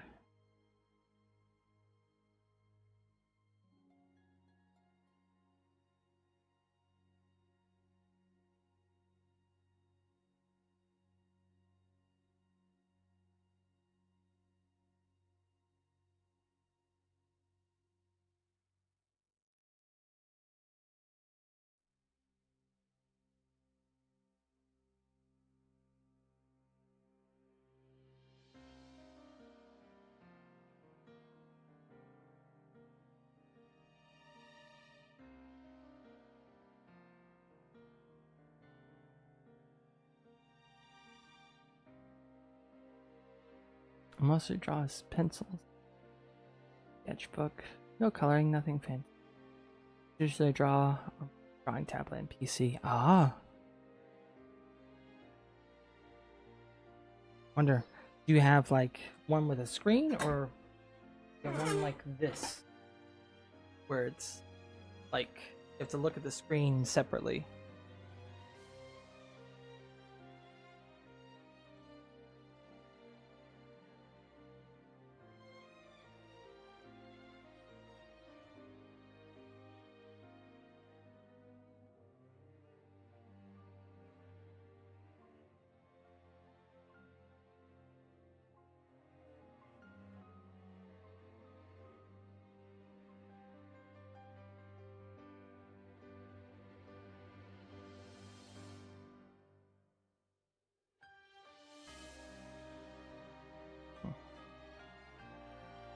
Screen? No, the board, not the screen tablet. Screen tablet is not for me. Ah. I actually got this. So, back when I worked at the airport, I did a lot of, I went on Discord a lot for this video game, actually. For Smash Brothers. Oh, too big, can't fit my... Yeah. So for this game's community, I hung out a lot on the Discords for the competitive players of Smash Brothers, and I would often do like fan art of the characters in the game. And at one point, I did some emotes for one of the big servers, and as a thank you, the owner of that server put a Kickstarter together or a GoFundMe, and they bought me this. Yeah, it's a game. It's a video game, a Nintendo game. They bought me that tablet. I used it for a bit, but my computer tends to hate me. And I think if my computer was lighter, I probably would have used it more. But it was very clunky to take around. And at the time I was doing digital art on my phone and my finger. Yeah, it was a cool experience. Because, I mean, look, let me change scenes here. This is my tablet, or not my tablet, my computer. It's big, the screen's massive. I got this for making blueprints back when I got out of school, and oh, Mocha's not here, so I'm sure probably... Where is that? There you go. This thing is heavy. It's almost like 10 pounds. And it barely fits in any backpack. So I... Like, taking it to work was a lot. I mean, this tablet's not even as big as the screen. And this is a pretty good sized tablet. So I ended up like still using my maybe even more, I don't know. It's old. 10 pounds in kilograms. Oh man, I have American units. I don't know. What's I feel so silly. I'll one of these days I will get used to switching things. Okay, hold on. It's like 4.3 kilograms. Yeah. So I stick with like using my phone and I had an older tablet. An older Samsung tablet that didn't have a pen. And at one point I was like, you know what? I'm gonna get a new tablet with a pen so that I can draw. Because my old one was getting so slow that I couldn't use it. And so I got this. And it works pretty good. It's because the tablet they got me. And I think it does like limit me in that way. But I do like having a screen. This pen's really responsive. I mean, I think Samsung worked with Wacom to make their pens, so it works similarly to like a fancy screened tablet.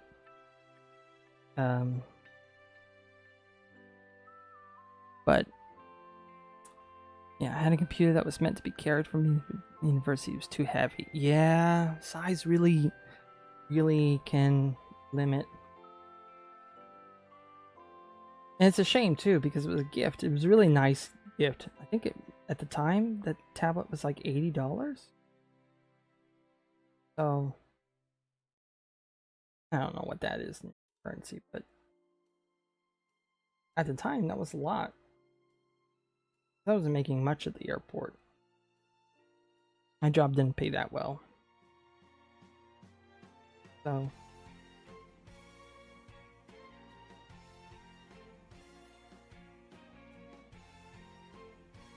if my laptop was lighter, I definitely would be drawing with the bigger tablet.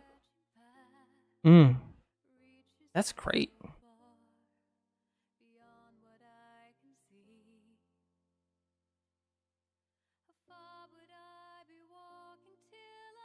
$30 is cool.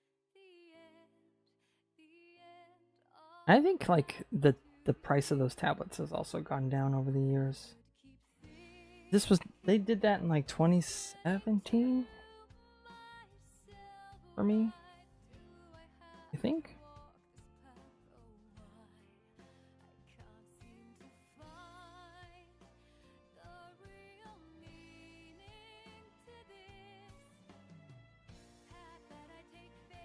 Okay. I think he's good. I think this though, I'm gonna have to like fill black.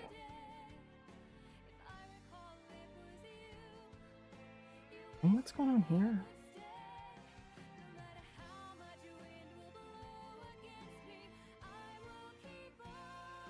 What happened there? Okay, well, glad I caught that. Would have been a random error.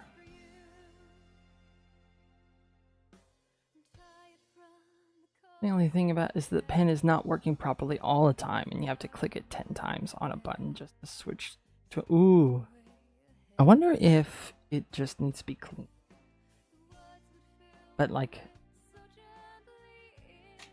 looking at my pen, I don't even know how to open it up to clean up the like buttons on it.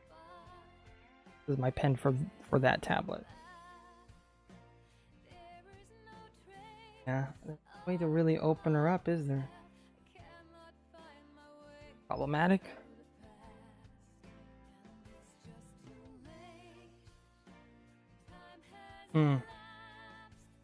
Yeah.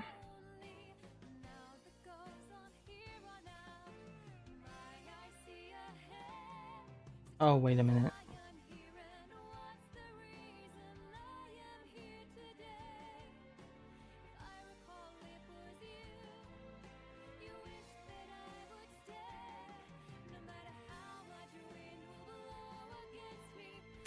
I know why that line was there. I had symmetry still on. Oops. Oh my goodness.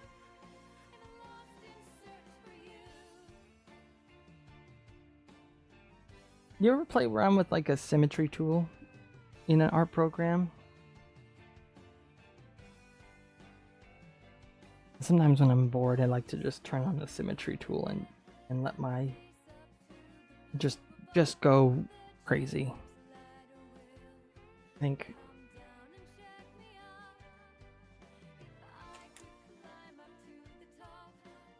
when I'm bored or I'm trying to pay attention, but I feel restless, sometimes I'll pull up um, a drawing program on my phone. Oh, you prefer copy paste? Ah, I feel like if I had like used my computer more for art, I definitely would have taken advantage of that more. But like,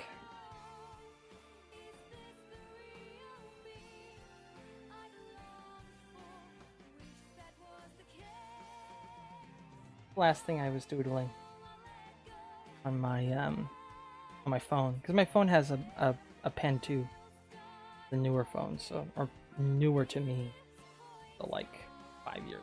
But I turned on this imagery tool for this and just started sketching away. First thing I started to draw when I was a kid was Spider-Man and Sonic characters. In fact, I taught myself how to draw using comic books and Sonic characters. I think that's the first time in a while that I've actually drawn something in that Sonic character style. But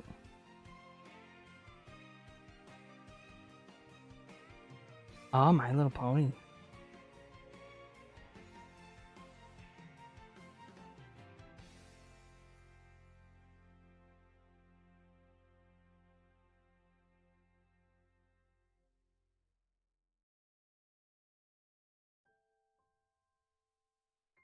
I remember that. Those times.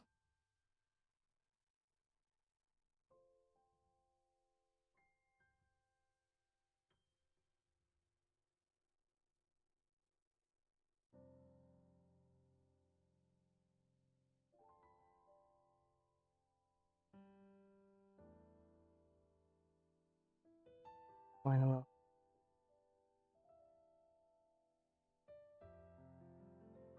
What magic? Press the. Yeah. Oh, I almost forgot one of the more important things. This whole pin. Oh wait, what am I doing? The whole concept of this pin is that there's going to be a heart next to him. So I got to do that. Let's go and make this canvas a little bigger.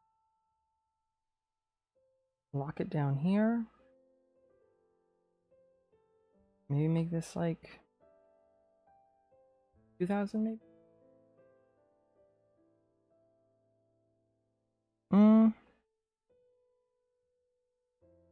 Yeah, I guess that works. I could just move them down.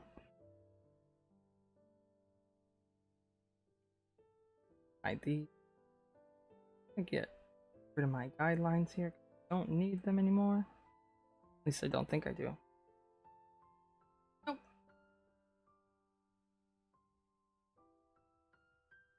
I'm gonna nudge move him. Just don't accidentally resize him. Alright. I'll be here. Take your time. They take the time to eat a sample.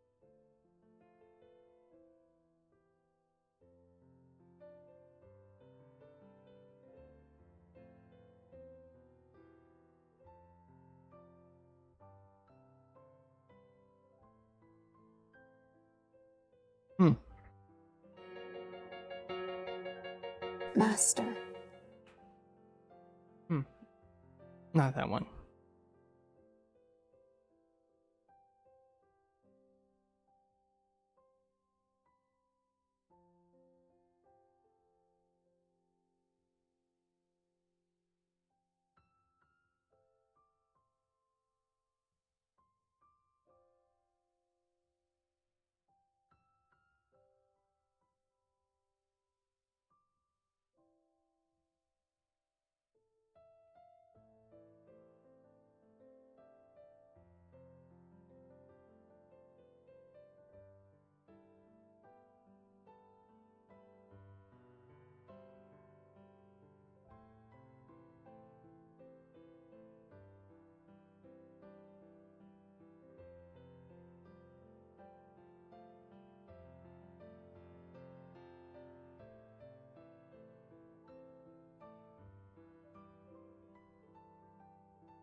I didn't realize the music had...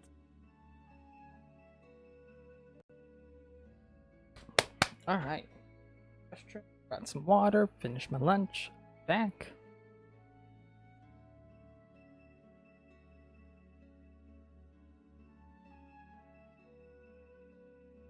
Now, arts concern.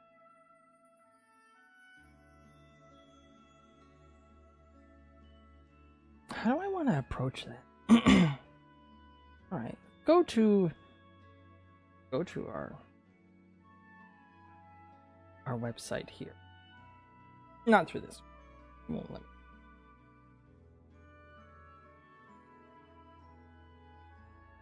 Yeah, maybe we'll get rid of the reference photo thing. Okay.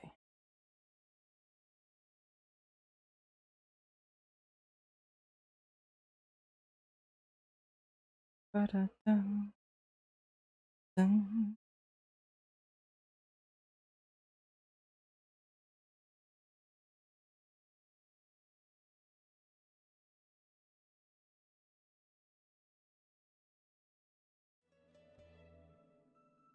Okay. I'll look at this and see if there's anything that, like...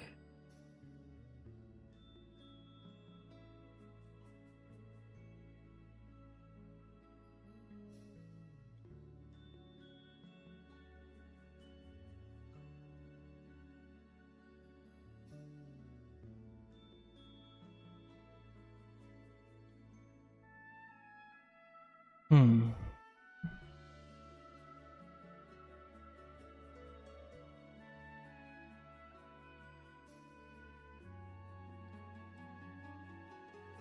wonder if we'd ever add... One day, this stream will be advertised on this site too. In the meantime, though...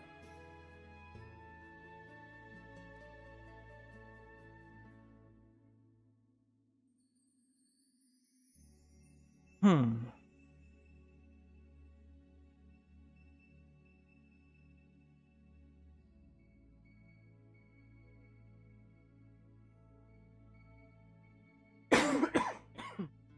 Excuse me.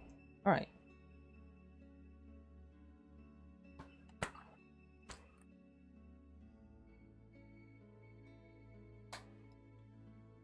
Welcome back. I got back just at the same time. I finished my lunch, got some water, used the restroom. I had a little funny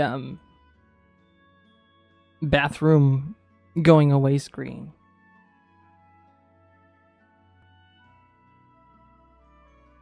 But right now, I've got a heart to make. But I'm trying to decide, should it be a simple heart? Actually, yeah, it does have to be a...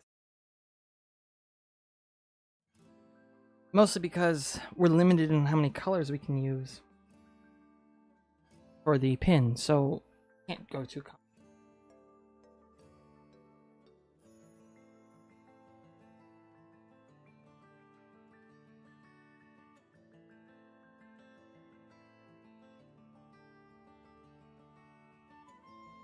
Yeah. There is one other screen I made back when I first started this.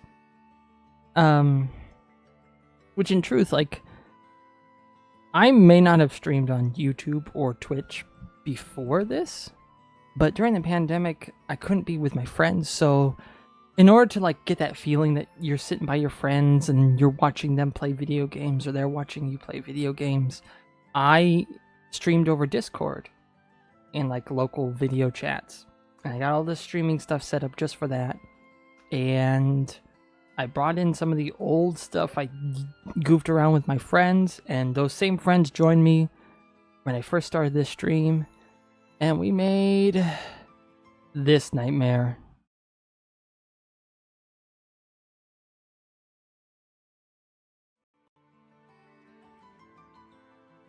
It was a mess.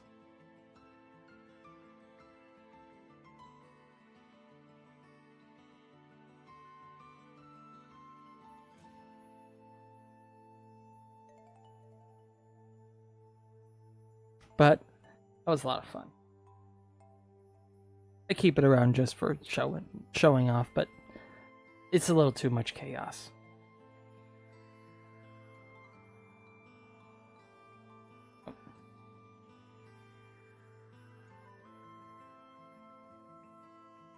So I'm gonna make this simple on myself.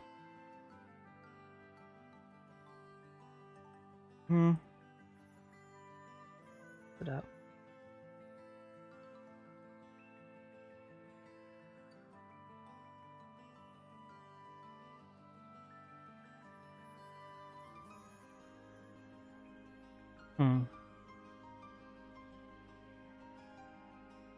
Honestly, I think a symmetrical heart wouldn't. I really like how she drew this heart.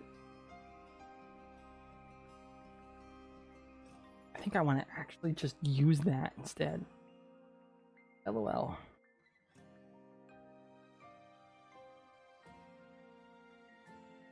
Oh, turn off this.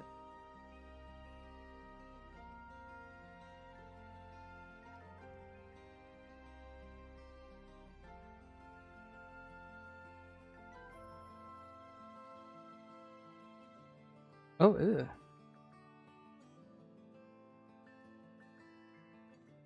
Didn't look quite like. One thing I like about really cool to have shared activities with your friends. You can't be proud of that? What do you mean? Oh.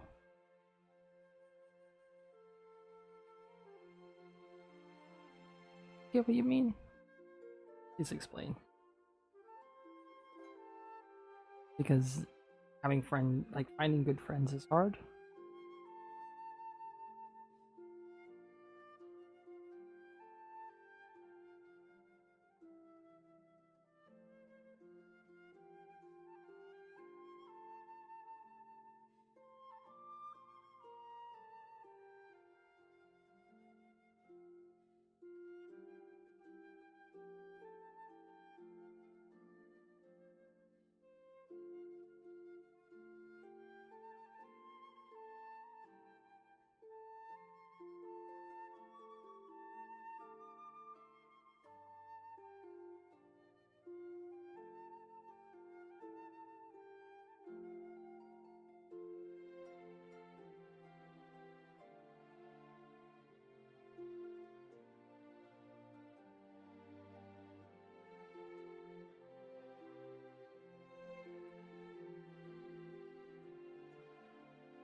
You know, like, I don't have friends to share anything. All of them are either too far away or moved to another country. Yeah. No, like, I think one of the friends I made during the pandemic, he lives very far away from me. Like, probably a 4-hour flight. He lives in Alabama, and I live in Oregon, which are pretty far away from each other. But the only thing that we had was that we were talking on Discord. So like, sometimes your friends are like not physically close. That's okay too.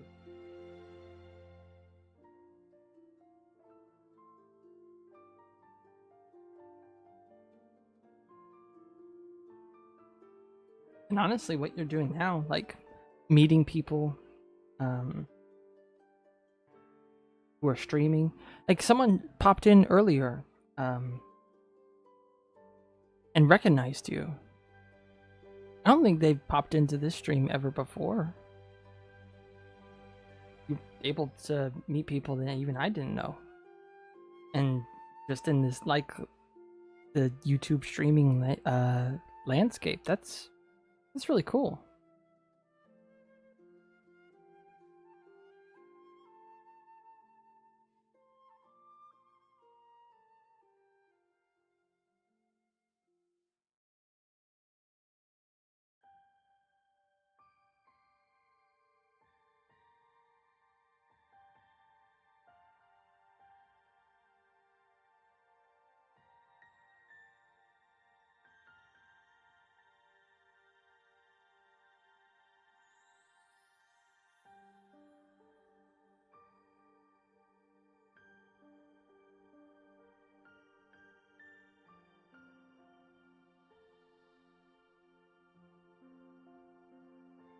sometimes good friends, don't necessarily have to be close, physically close.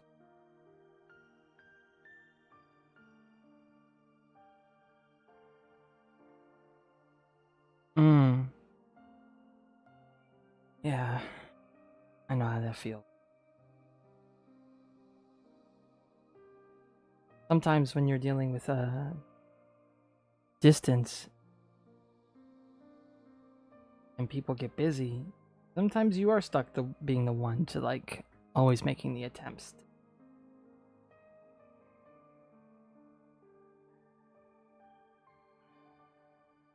In time, like, there will be people who do the same for you. Maybe not right now, but it does happen. It usually comes around. Good people like yourself tend to have other people gravitate towards them. It's only a matter of time.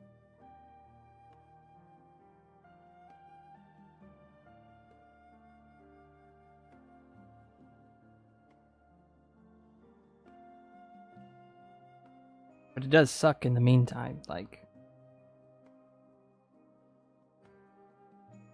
I feel like you're the only one that cares.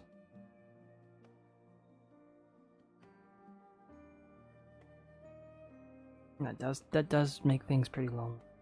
Sorry, you're going.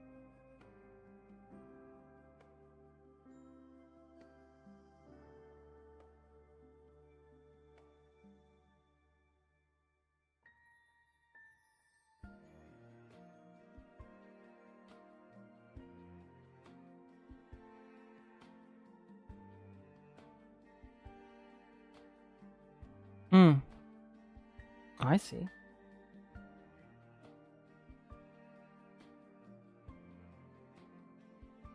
I didn't realize that there was at least a group of people on YouTube here that did that. Of course, I've only been doing this for like 3 weeks, so maybe it just hadn't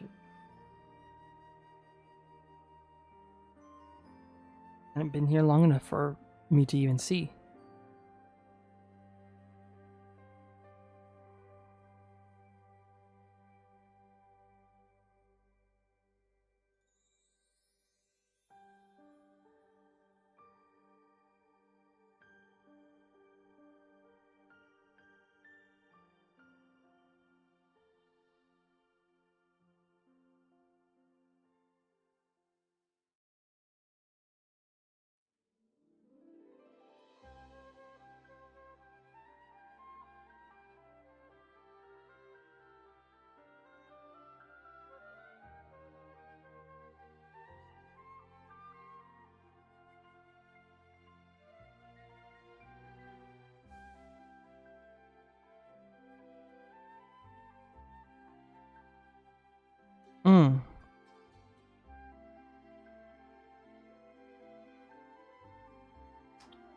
I gotcha.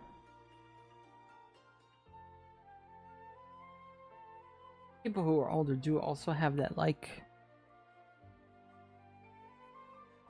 they're easier to get along with because they're harder to upset. You don't have to worry about them flying off the handle. That's not always the case, but generally. At least that's how I feel.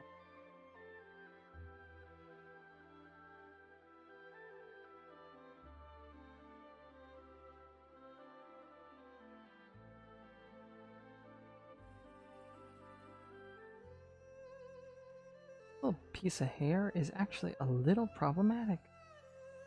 Because it's gonna be made into a pin that's just gonna be floating in the nothingness. You might have to closer to.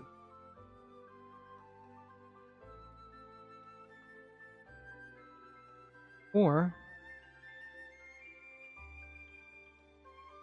I could just do this.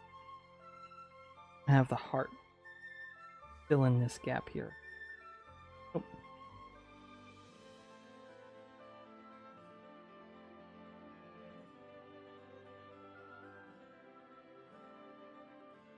And depending on how like young the group of your peers is, can also be a big factor too. Sometimes it's nice to have like a little bit of maturity, and you can't always expect it around people your own age sometimes.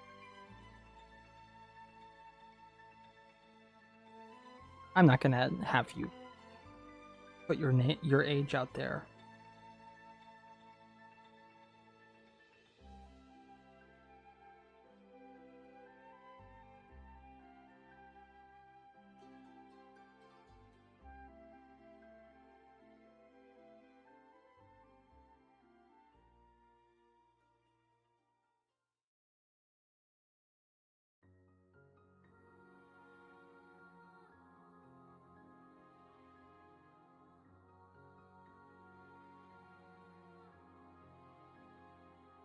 Hmm.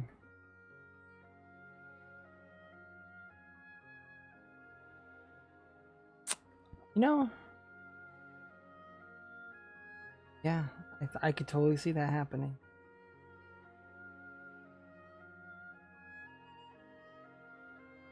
That can be annoying too, like, especially if the conversation naturally goes to something more serious and then they just disrespect it.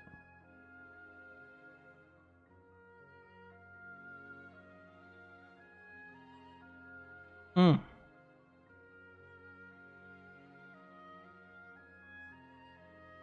Don't know or didn't really try. Yeah. Sometimes it like what really irks me sometimes is people who talk with a sense of authority, but they have no idea what they're talking about. Nor can they explain it, and it shows that they have no idea what they're talking about. But because they follow the status quo, they're just like, they expect you to agree with them when they have an opinion that they didn't think of that hard of. They don't really have their own opinion, they're following a crowd. And that's typically a lot of things that younger people tend to do if they're going to be immature about something.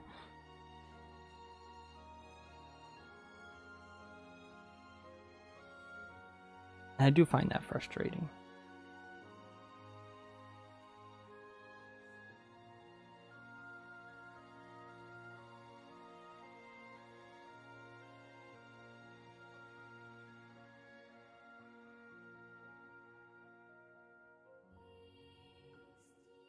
Did they mistreat you because of where you're from?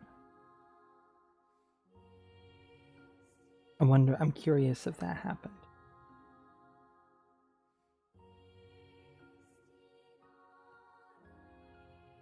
Because something I've noticed a lot lately, callous amongst young people to just be hateful without like caring about the real, like the details of what's going on. They pick a side and then they do not budge.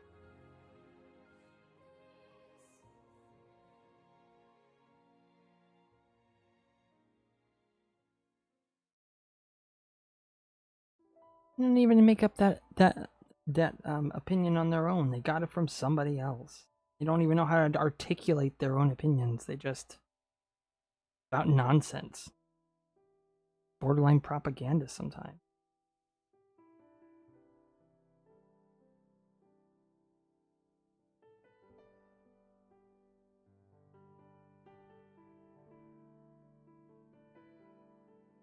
Oh, I hope they didn't.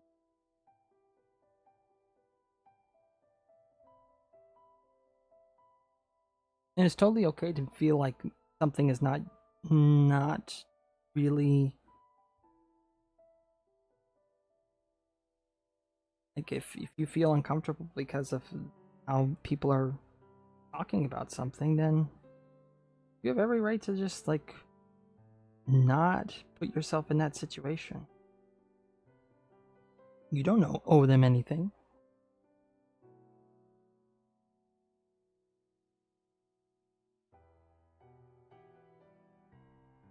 And there's nothing wrong with having people older than you. In fact, in our wedding, one of my groomsmen was in his 70s.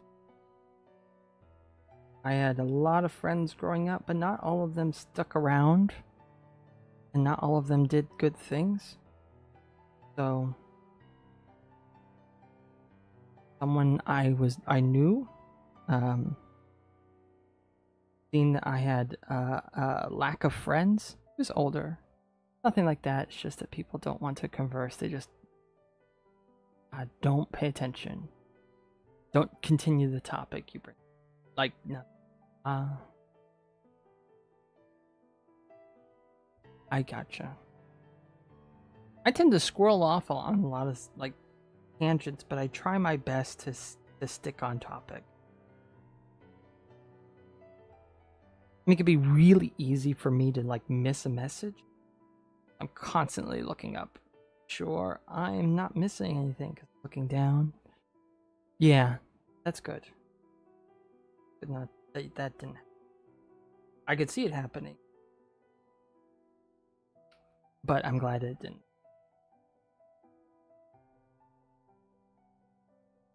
Definitely not my vibe.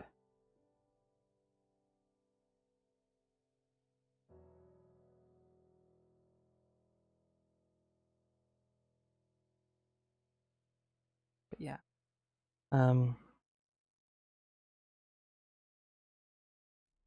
70-year-old man kind of became my friend. Went like fishing, and he would take me out to eat. He kept me company when I was missing a lot of my friends. My wife is here, but she's in the other room. It got too hot in here, and I can't exactly pick up my setup, sadly.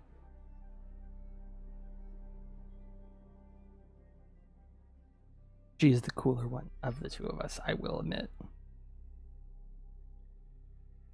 I forgot to turn the air conditioner on, so we're cooking ourselves for. That's my bad. Yeah. And she's taking phone calls for the rest of her workday. I think here pretty soon the phone calls will stop. I think she's on phones for the 50 minutes. That doesn't mean she's always on the phone, but she could get a call. In the future, we're gonna have her more involved. Because before I had this microphone, like it could pick up both of us, kind of, but it also picked up the fan of my laptop as it was trying to desperately cling to life. So, yeah, well,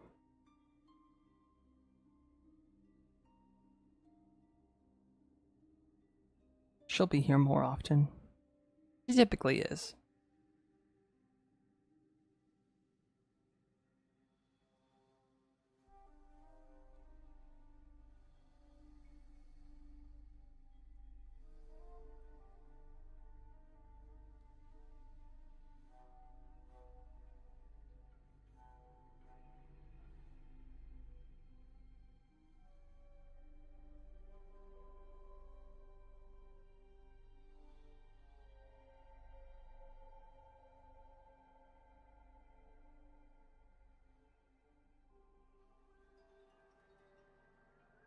Am I going to?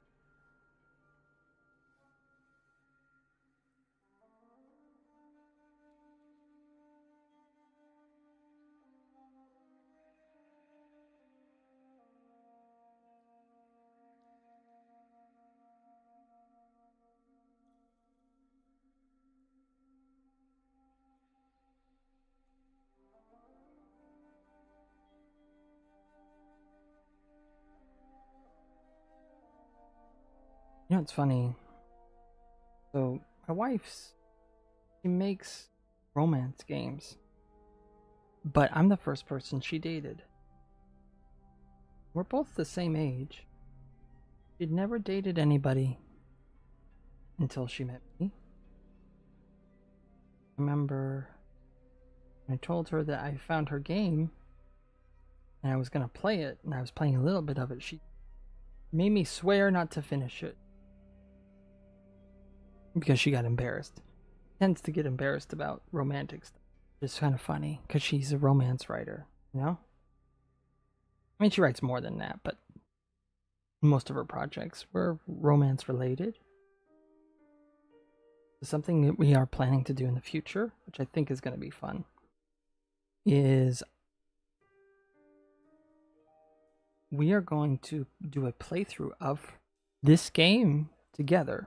And it'll be my first time playing through it. And we're going to have her with the stream. Because not only would you get my reaction of playing my wife's romance story that she never had any experience with romance herself in before she wrote it, but also you get her reaction of her being embarrassed. I think it'll be cute.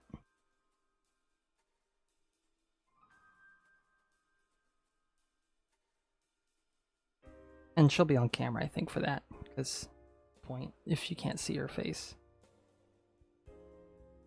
I don't know when that will be, but I'm excited for that. And she agreed. It's not like I'm going to spring it upon her. She actually wanted me to finish her game. She really wants me to enjoy the things she makes. And I only didn't finish it because she told me not to. So, figure it's something I want to do. It's something she wants me to do. And on top of that, I think it'd be really fun for people, especially people who really love her game. Like, she's got not a lot of fans, but they're very loyal. And they really like that idea. So in the near future, that will be something happening. I bought the game a long time. Just like your wife, I'll never have a relationship until I'm like 30. You know what though? She's the first person I dated too. And you know what? I'm kinda not upset about it. Because when we were dating, we get all this advice like, oh man, when you get married, everything is gonna be so difficult. Everything is gonna change. It's gonna be hard. It's not been hard. It's not been hard, not in the way that they kept alluding to it. And you want to know why? Because we weren't children when we got married. We were fully grown adults who understood ourselves. I feel like a lot of people, at least in the area I live, people get married at like 18, 19, 20. If you're like 23 and you're not married, people are like, maybe you don't want to get married. But like, you don't even know who you are when you're 18 years old. The person I was at 23 is not exactly the same person I was at 27. You find out more about yourself, you become comfortable with yourself. And I feel like all these people who get married so early, they're still finding out about themselves. They're not comfortable with their own self yet, and then they're adding somebody else into the mix. No wonder they had some issues. So we were able to take things like have a very mature perspective on things. If we had a disagreement or we didn't agree on something or we misunderstood each other, we've never fought. We've never argued. Because we both care about the other person and we're not immature. So we can have an honest conversation. And even if we don't agree, it's still a good conversation. Because we don't stop until we understand the other person. And I feel very respected every time. And so does she. And you can tell when people don't even know how to handle themselves. And that's when you see a lot of people struggle. You say that you'll have a lot of problems you're talking about when you're 20. Yeah. Mm-hmm. I also feel like it's projection. Like people are projecting their own issues onto you. Like I had a guy who was older than me, but he married somebody when he was younger, much younger, like in his early 20s, and they were in their late 20s, much late 20s, almost 30. I think maybe they were. He was like 21, and she was like 28, or maybe 29. And this guy comes up to me. He's much older now. But he comes up to me, he's like, so did your wife dress you today? We were at church, and I was like, no. Well, not church, but you're absolutely right. The thing that you said, that you add up somebody to yourself. Yep. But like he looks at me and he asked me if I dressed myself, and I've always dressed myself. My wife likes the way I dress. And I was like, no. And he looked at me and he was like, sure. Sure you did. And I'm looking at this person and I'm thinking, dude, you've known me for like 7 years. I've not changed. And in my head I thought, and I didn't say this because I'm not one to cause conflict, even if it's funny. But I thought, just because you married someone who's basically your mom, and they probably dressed you, doesn't mean that I had the same problem.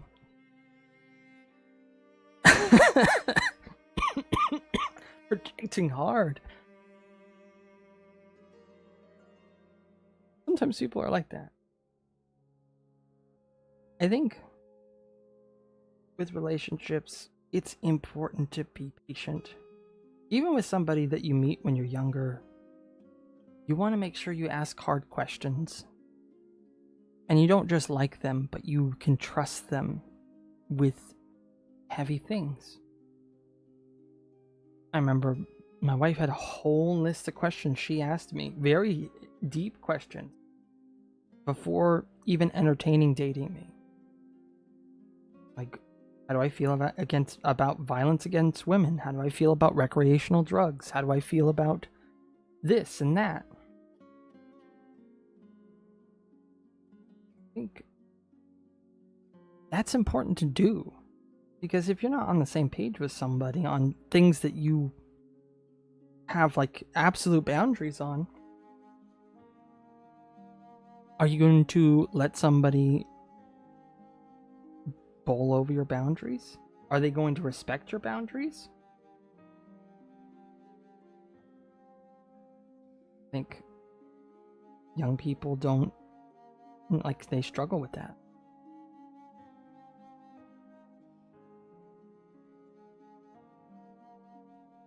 But yeah, it can be lonely. I remember lots of times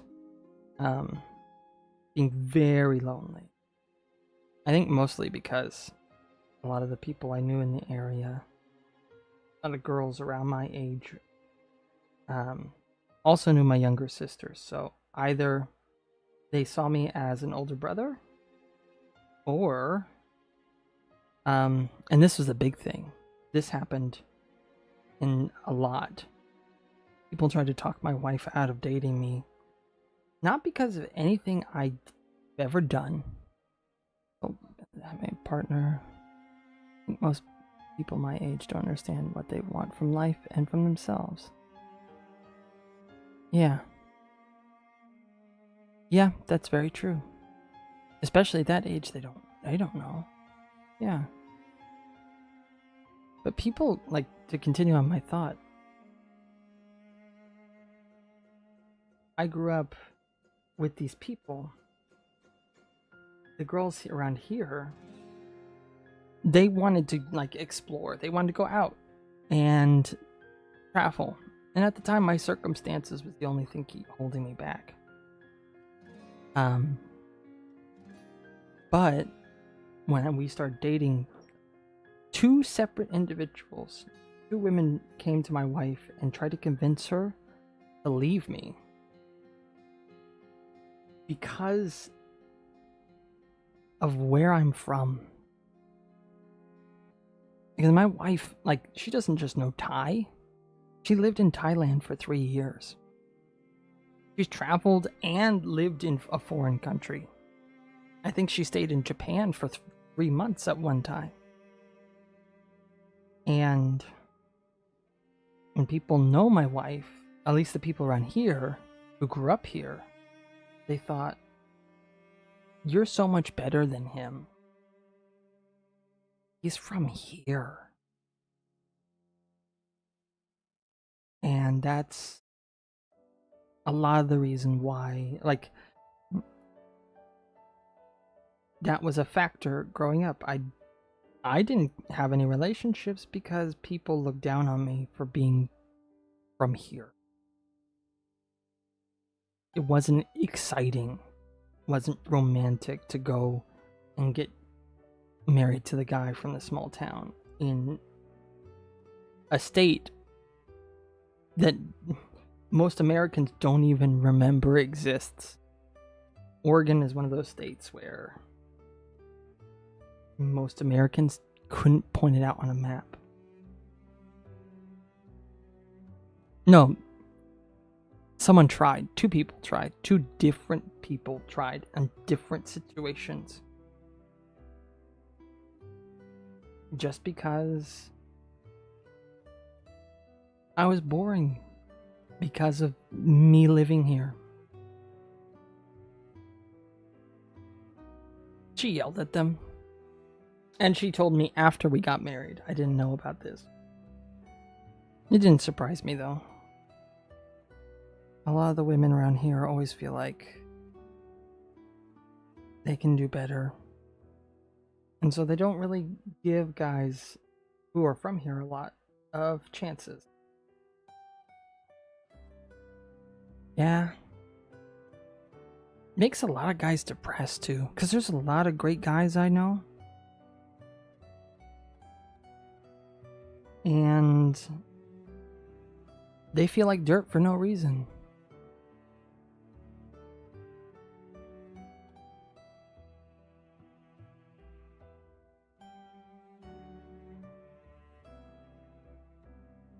I think that's also like something too. The louder you are at a young age, the worse you might be for a relationship. And what I mean by that is, like, at least from where I'm from, the really good guys are the ones that respect your boundaries. They don't say much. They might not even approach you. That makes it really difficult. Like, how are you supposed to know that they're interested if they won't approach you?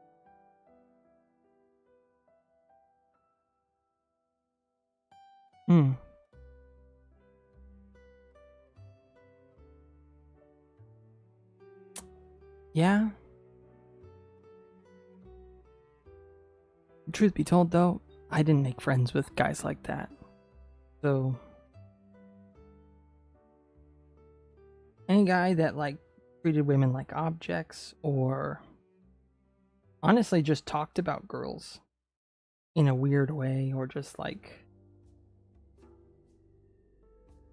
I remember one time a friend of mine was being egged on by some guy to try and get as many phone numbers as he could. And I removed myself from the situation, didn't talk to the guy who egged him on, and tried to talk sense into my friend, because I found that kind of weird.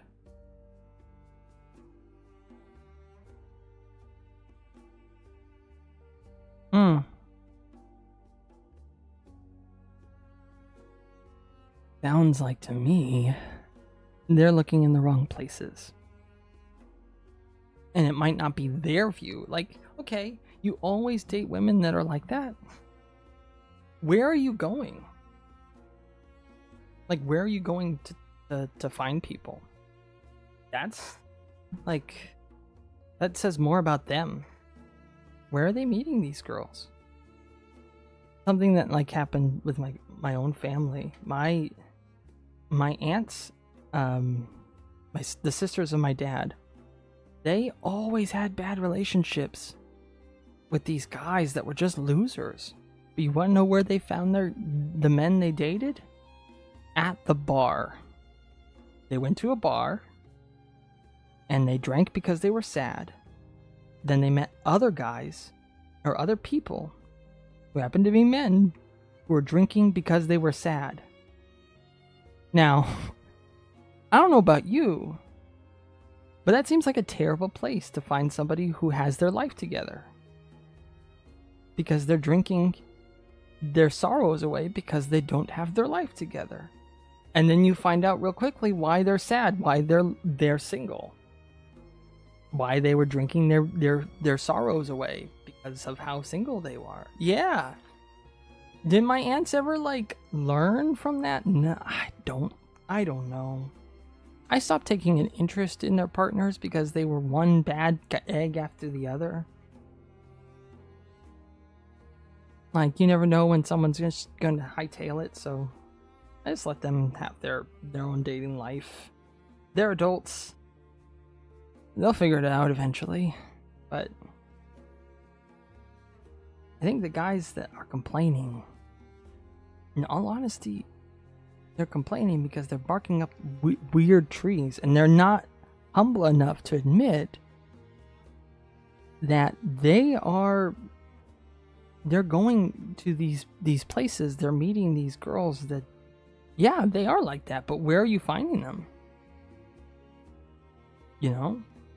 Is it somebody who's already selling themselves, like selling their image online for money?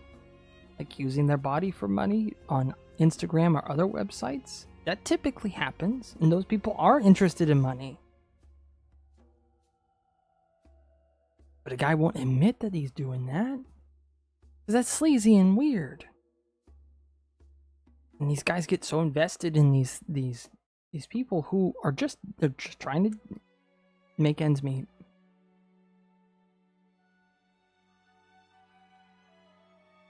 So, like, that is not how, like, all guys think. And if guys saying that, it makes you question, where are they going to meet these women? Now, it's like one thing if what the woman is looking for is, because if you're getting married, you also want to be like stable. You want to feel secure.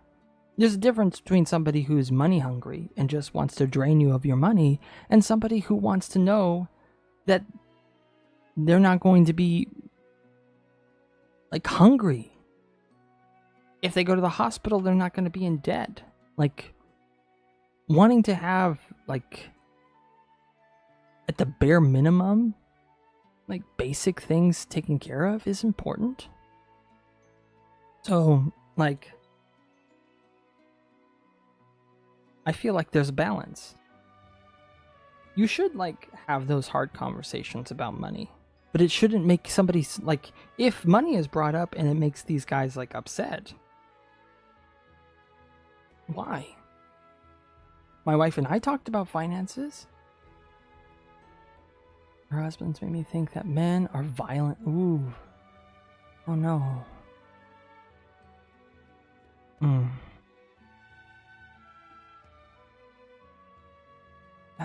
That's awful. I am so sorry.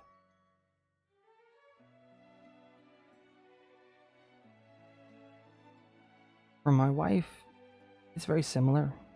Not exactly the same, but her father didn't want her. Her parents weren't married. And her father didn't treat her well. So, one of the things that my wife was very concerned about is if at any point I would be like her father. Nope, she can't have that.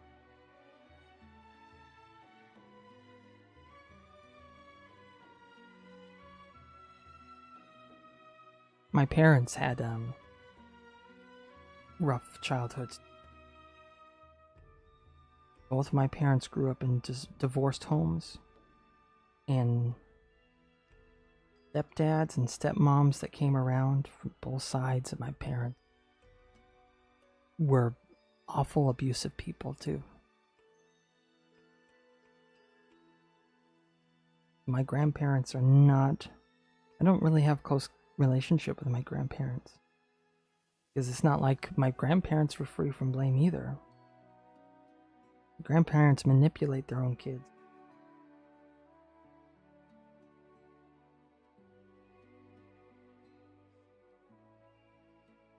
Not all of them. But there's a few.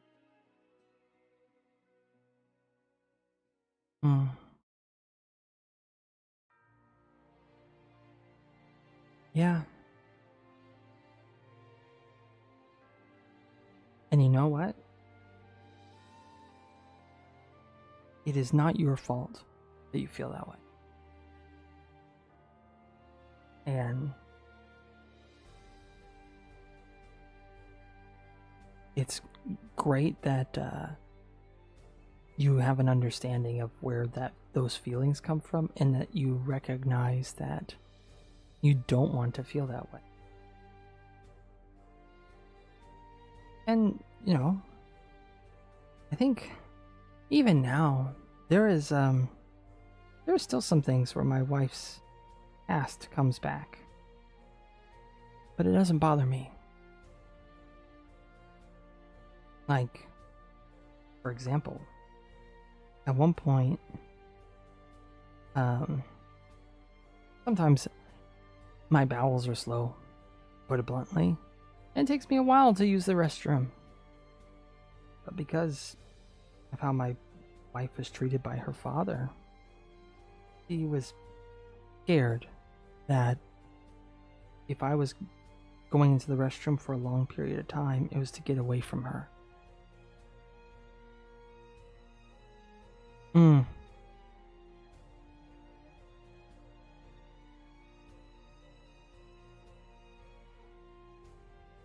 Yeah.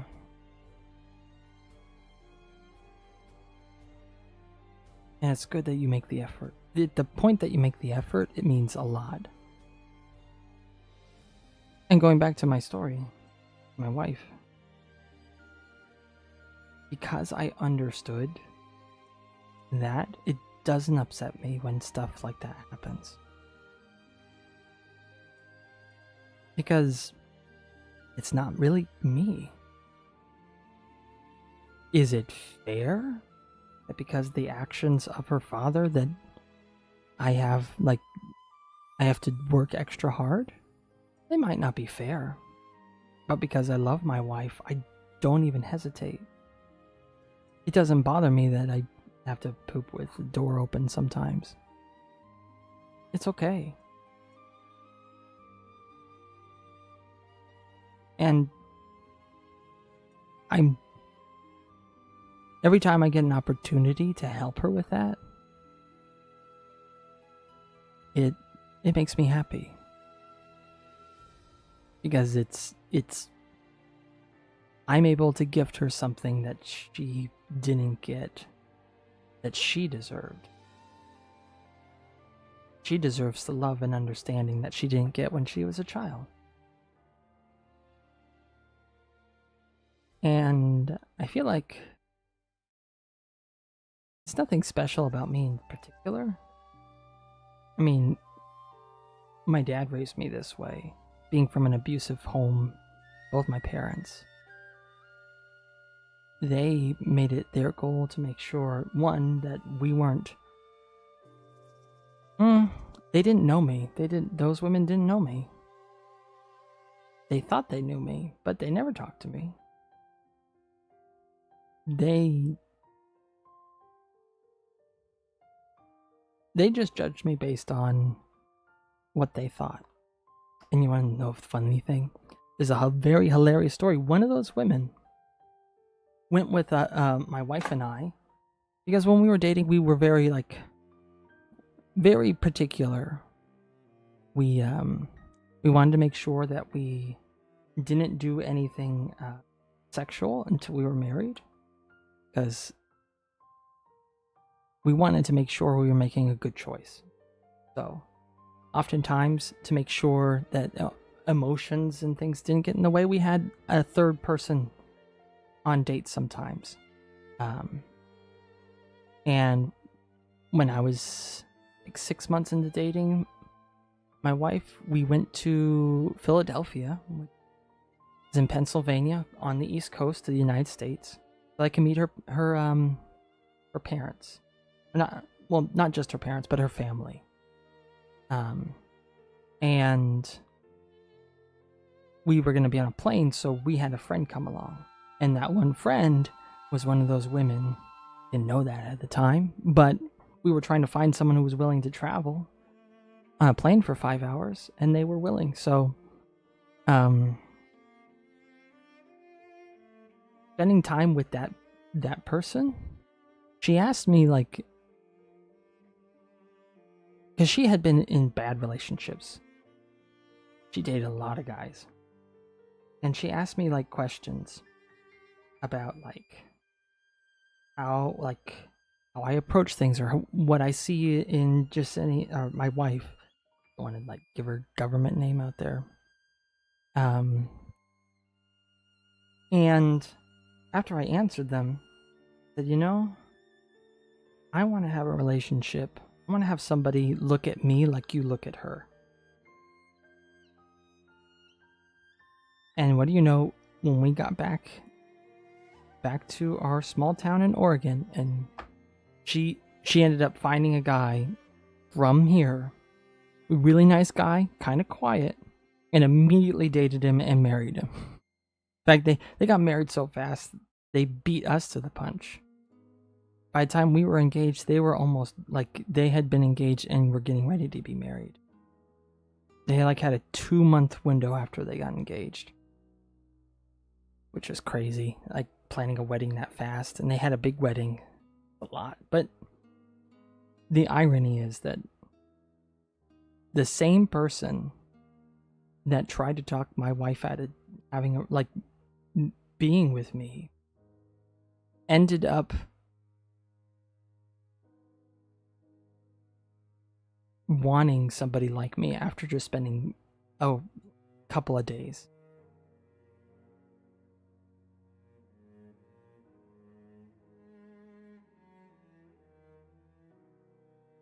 Yeah, she changed her point of view, but it also made her, like, it opened up her mind to stop being so narrow. Because she traveled the world with her friends too. I think she had this idea that she could only meet a great guy from somewhere else. I think all the guys she dated, she had to travel to see. But it's not about where. It's about the person. And if you are so close-minded that you're willing to discount people just because it's boring, you miss out on people. Honestly, I think it was jealousy, maybe. She had just been out of maybe not jealousy, but she had just been out of a really bad relationship. She drove 2 hours to date this guy. He lived 2 hours away by car, driving 70, 80 miles an hour, or 90, 100 kilometers an hour, and driving 2 hours. So you're like, that's a long time to see somebody. And she drove to meet him, and when she got there, broke up with her and then told her to go back. And she had to drive back 2 hours, crying. And this guy didn't care about her at all. But he was from a bigger city. He was from the big city in our state. So he was glamorous, almost.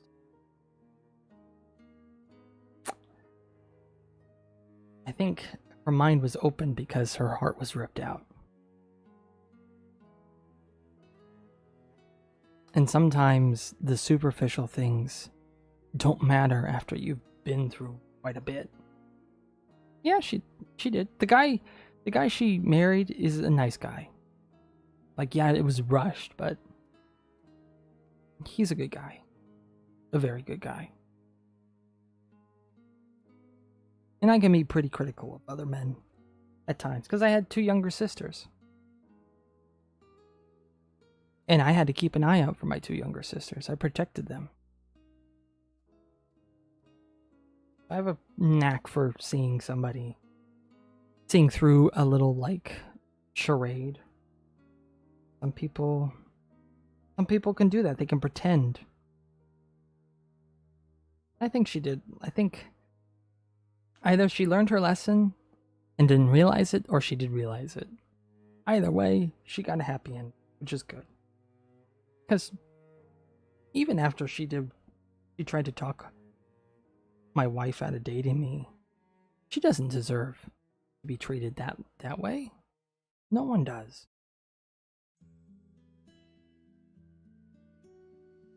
Horrible. It's very dangerous too to be like hysterical. Like, breaking up with somebody is going to hurt them and they're going to be crying, but you're going to just send them home? Why couldn't you have called them? Why couldn't they, the person who was going to break up with them, drive down the 2 hours instead of having them make all that effort and spend all that money on gas and things to drive 4 hours round trip? Selfish individual is what that was. Horrible.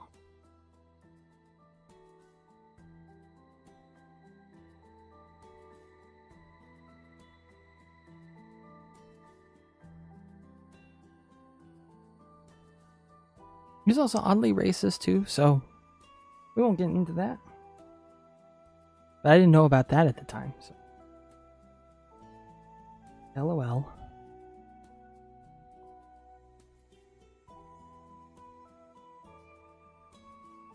But yeah, it's kind of funny. And also good. I'm glad it ended, that like things turned out that way for her.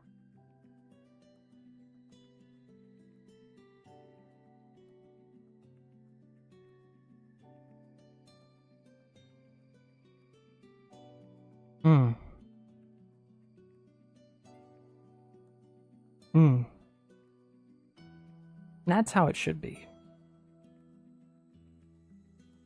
I'm really sorry that you had to go through this. I'm glad that I'm able to, like, even though it could be scary,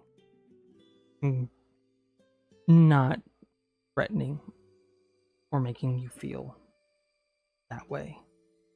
And you're able to feel some relief. I'm glad.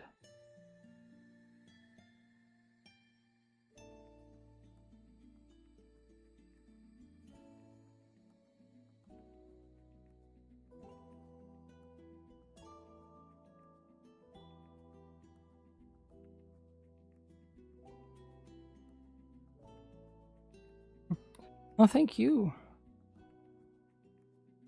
It's really nice to have company.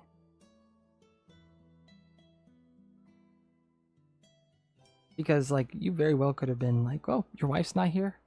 Maybe I'll, like, come by tomorrow. And that would have been okay. Because she is great. I totally get it.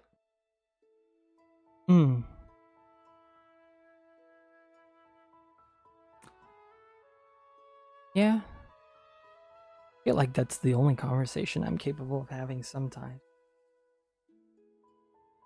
I'm kidding. But it's nice to have good, like, meaningful conversations. Not everything has to be silly or not serious. Especially, like, sometimes there are things that you just want. You want to be acknowledged. Because life is difficult.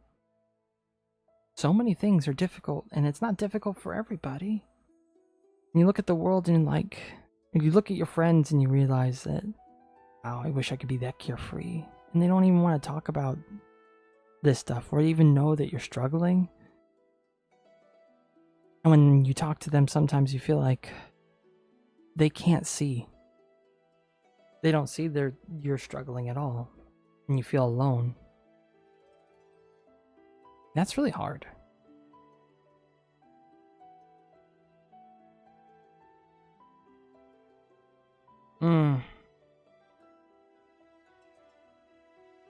Yeah. Sometimes it's nice to, like, have an escape. But friends are where you should go to for when you need support. An escape is good every once in a while, but if your friends aren't there to, like, help you, it makes things hard. And I think sometimes people are like that because they haven't experienced their hard thing yet. Or it's the opposite. They have, and it's too much that they choose to ignore hard things altogether because they don't want to deal with it, which is also not healthy. Not healthy in the slightest, because then they never get any, like, support, and they don't provide support. 1920, and the only things we talk about is our university stuff or memes. Yeah. Is it like that when it's just, like, two of you, or is that when it's, like, the group? I also find that, too, sometimes people are uncomfortable talking about deeper things in a group setting. Either they don't want to be the one to, like, bring up the heavy subject that is not as fun,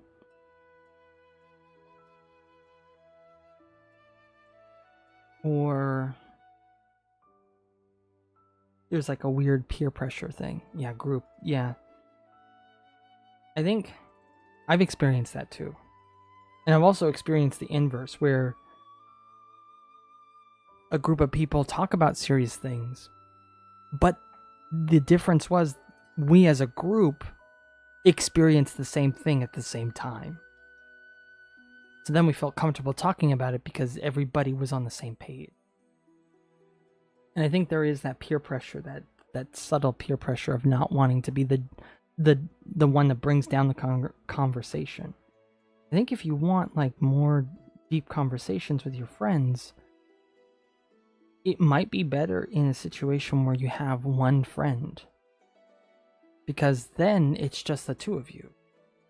And how can the conversation, like, it's not like you're bringing anybody else down. And sometimes having those conversations can only happen in a smaller group. Because peer pressure is a thing, and it's weird and it's stupid, but it happens. It's another thing about, like, immaturity that unfortunately doesn't really go away, because adults can act that way too.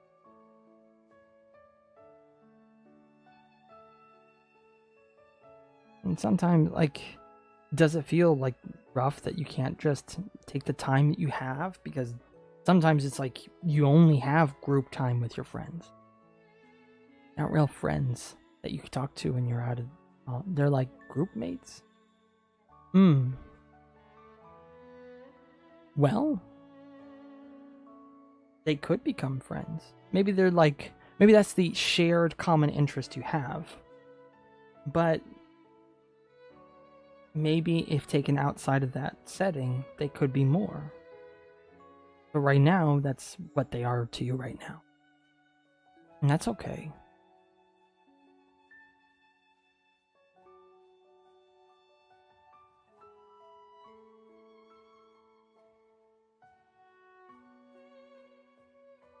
And maybe that's all they'll ever be.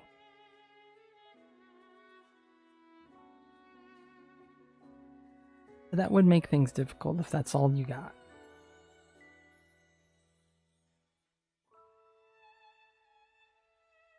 I know for myself, like, yeah, I like to be silly and send memes to my... I've also been through a lot. Like,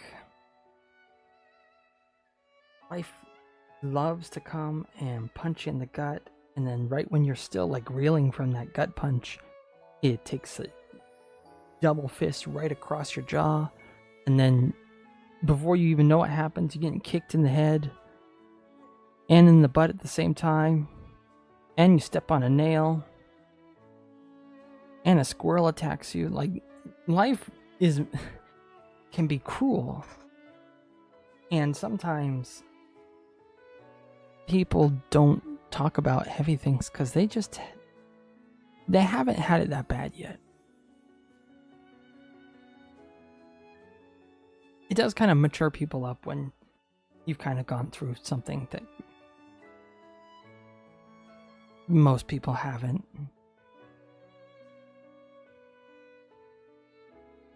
And it's not like...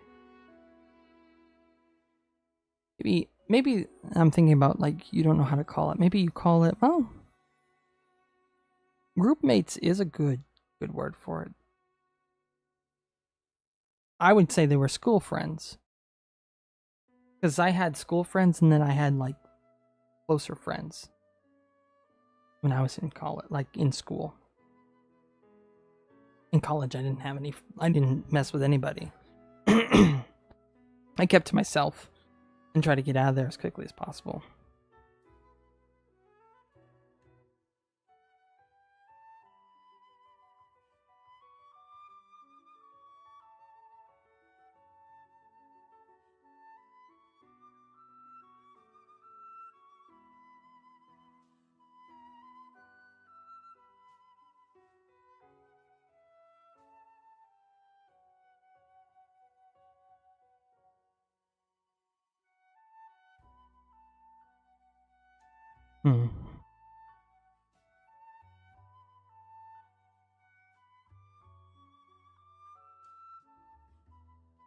Sometimes people don't know how to talk about heavy things because they don't have heavy things to talk about.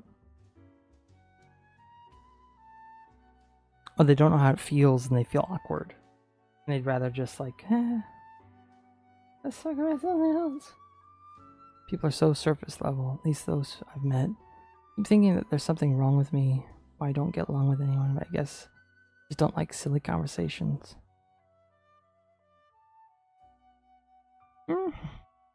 I don't think there's anything wrong with you. I think sometimes people play it safe because surface level stuff doesn't offend anybody.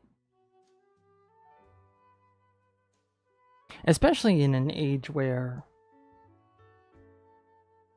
the term trauma dumping comes out of nowhere. And people, like, I know what the term means, but people misapply that term all the time.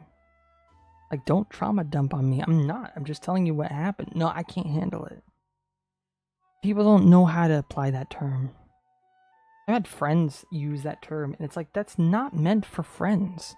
That's meant for complete strangers who just start telling you all their business, and you're not prepared for it. You should have people that you have, like, close, confidential people that you can talk to. But nowadays, people are, like, so afraid to be real. They could offend somebody.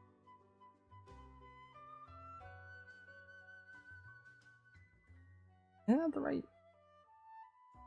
Oh wait, can't see because.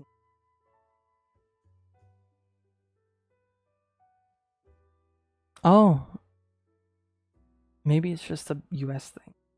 Apparently, there's a term that people have coined for when, like, someone comes up to you and just starts telling you something really, really dark about themselves, and it's not, like, say you're having a silly conversation, or just a normal, like, high conversation with somebody that you don't know, and then they start telling you about how their dog died, they, like, got robbed, their wife left them, this is what their wife did, these are the text messages that happened, and they're just basically treating you like a therapist even though you're just saying hi and you don't know who they are. That's what trauma dumping, it's like dumping all your trauma onto somebody, your emotional turmoil. And sometimes people take that. Like, yeah, you shouldn't do that to a complete stranger. A little bit because they don't want to have hard conversations. So how can they get out of it? I'll make it like it's your problem. Actually, I don't want to talk about this. That's actually offensive to me that you would be dumping all your trauma on me. How dare you? You didn't ask for my consent. And it's like, wait a minute, so I can't have a tough conversation with you ever? Or just like emotional? Too much for you? I didn't realize you're made of glass.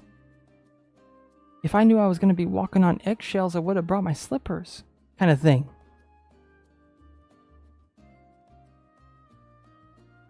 Yet the same people would do the exact same thing to you and expect you to listen to everything they had to say. They're just selfish people, really. I haven't heard that term much anymore. It was more a thing like 5 years ago. It's kind of dying out because there's a lot of people going through a lot of stuff, and COVID happened, and yeah.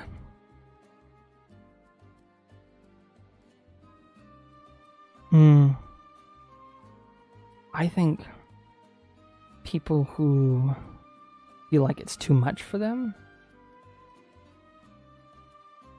they don't have a healthy outlet themselves. Because I don't find things too much for me. And I think the reason is that I don't bottle up my own feelings, so I don't expect other people to bottle up theirs. But people who bottle up their feelings, they don't have any space. But also, that's really not healthy for them.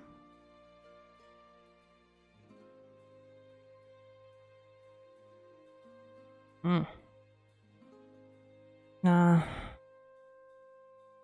think you have every right to be able to express yourself to someone who should be close to you. That's what friends are for.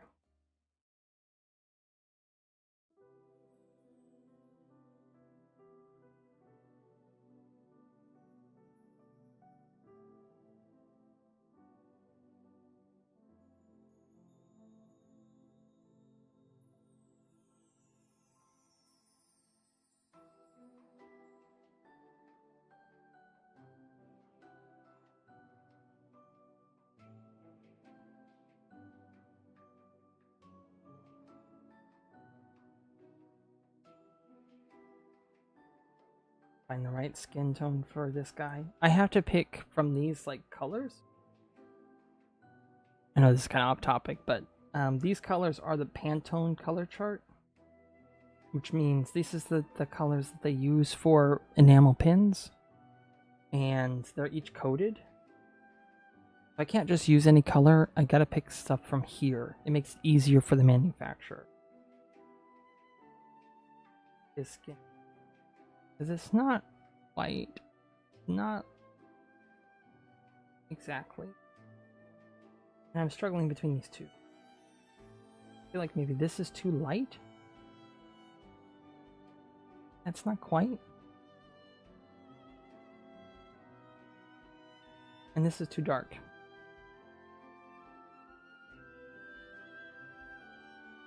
You experienced some trauma dumping, is that the word?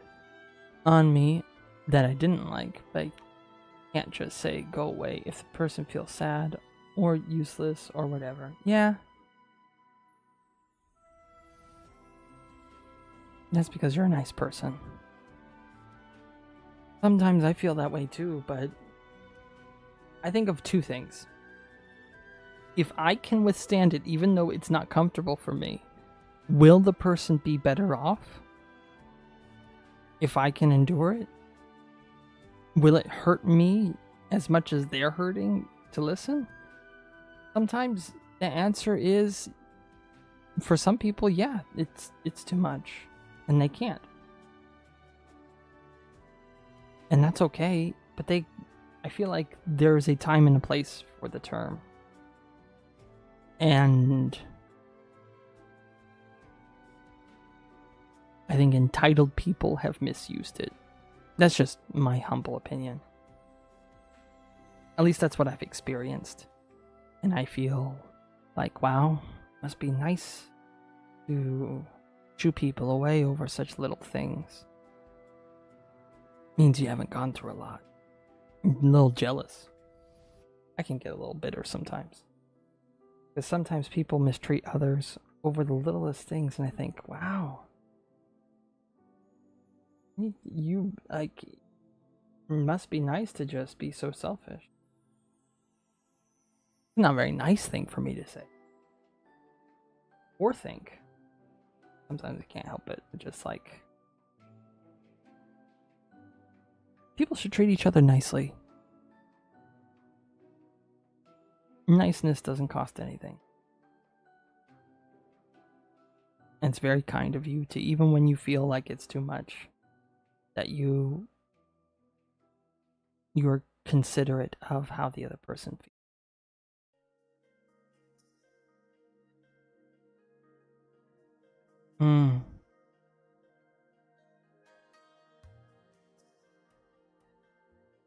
Now sometimes I think it depends on the person you're talking to. At least with my wife, if something upsets her, she will flat out say it. If it doesn't, she won't say it.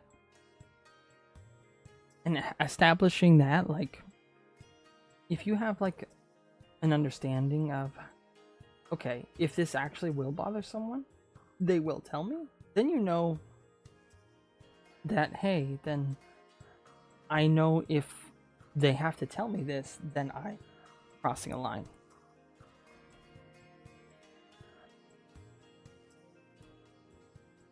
It's better to trust somebody than to make that decision for someone else.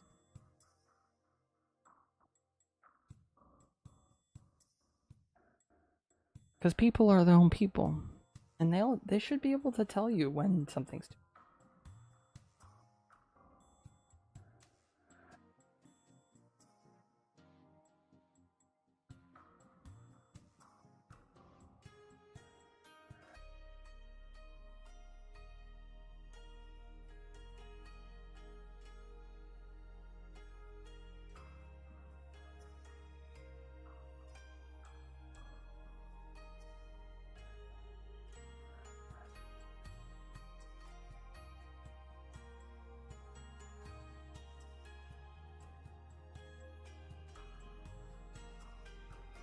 Close to the part.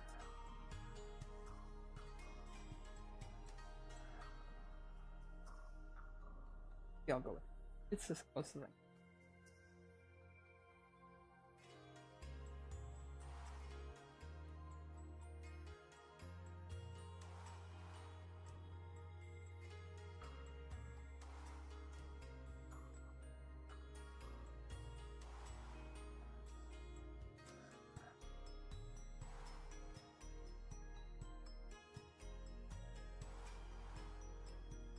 But the what?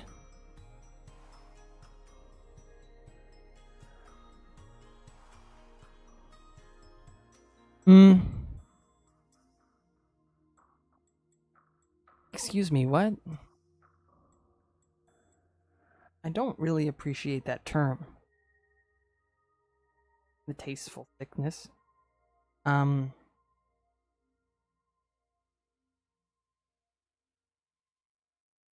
That that's that's pretty messed up.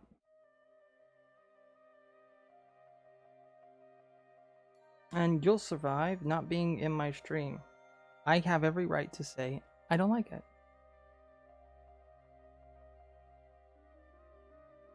Okay? Actually, I just don't use them. And this is my place. So,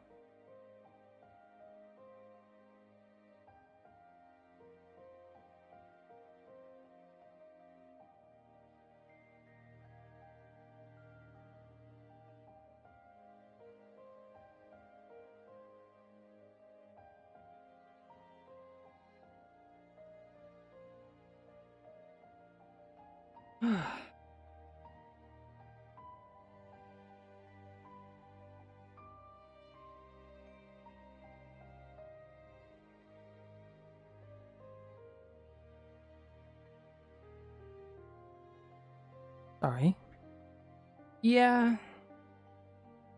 Someone used a racial slur to describe Chinese people. Out of the blue.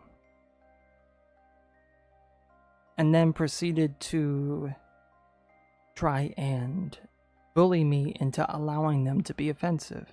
I don't swear. I find it immature and unintelligent.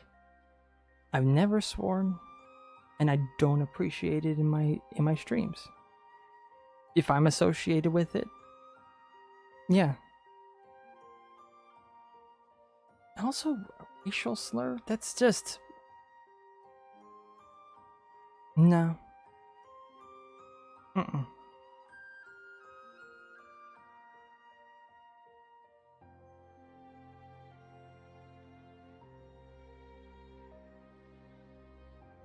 A very random thing to have happen.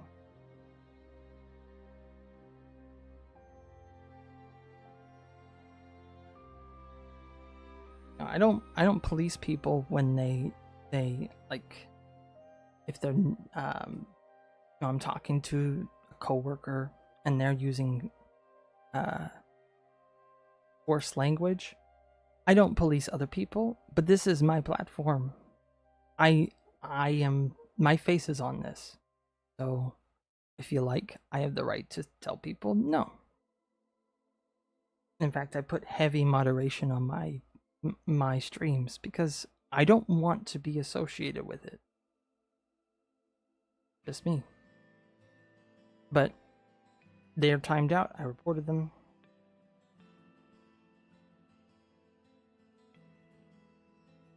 Feel like very, very stupid thing.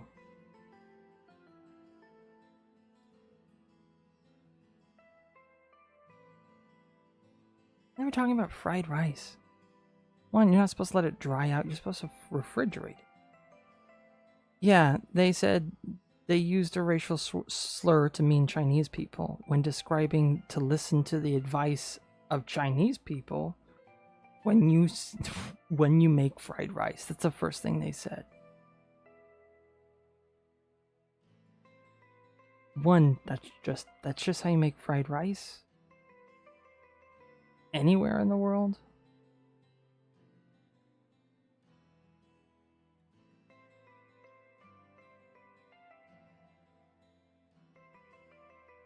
Okay, going back to what you said, only two. I think it's one. It's my trigger topic that I can cry over if they continue, and two, if they seem to ignore what I tell them. Yeah. Yeah. And you want to know something? They understood it was something bad. Because when I said, I don't like that kind of language, you want to know what their response was? Excuse me, you'll survive. What's the big deal? You never heard a bad word before? Write about it in your journal. I don't write a journal. I'm not a writer. But also, no.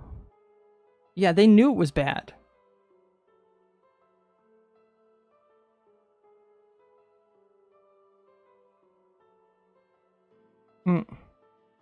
Someone's bored and trying to be edgy for no reason.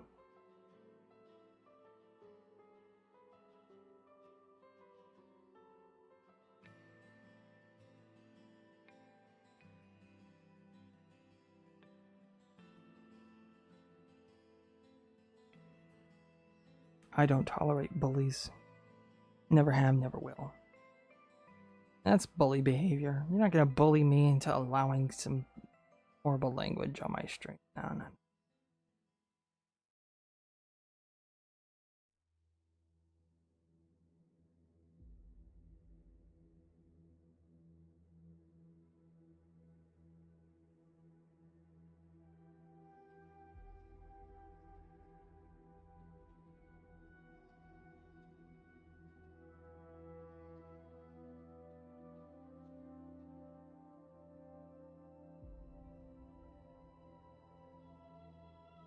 But yeah, like, if it's something that's gonna like, you can't even talk about because it brings up really painful memories, that's no, I don't.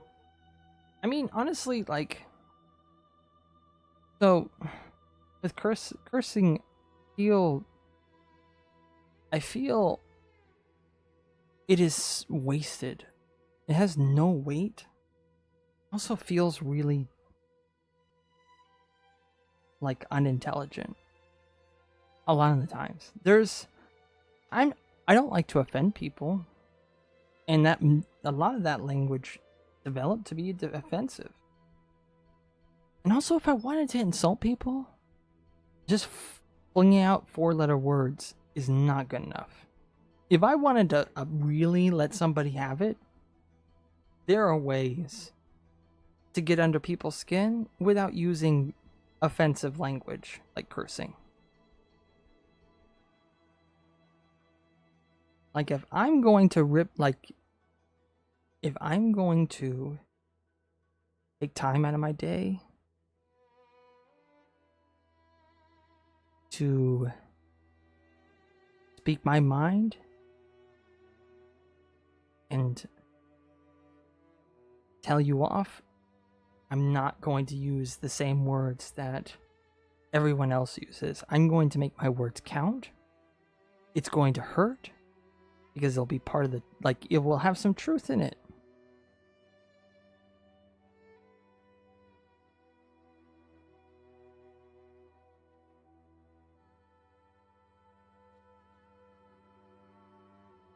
It just feels so thoughtless to use curse words sometimes. Half the time people don't even know what it means, nor does it apply to the same situation.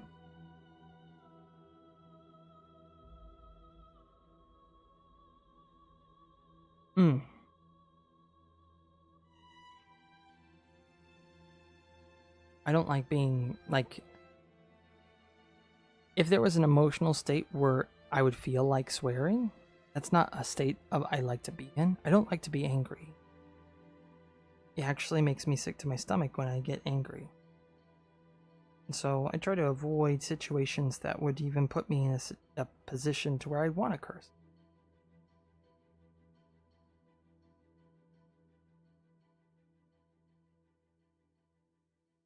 But that is just how I feel. And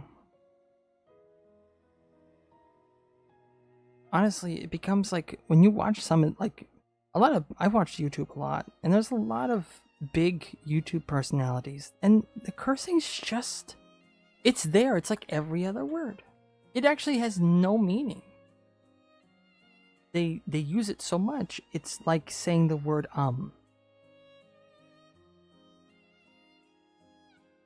So why can't you use the word I'm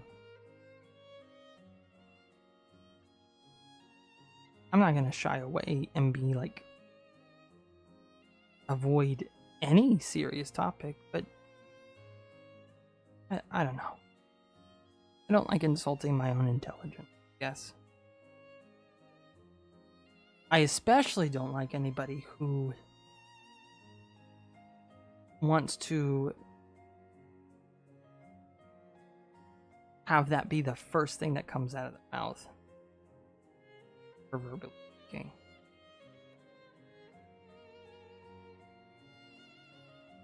And like I said, I'm okay, like, in a conversation if somebody uses it, and they don't feel uncomfortable. I just focus on what I feel comfortable with. But because this is mine, and it represents me, I feel like if I don't want to be associated with it, like, if I wouldn't say a curse word, why would I allow it to be a part of something I put together? I wouldn't write a story with curse words in it. I wouldn't make a movie with curse words in it, me personally, so why would I create entertainment that had it on the screen? I think that's a big thing too. It's on my screen so that people from YouTube or Twitch can communicate with each other. Feels very weird. I'm especially not going to allow racial garbage on my screen. Absolutely not.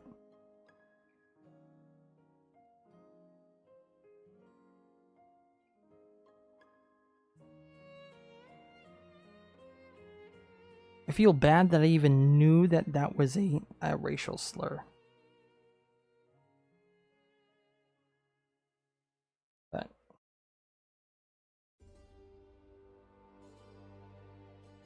okay. I think the sun was shining.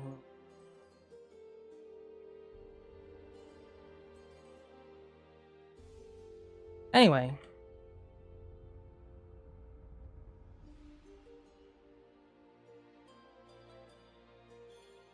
We don't have to keep talking about that. And I doubt that's the kind of language you're referring to. I sincerely doubt that you would be throwing around Asian racial slurs.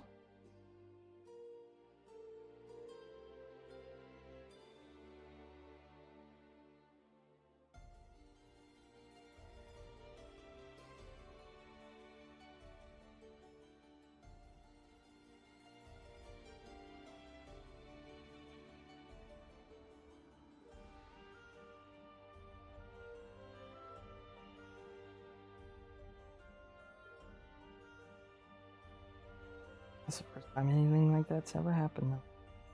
Very strange. Just don't like it in big amounts. Yeah, I don't like it in big amounts either.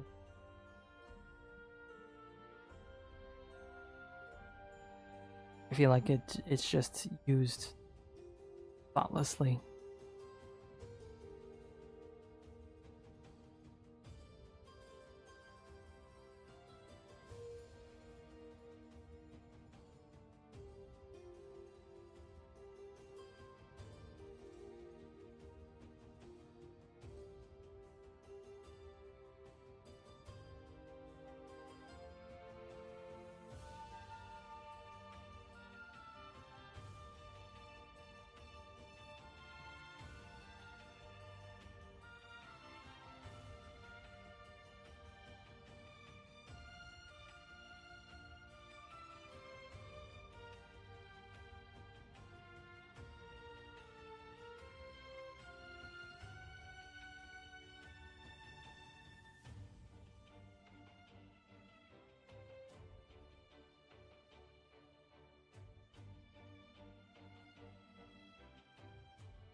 Well, that's why, like, okay.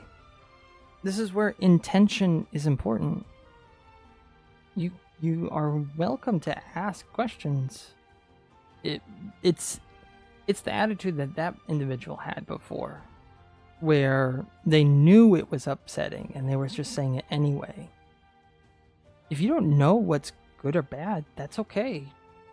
And like, ask questions.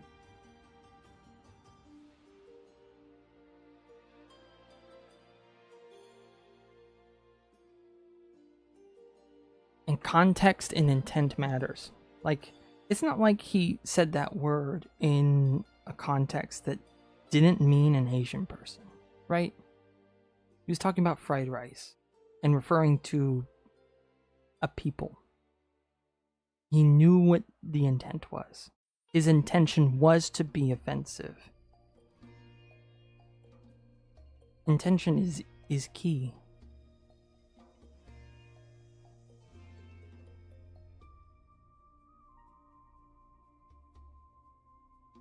I just looked at their channel. Their whole channel is offensive. And they unabashedly are offensive.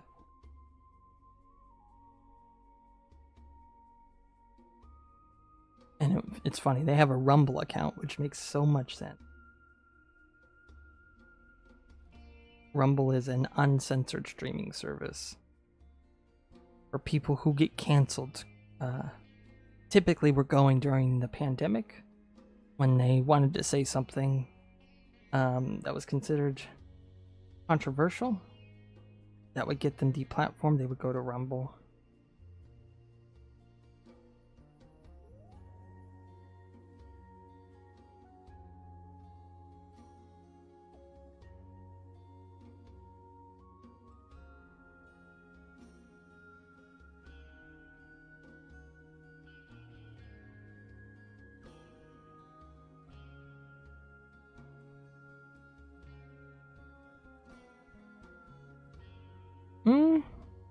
Kick is, yeah.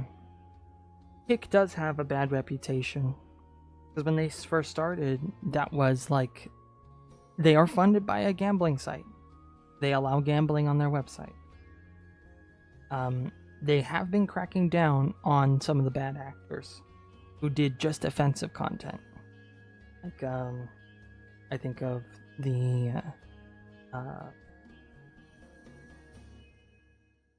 IRL nuisance streamer Johnny Somali, who his whole thing on Kick was harassing people in foreign countries that he visited. He is currently like stuck in South Korea because he tried to mess around there, and he's facing many years in prison.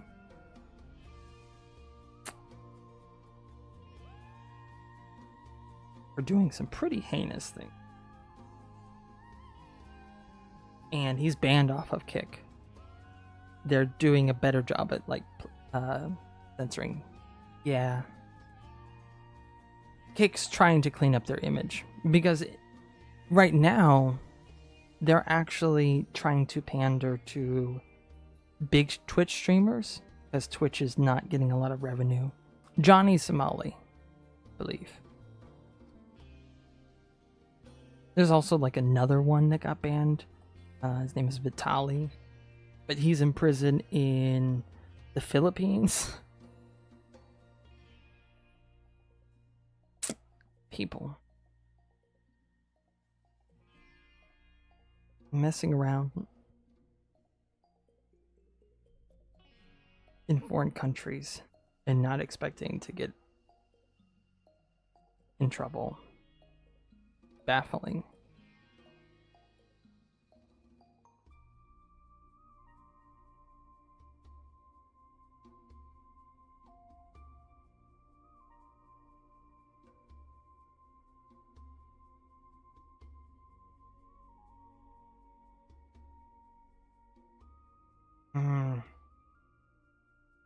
I can get away with 4.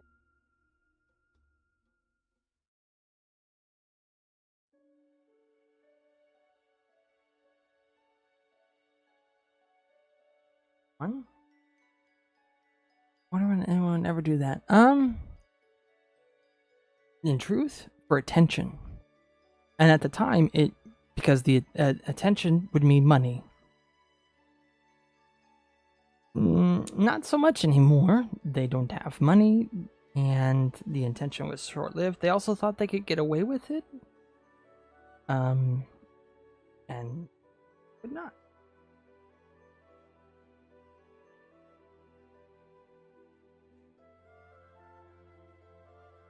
My fault. Yeah. I think even Johnny was even said once that he was doing it for money, for clout. Just like, oh, that's sad.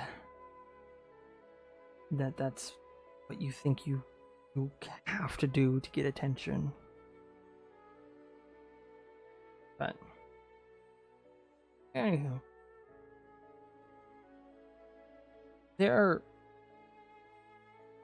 they've got a lot of problems they got to deal with.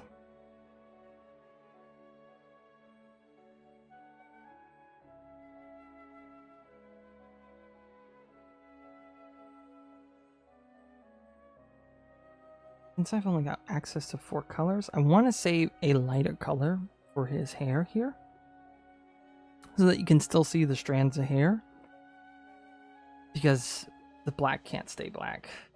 I mean, the black has to stay black, but if I needed a 3rd color, I guess I could make the hair just black, but then you'd lose all the, like, all this detail. It'd just be a flat black, and that's not fun.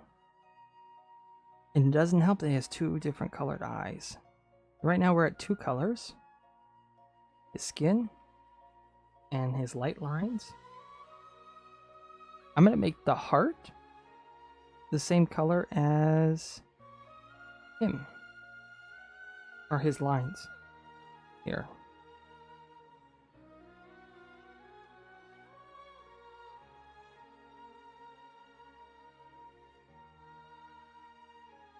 And that way I can save the color for the hair and the other colored eye. Select 2, do the other colored eye, we'll be at 3. And then we do the hair color and we'll be at 4. Yeah. The line art here has to be black because remember this is going to be a pendant or a pin, an enamel pin, like this one. Hold on. So this is the first one that I keep like using as a reference. But see how the black is the outlines? It's actually the metal of the pin right here. And so what happens is the metal is like all the colored parts are actually like divots. So the black lines become walls for the color on the inside. And they have to be black because that's the color of the metal. So I guess I could make it gray, but then it would be silver. It wouldn't be black or gray. It'd be just chrome. It'd just be uncolored metal. You'd have to ask my wife. I don't know where she has a supplier. She also did one for the logo of the game. There is Belle Automata in here. And she had this made. I'm wearing them on my shirt. You can see it at the bottom of the screen, right underneath this. And the outside is just metal. And so around all the letters, you can actually see that metal. Barely. That's, yeah. And that actually creates, just to draw it out, it creates these little pools. So if you're like cutaway section, the metal is this, and then they fill it with colored enamel. And so it has to be sectioned off for the pools of colored material to go inside the troughs of metal in the pin. And that's how they're made. And I'm limited to 4 colors because that's how much we can afford. I'll try to pin.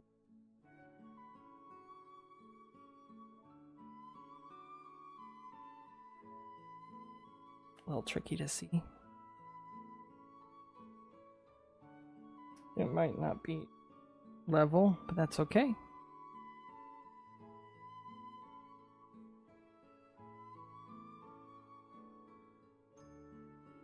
Nope. Got it. Yeah. Got it okay. Sometimes I wear these on a hat. Right now I thought I'd put it on my shirt. So I don't know if anybody was asking what I was doing. You're right there.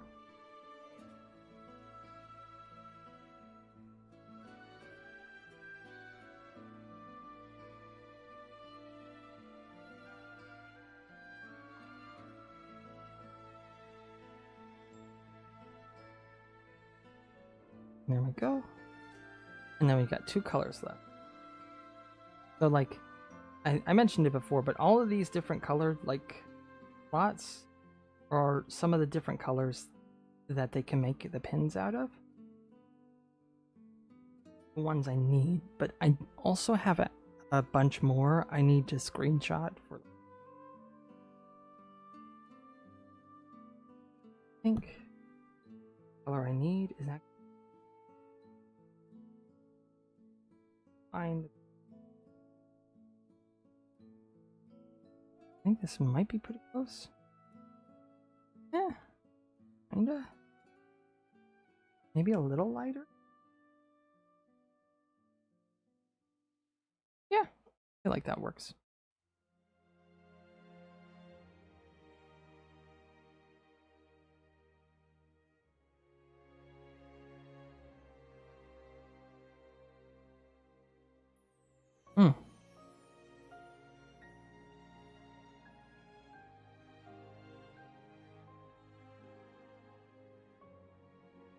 I have the color palette I need for his hair. I'd like a navy. I'm gonna have to actually find that. So let me look at my files really quick. Like We need the Pantones. So let me look.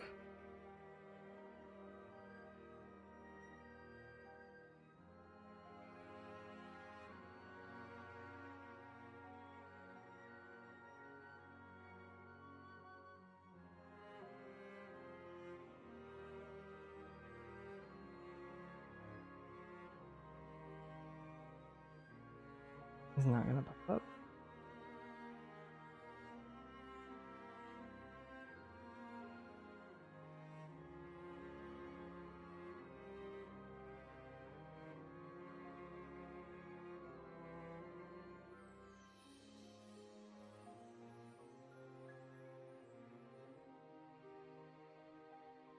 I downloaded this website and it should load.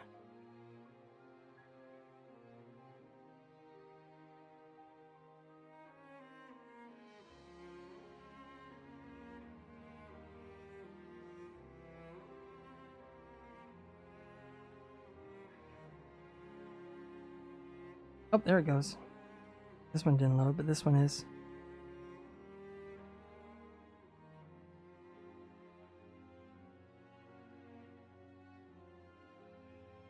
All right, there we go. Here's all the colors I can use.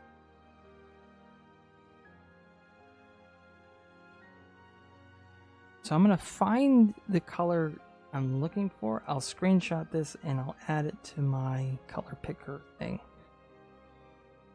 Because each of these codes, this exact color, I can use for the prints of the pins, but I can't make up my own color because it doesn't really exist in this collection. We're gonna like look. There we go. Here's some like. Was that it?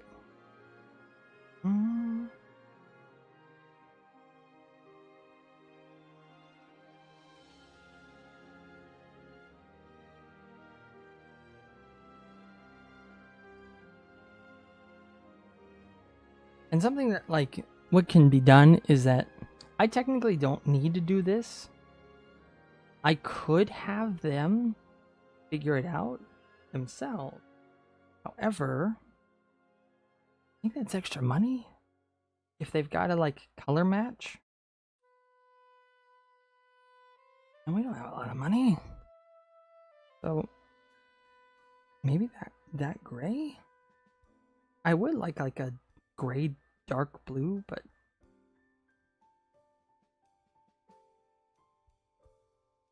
maybe this? EMS 2767.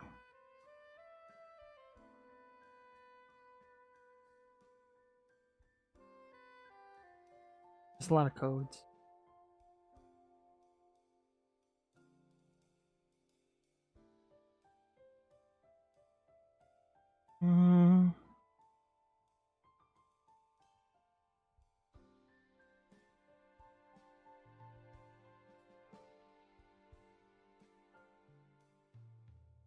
If it's too dark, it won't be able to be seen.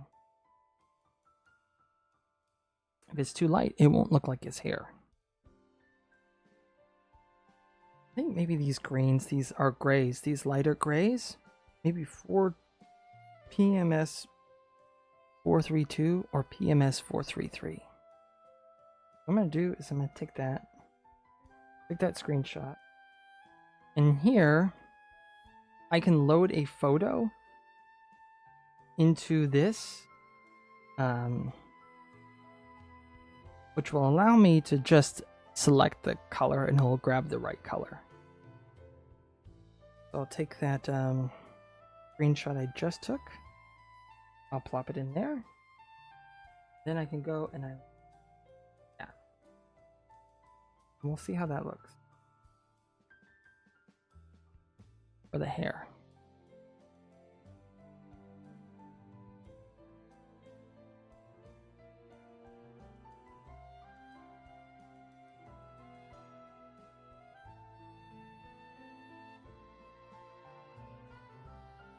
That's pretty close.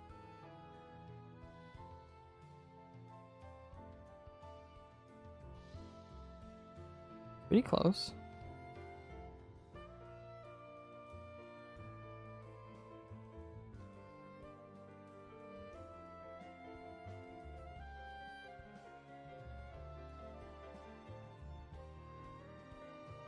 This really is like, it's very simplistic. Would I like to color, like, do a lot more with this? Yeah, but I have to keep it in. Because we just can't afford more detail. That's okay.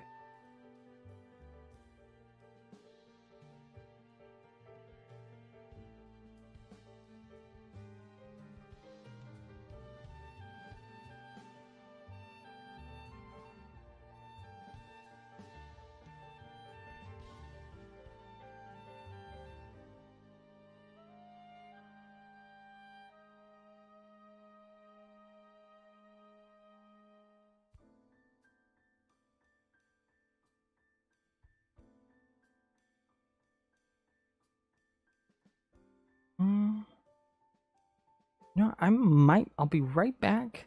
Really quiet. I can't hear my wife. I'm gonna make sure she's doing all right. She suffers from a sleeping disorder, so sometimes she could just like randomly fall asleep. And so part of my job is also to watch out for her to make sure she doesn't get in trouble with her work. So I'm gonna go check on her really quick. I'll be right back.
Yeah, she's okay. Sorry.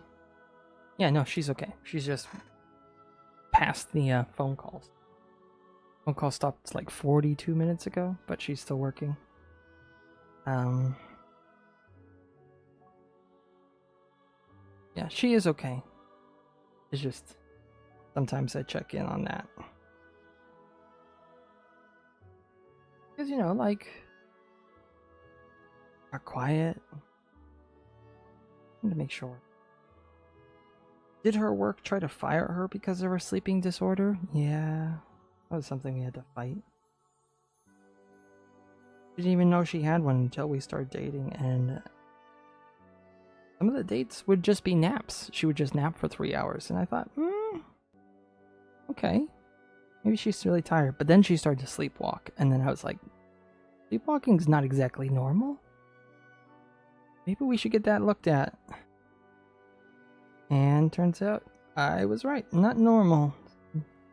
Type 1 narcolepsy. Oh.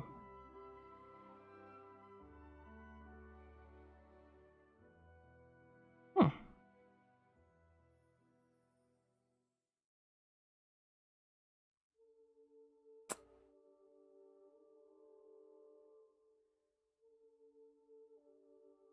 Close.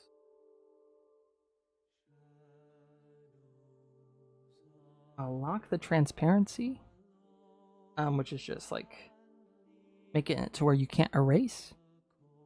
And then I'm gonna go over this.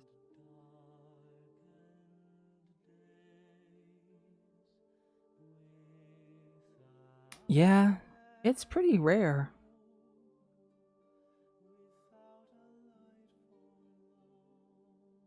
But I have heard of narcolepsy, like in passing. But this definitely feels less old neon and a little bit more close to what we're looking at.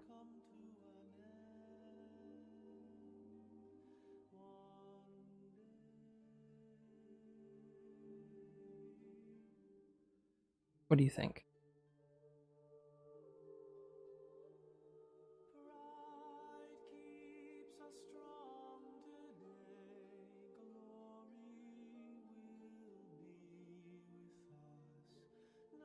Hmm.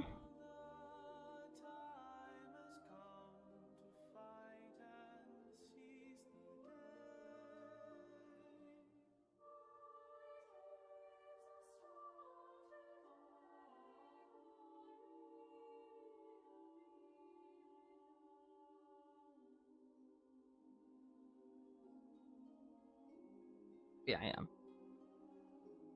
Maybe I'm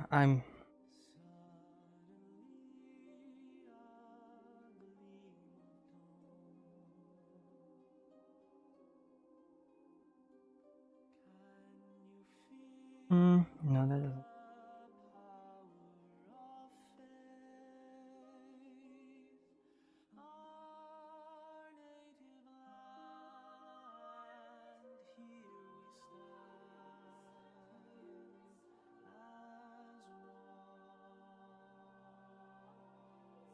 A little bolder of a goldish yellow.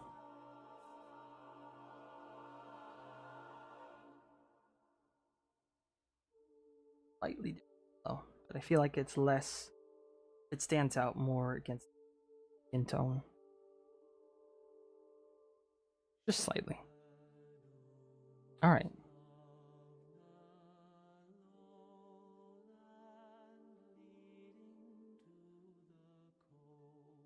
Okay. Now for the final test. Show my wife and see what she thinks. Right back.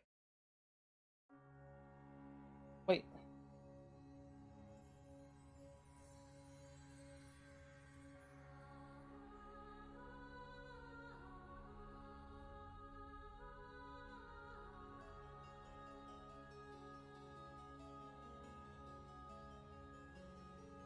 Move it on this so I can actually see it.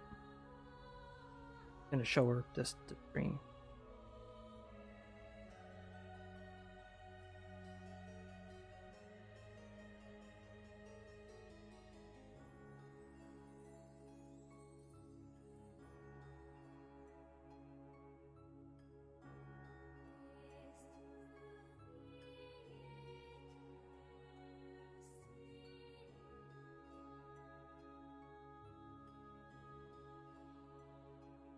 It's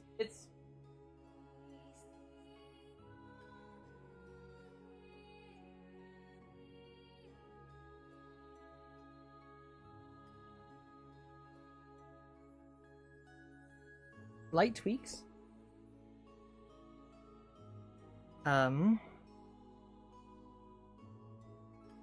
His eye should be more blue apparently. Less green in the blue. And then he's frowning a little bit too much, but that's the wonderful thing about using layer. We fix all that without having to redo a lot of things. There's the mouth, it's gone. And then we can quickly get the do the right. So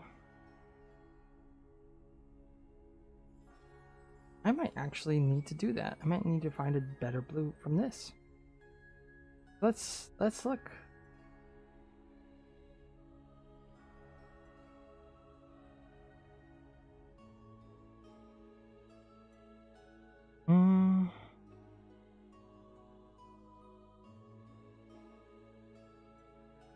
Less green, more blue.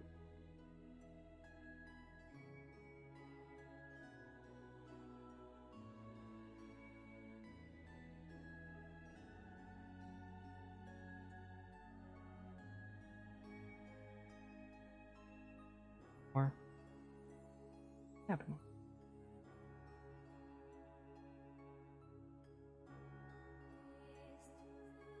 All right. There we go. I think in this realm. Screenshot of that. Go over here. Read our process.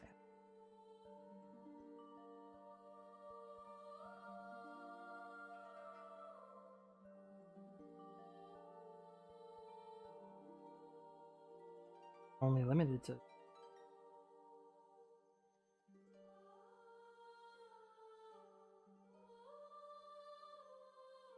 What time is it for you? Gahora?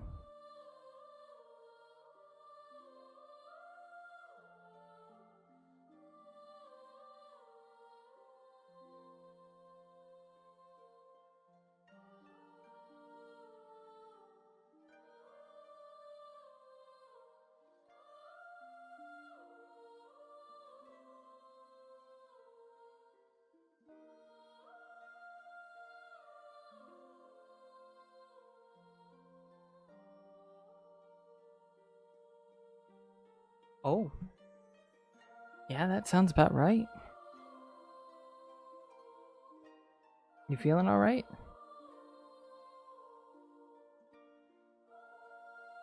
I mean, like, you're getting tired. I don't want to keep you up super. I'm just worrying.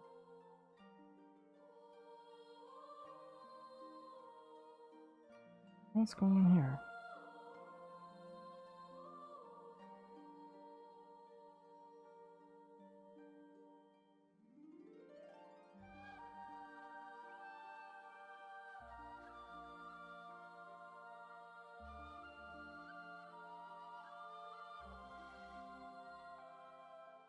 A bit tired. I'll go. Okay. All right. Sounds good. Don't feel bad if you feel like you need to go too. Okay. I'll be here every day of the week, so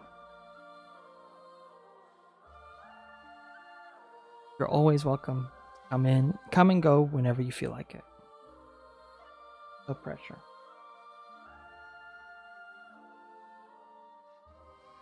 Oh, looks like I did it on some of that blue.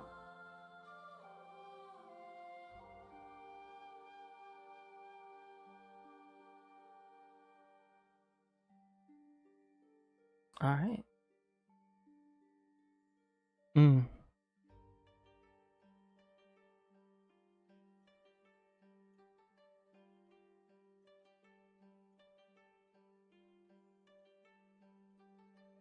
Well, I'm really happy you came. It's been great talking and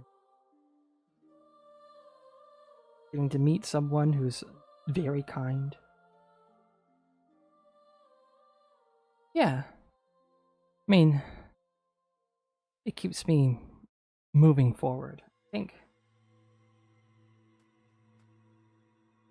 I spent like I think I showed, but I had worked on some things for the team prior, and oh,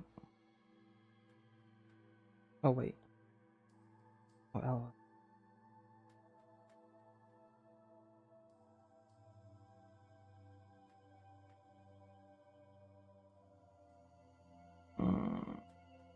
I'm running into a problem.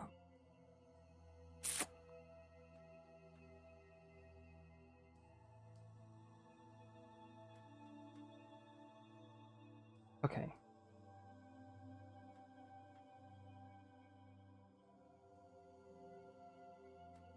My symmetry lines are all messed up because I moved things. Now I need to find... Okay. Have I played Mortal Kombat? No, I haven't.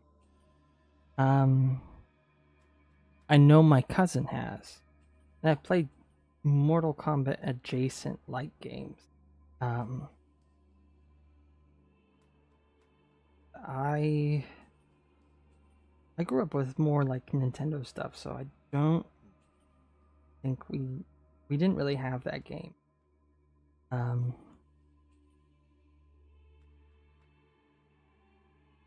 terrible at those kind of at fighters like that. I can't remember the button combinations, which is a shame because my cousin would kick my butt, and I could never get the hang of it to even like make it fun. That's okay.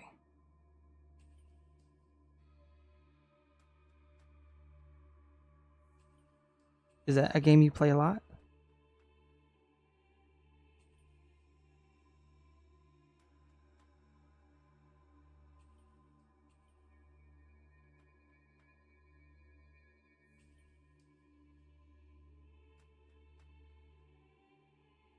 Oh, your favorite song is about that game?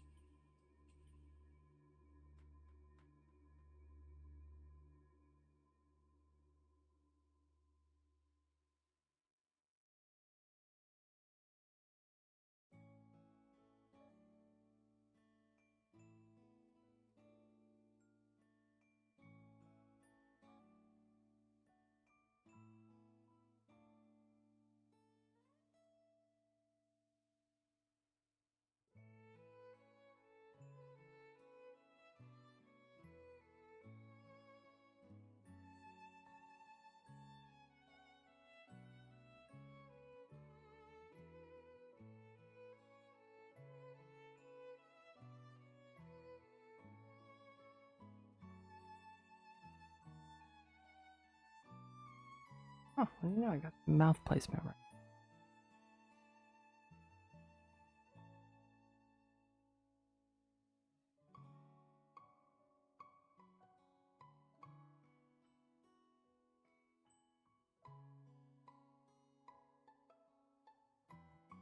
What's the song called?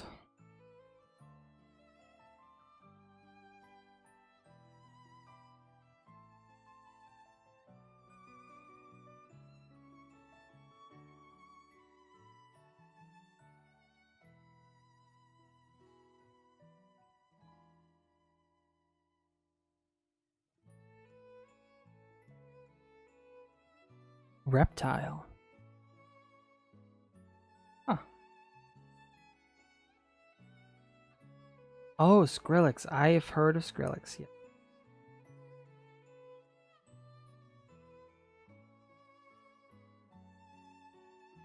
I'll have to give it a listen. Though streaming on YouTube, I try to avoid listening to music that will hit me with a great playing.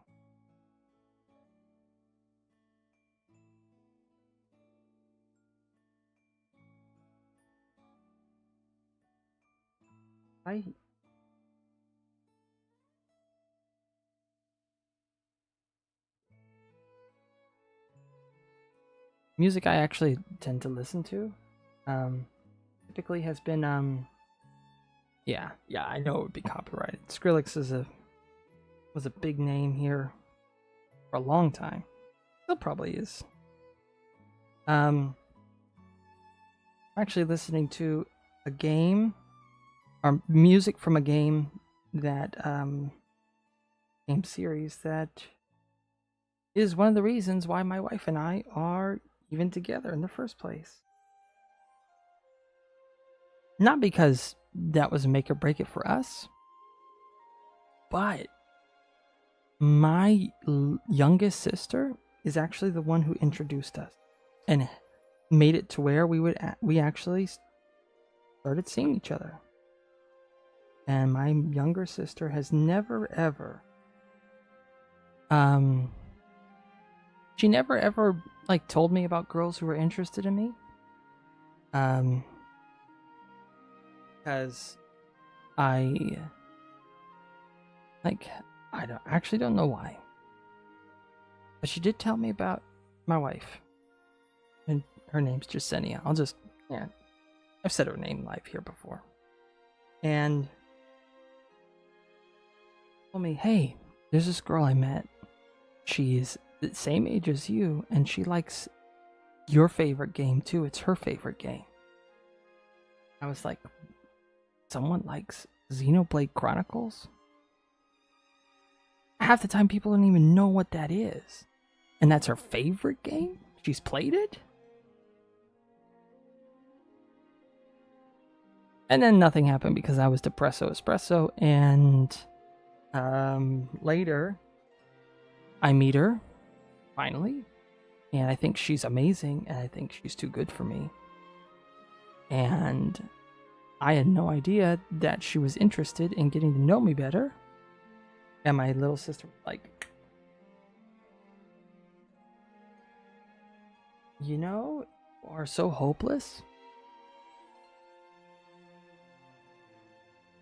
You need to know that this girl's interested in you, because I don't think you'll know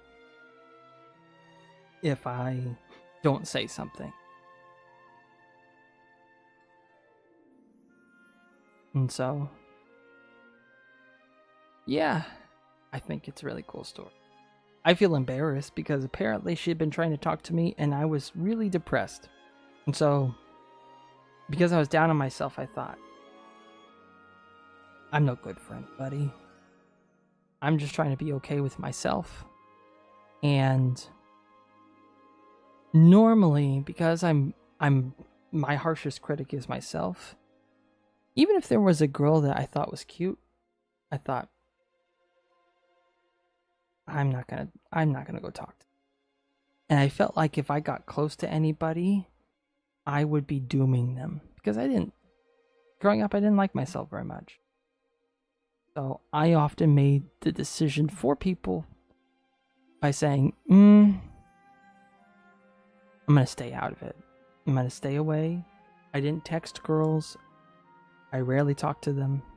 Like, just to have a conversation. So, like, I felt like it was lonely for me, but I was sparing them. And then things just, like, much better for me. I just felt I was getting older. I was turning 30. And people get married real young here. So no one my age that lived here was single. And I thought, oh, okay. I have to be okay with just being single the rest of my life. And then my sister tells me about this girl who's amazing, who lived in Thailand before coming here, who speaks 3 languages, who has her own game studio, and likes the game I like, and she's gorgeous.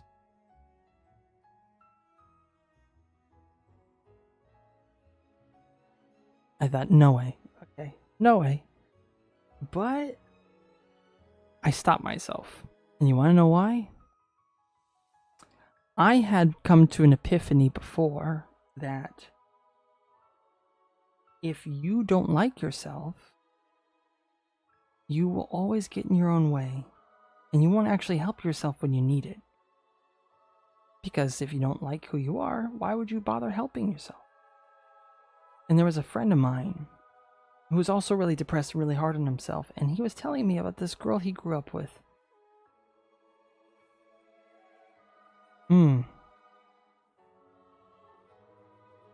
Well, yeah. But also, like, if I hadn't had this happen to me before, it wouldn't have changed anything. I had to get out of my own way. And that happened because I was talking to a friend. He's telling me about a girl that he had a crush on, he grew up with. But he's not anything special, so he hasn't talked to her. He doesn't even know if she's still single. So he was just saying how he wished he could text her.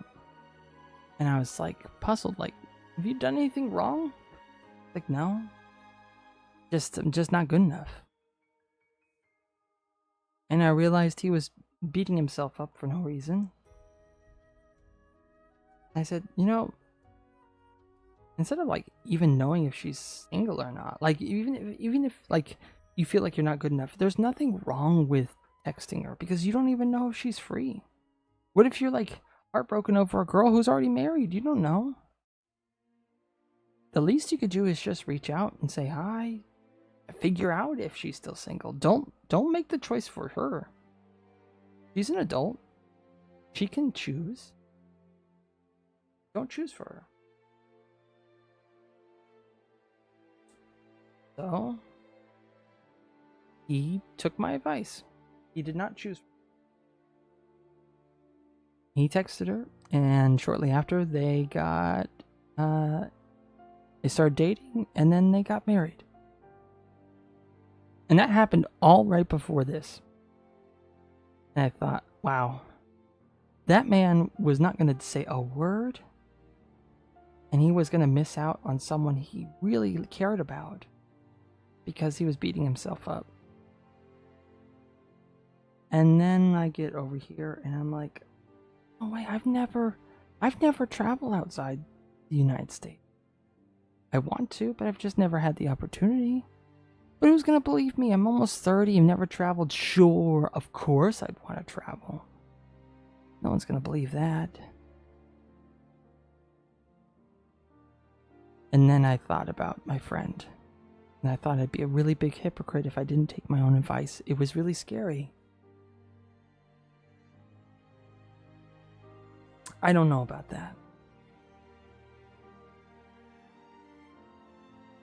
I'd like to think so, but there are people I wish I could help that I never got an opportunity to help. But even if I do a little bit of good, I'll feel like that's an accomplishment. And in all honesty, my friend was a great guy. And I'm really happy. I'm really happy for it. And thinking about my wife, I thought,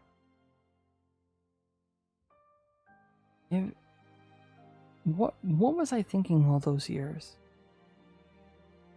I was gonna spare someone? As if they didn't even have their own voice? Or was I sparing myself?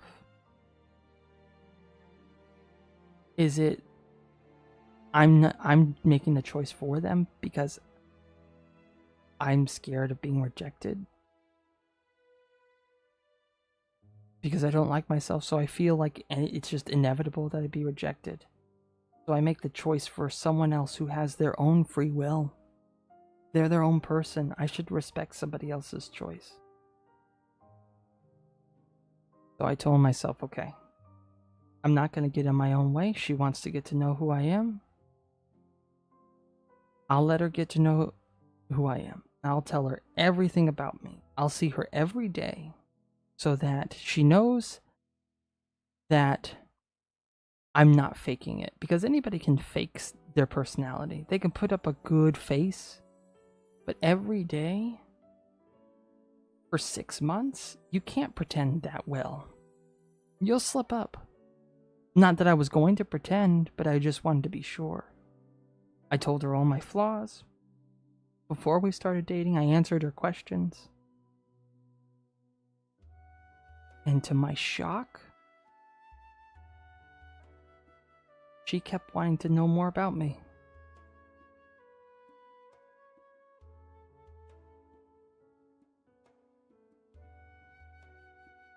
And it blew me away.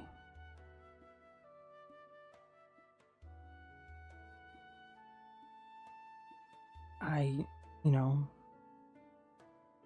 I didn't think I was gonna find anybody. And after hearing my wife tell me about those people who tried to get her to not date me, that probably would have happened. Might not have found anybody here that lived here, at least. And I was just trying to be content with that.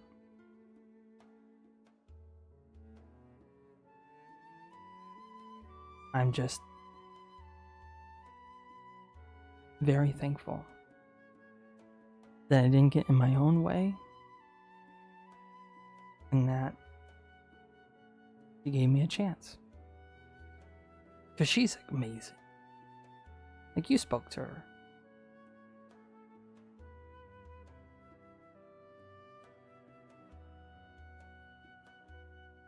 And her choice in game, like favorite game, is Xenoblade Chronicles has the best story in any game I ever played. In fact, interesting story with the game itself and my youngest sister. When I played through it, my little sister watched me play it. It was just me and her. We have another sister, but she had gotten married and moved out by then. So it was just me and my youngest sister. And we played through all that game. It's like 90 hours. It's a huge story. We were both crying together. And so that game holds like a very special place in my heart. Because not only was it a really great game, but it drew me closer to my youngest sister. And now it's something that ties me to my wife. And it's that plus all the other awesome things about her was what made my youngest sister pushed me.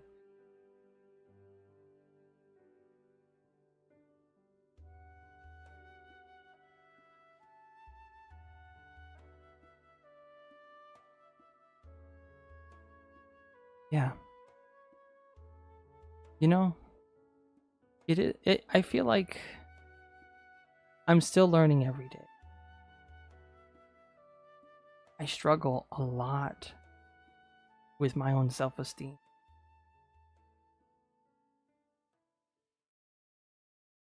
And I feel like now at least I recognize that there was so much that I was sabotaging myself with. Totally unnecessary. But it's not like I missed out. It's like I woke up just in time. And at a good time too. None of this we've not had any silly argument, right? Both mature people. Which is also a big plus. You don't want to be emotionally more mature than someone you're close to. Because who can you be serious with? But yeah. Your time will come. You just gotta make sure you don't get in your own way. Because your biggest enemy is always gonna be yourself. And it's not really you. It's just the voice inside you that tells you you're not good enough. That wants to beat you up. That's your biggest enemy. And it thinks it's protecting you. Because, in truth, hearing that you disappointed someone or that you upset someone crushes you, because it's that outside voice that gives the inside voice so much more strength. And that inside voice is just trying to protect you from something that it doesn't even know will happen. And sure, there are times where people disappoint you, but that's not the majority of life.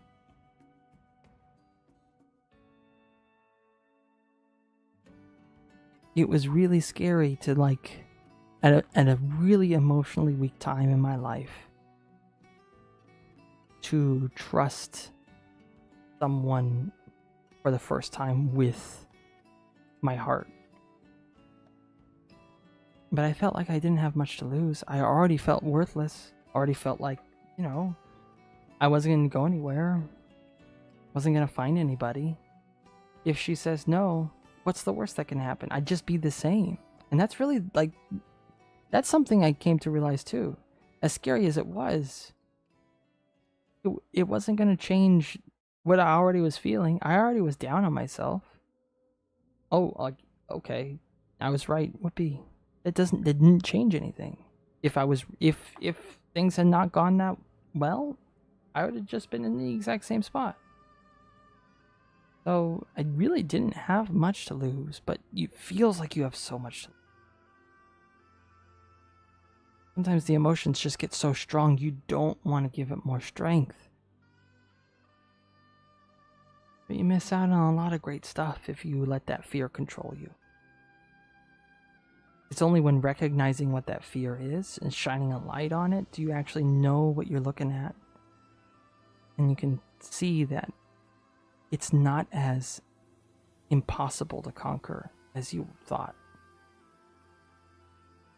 Because when you know what you're afraid of exactly,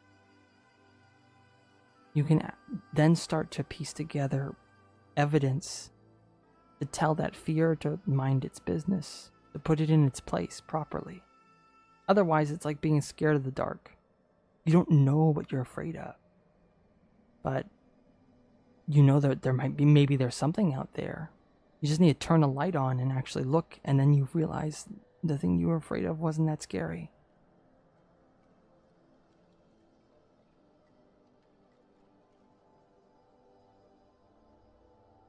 Yep, that's what I mean by being afraid. Not that you're afraid that you are the bad person, but you're just afraid that it's going to give that voice, that feeling that you already feel. You already feel that there's something up wrong with you. But an outside voice to give that strength, ooh, that's dangerous. Then it's not just yourself. It's almost like it proves it. But that, more times than not, you find that when you put yourself out there, then you give that voice the opposite. You get proof that you're not that bad. That it's not you. And you really got to hang on to the evidence of good thing. Because in your mind, when you're thinking about like times where you're beating yourself up, you always have like strings of thoughts that like, well, people don't like me because of this, or I'm awkward, or I make these dumb mistakes, and it all compiles itself. Your brain makes a fortress of negative things that count as evidence in your own head that maybe this is true. But how can you fight it? You take evidence of the contrary. But because it's your own head, you need evidence from the outside sometimes. Just as strong as it's going to be as evidence against you, it's even stronger when it's for you, when it's working with you to prove that you're not as bad as you think. And sometimes that feeling of that you're not good enough hides the good stuff that is already there that you just aren't seeing because it likes to disguise all the good stuff, like hide it. And so sometimes I like to think about, what evidence do I have that tells me I'm wrong? And it's not to like pretend, or like when you're trying to find a way that somebody actually likes you, and you're afraid that that exact person will refuse and prove one more time, this is what always happens to you. Bad. Yep. Mm-hmm.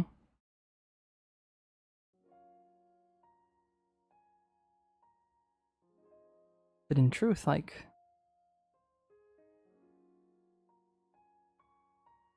even if you don't do anything, isn't that already how you're feeling? Isn't that your baseline? So really, you can only go up. Because each person's different. And maybe someone doesn't like you in that way, but that doesn't mean everybody does. Because everybody else is their own person. And you don't really lose anything, in truth. It doesn't feel like that in the moment. And it's so intense sometimes. But really, like, that's what I realized. And that's what I told my friend. If she's dating someone else, it doesn't change. You hadn't talked to her in years. It doesn't change anything. You're just gonna be able to move forward, like, in a direction instead of wondering what if.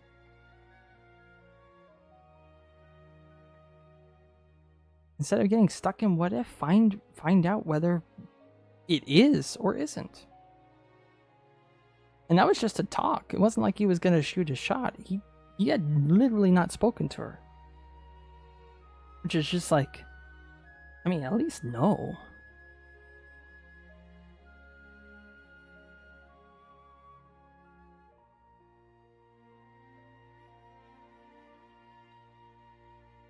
I feel like, why am I doing all the work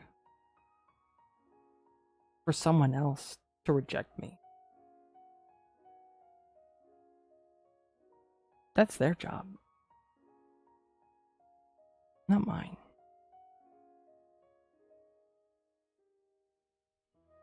It was really hard though. I had like a week. I had a week to think about what to do, I think. Because Jasenia had invited me over and some other friends for dinner after my sister had told me that she was interested. And I thought, oh, okay. I don't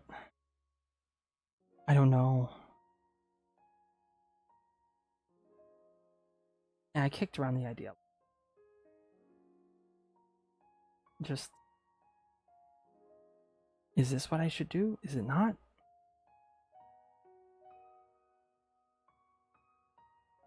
And I must have went back and forth, but I think it started to drive me crazy. Trying to figure out what the right answer was. And I thought, you know what? Okay.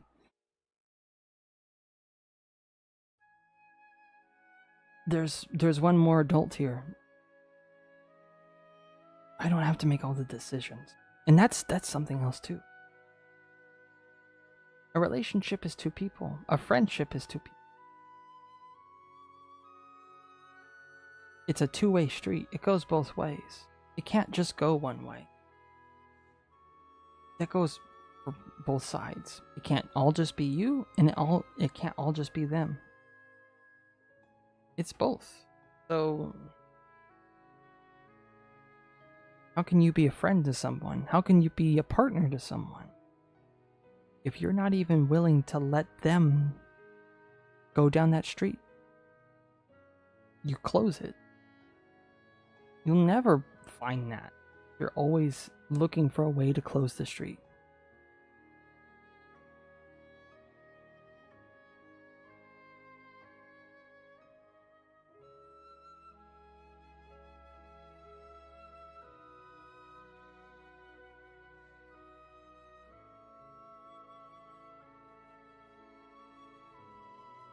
And you'll be surprised how often the voice inside your head is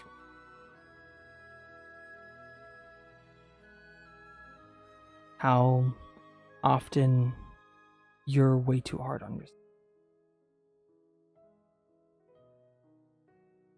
It'll shock you.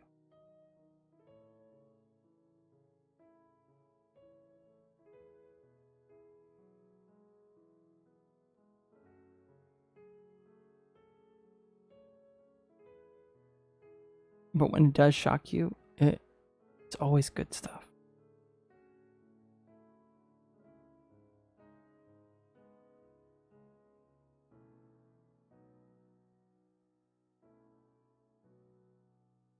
And you want to know something?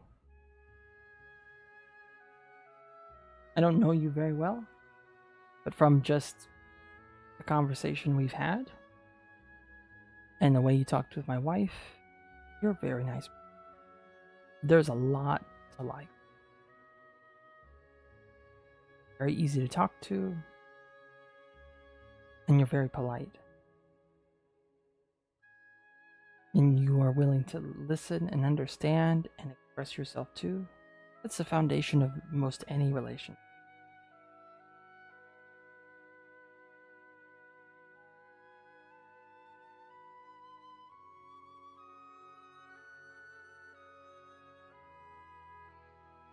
I'm glad that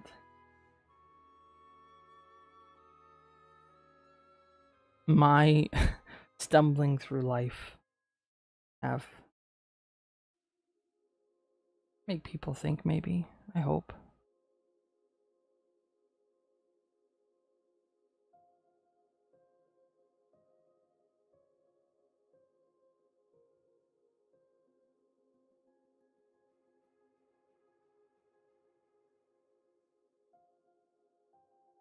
Hmm.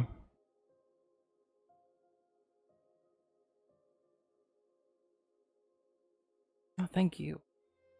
Again, like most days, I'm just here by myself. Guys, me. I'm very appreciative, and you're really nice. I'd love to see some of your art sometime.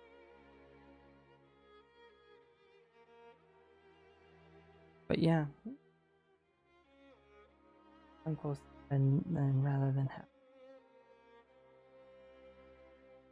You know, I feel like that's wise. I have close friends who were close friends at different parts of my life. I've got like one close friend who was around when I was a kid.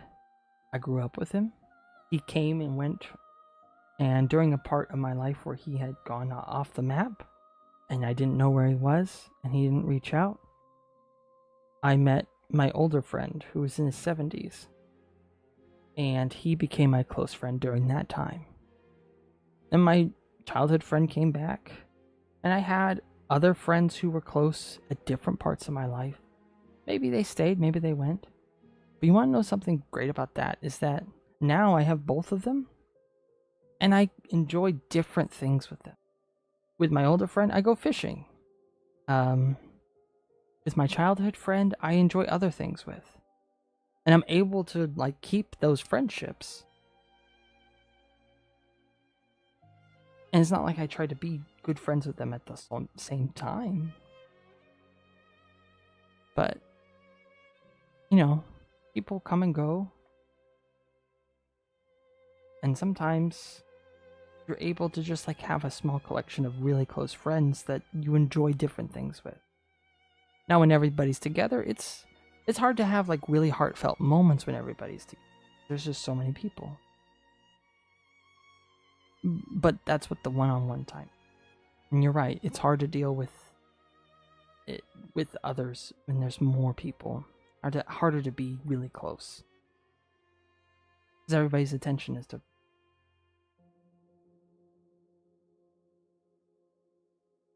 Yeah, and deep personal conversations are kind of hard in a group, especially a younger, like group of young. We'll admit.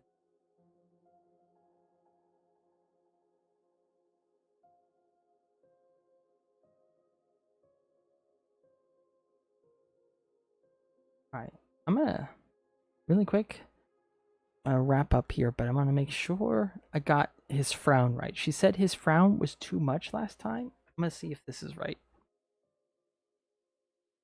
I'll be right back.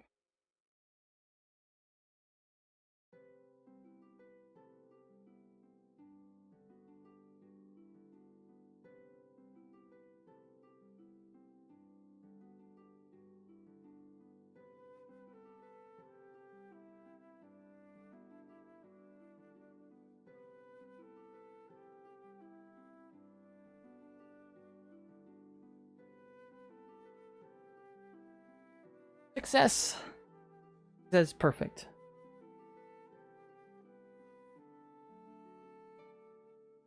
Whew. I did that in one day. The first one took me a couple weeks. My motivation on projects is really difficult to maintain.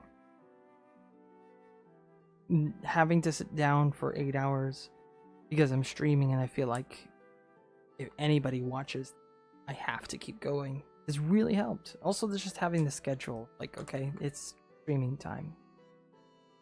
That's the whole reason I started, just so that, because it's my fault that my wife's personal passion project took so long to do.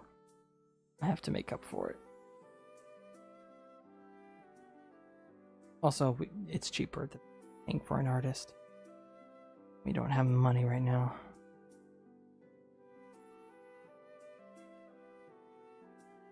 But yeah.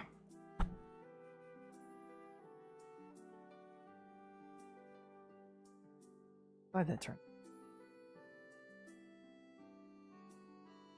And I'm really glad you came.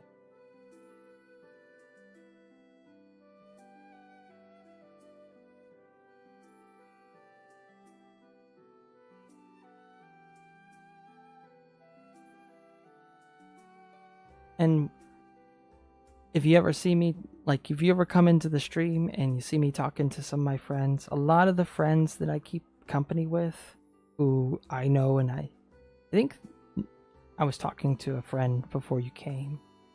A lot of them have the same values as me, so you'll always be treated with a lot of respect. So you don't have to worry about interrupting or feeling out of place. People will always treat you with respect and dignity here.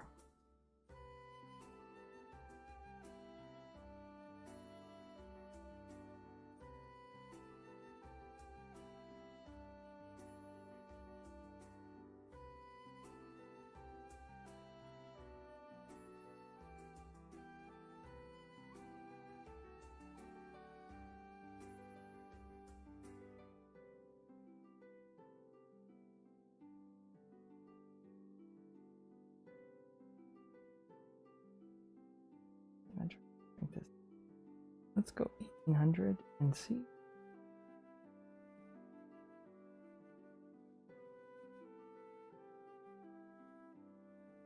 That works.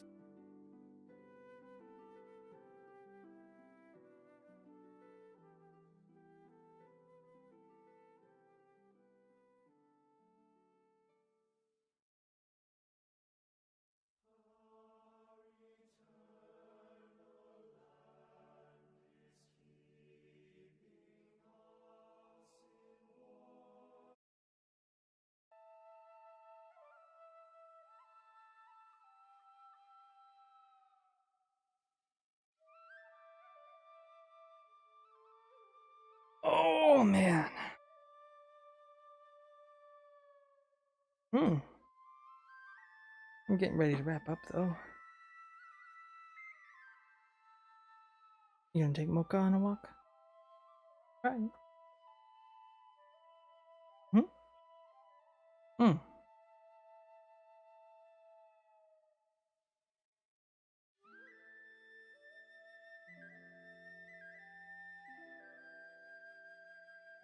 Are you still with me, Gohara?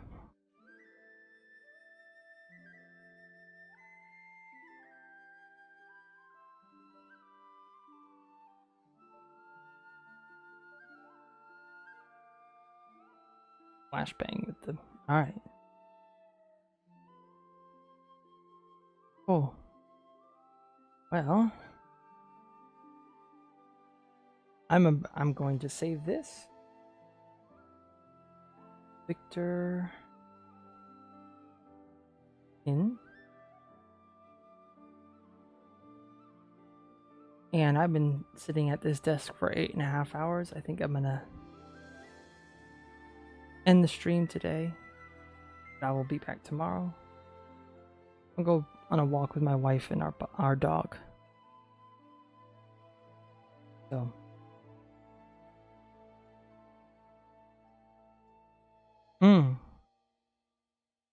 Well,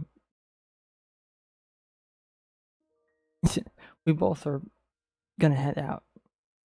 That works perfectly.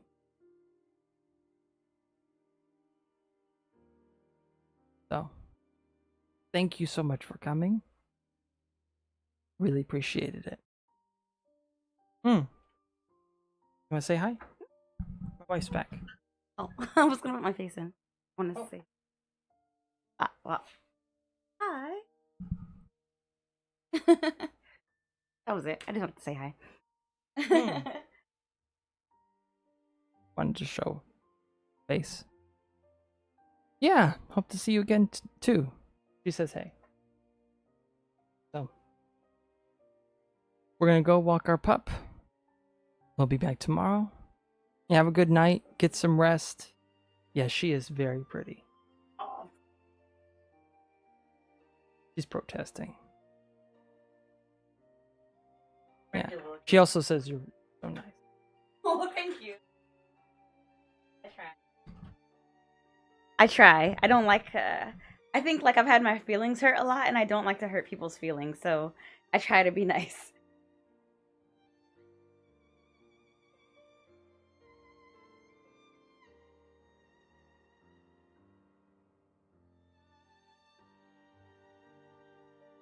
This is Mocha. Yeah. Take this little munchkin on a walk. It's cool enough now we can do that.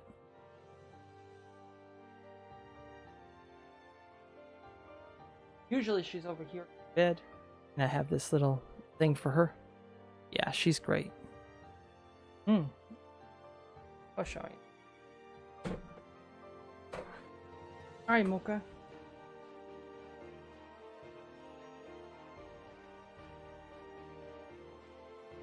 He's looking at Mom. She's very nice. She'll be here tomorrow too. And whenever. You don't have to come back tomorrow. We'll be here Monday through Friday. At least I'll try to be. But, alright. We'll see you next time. Thanks again.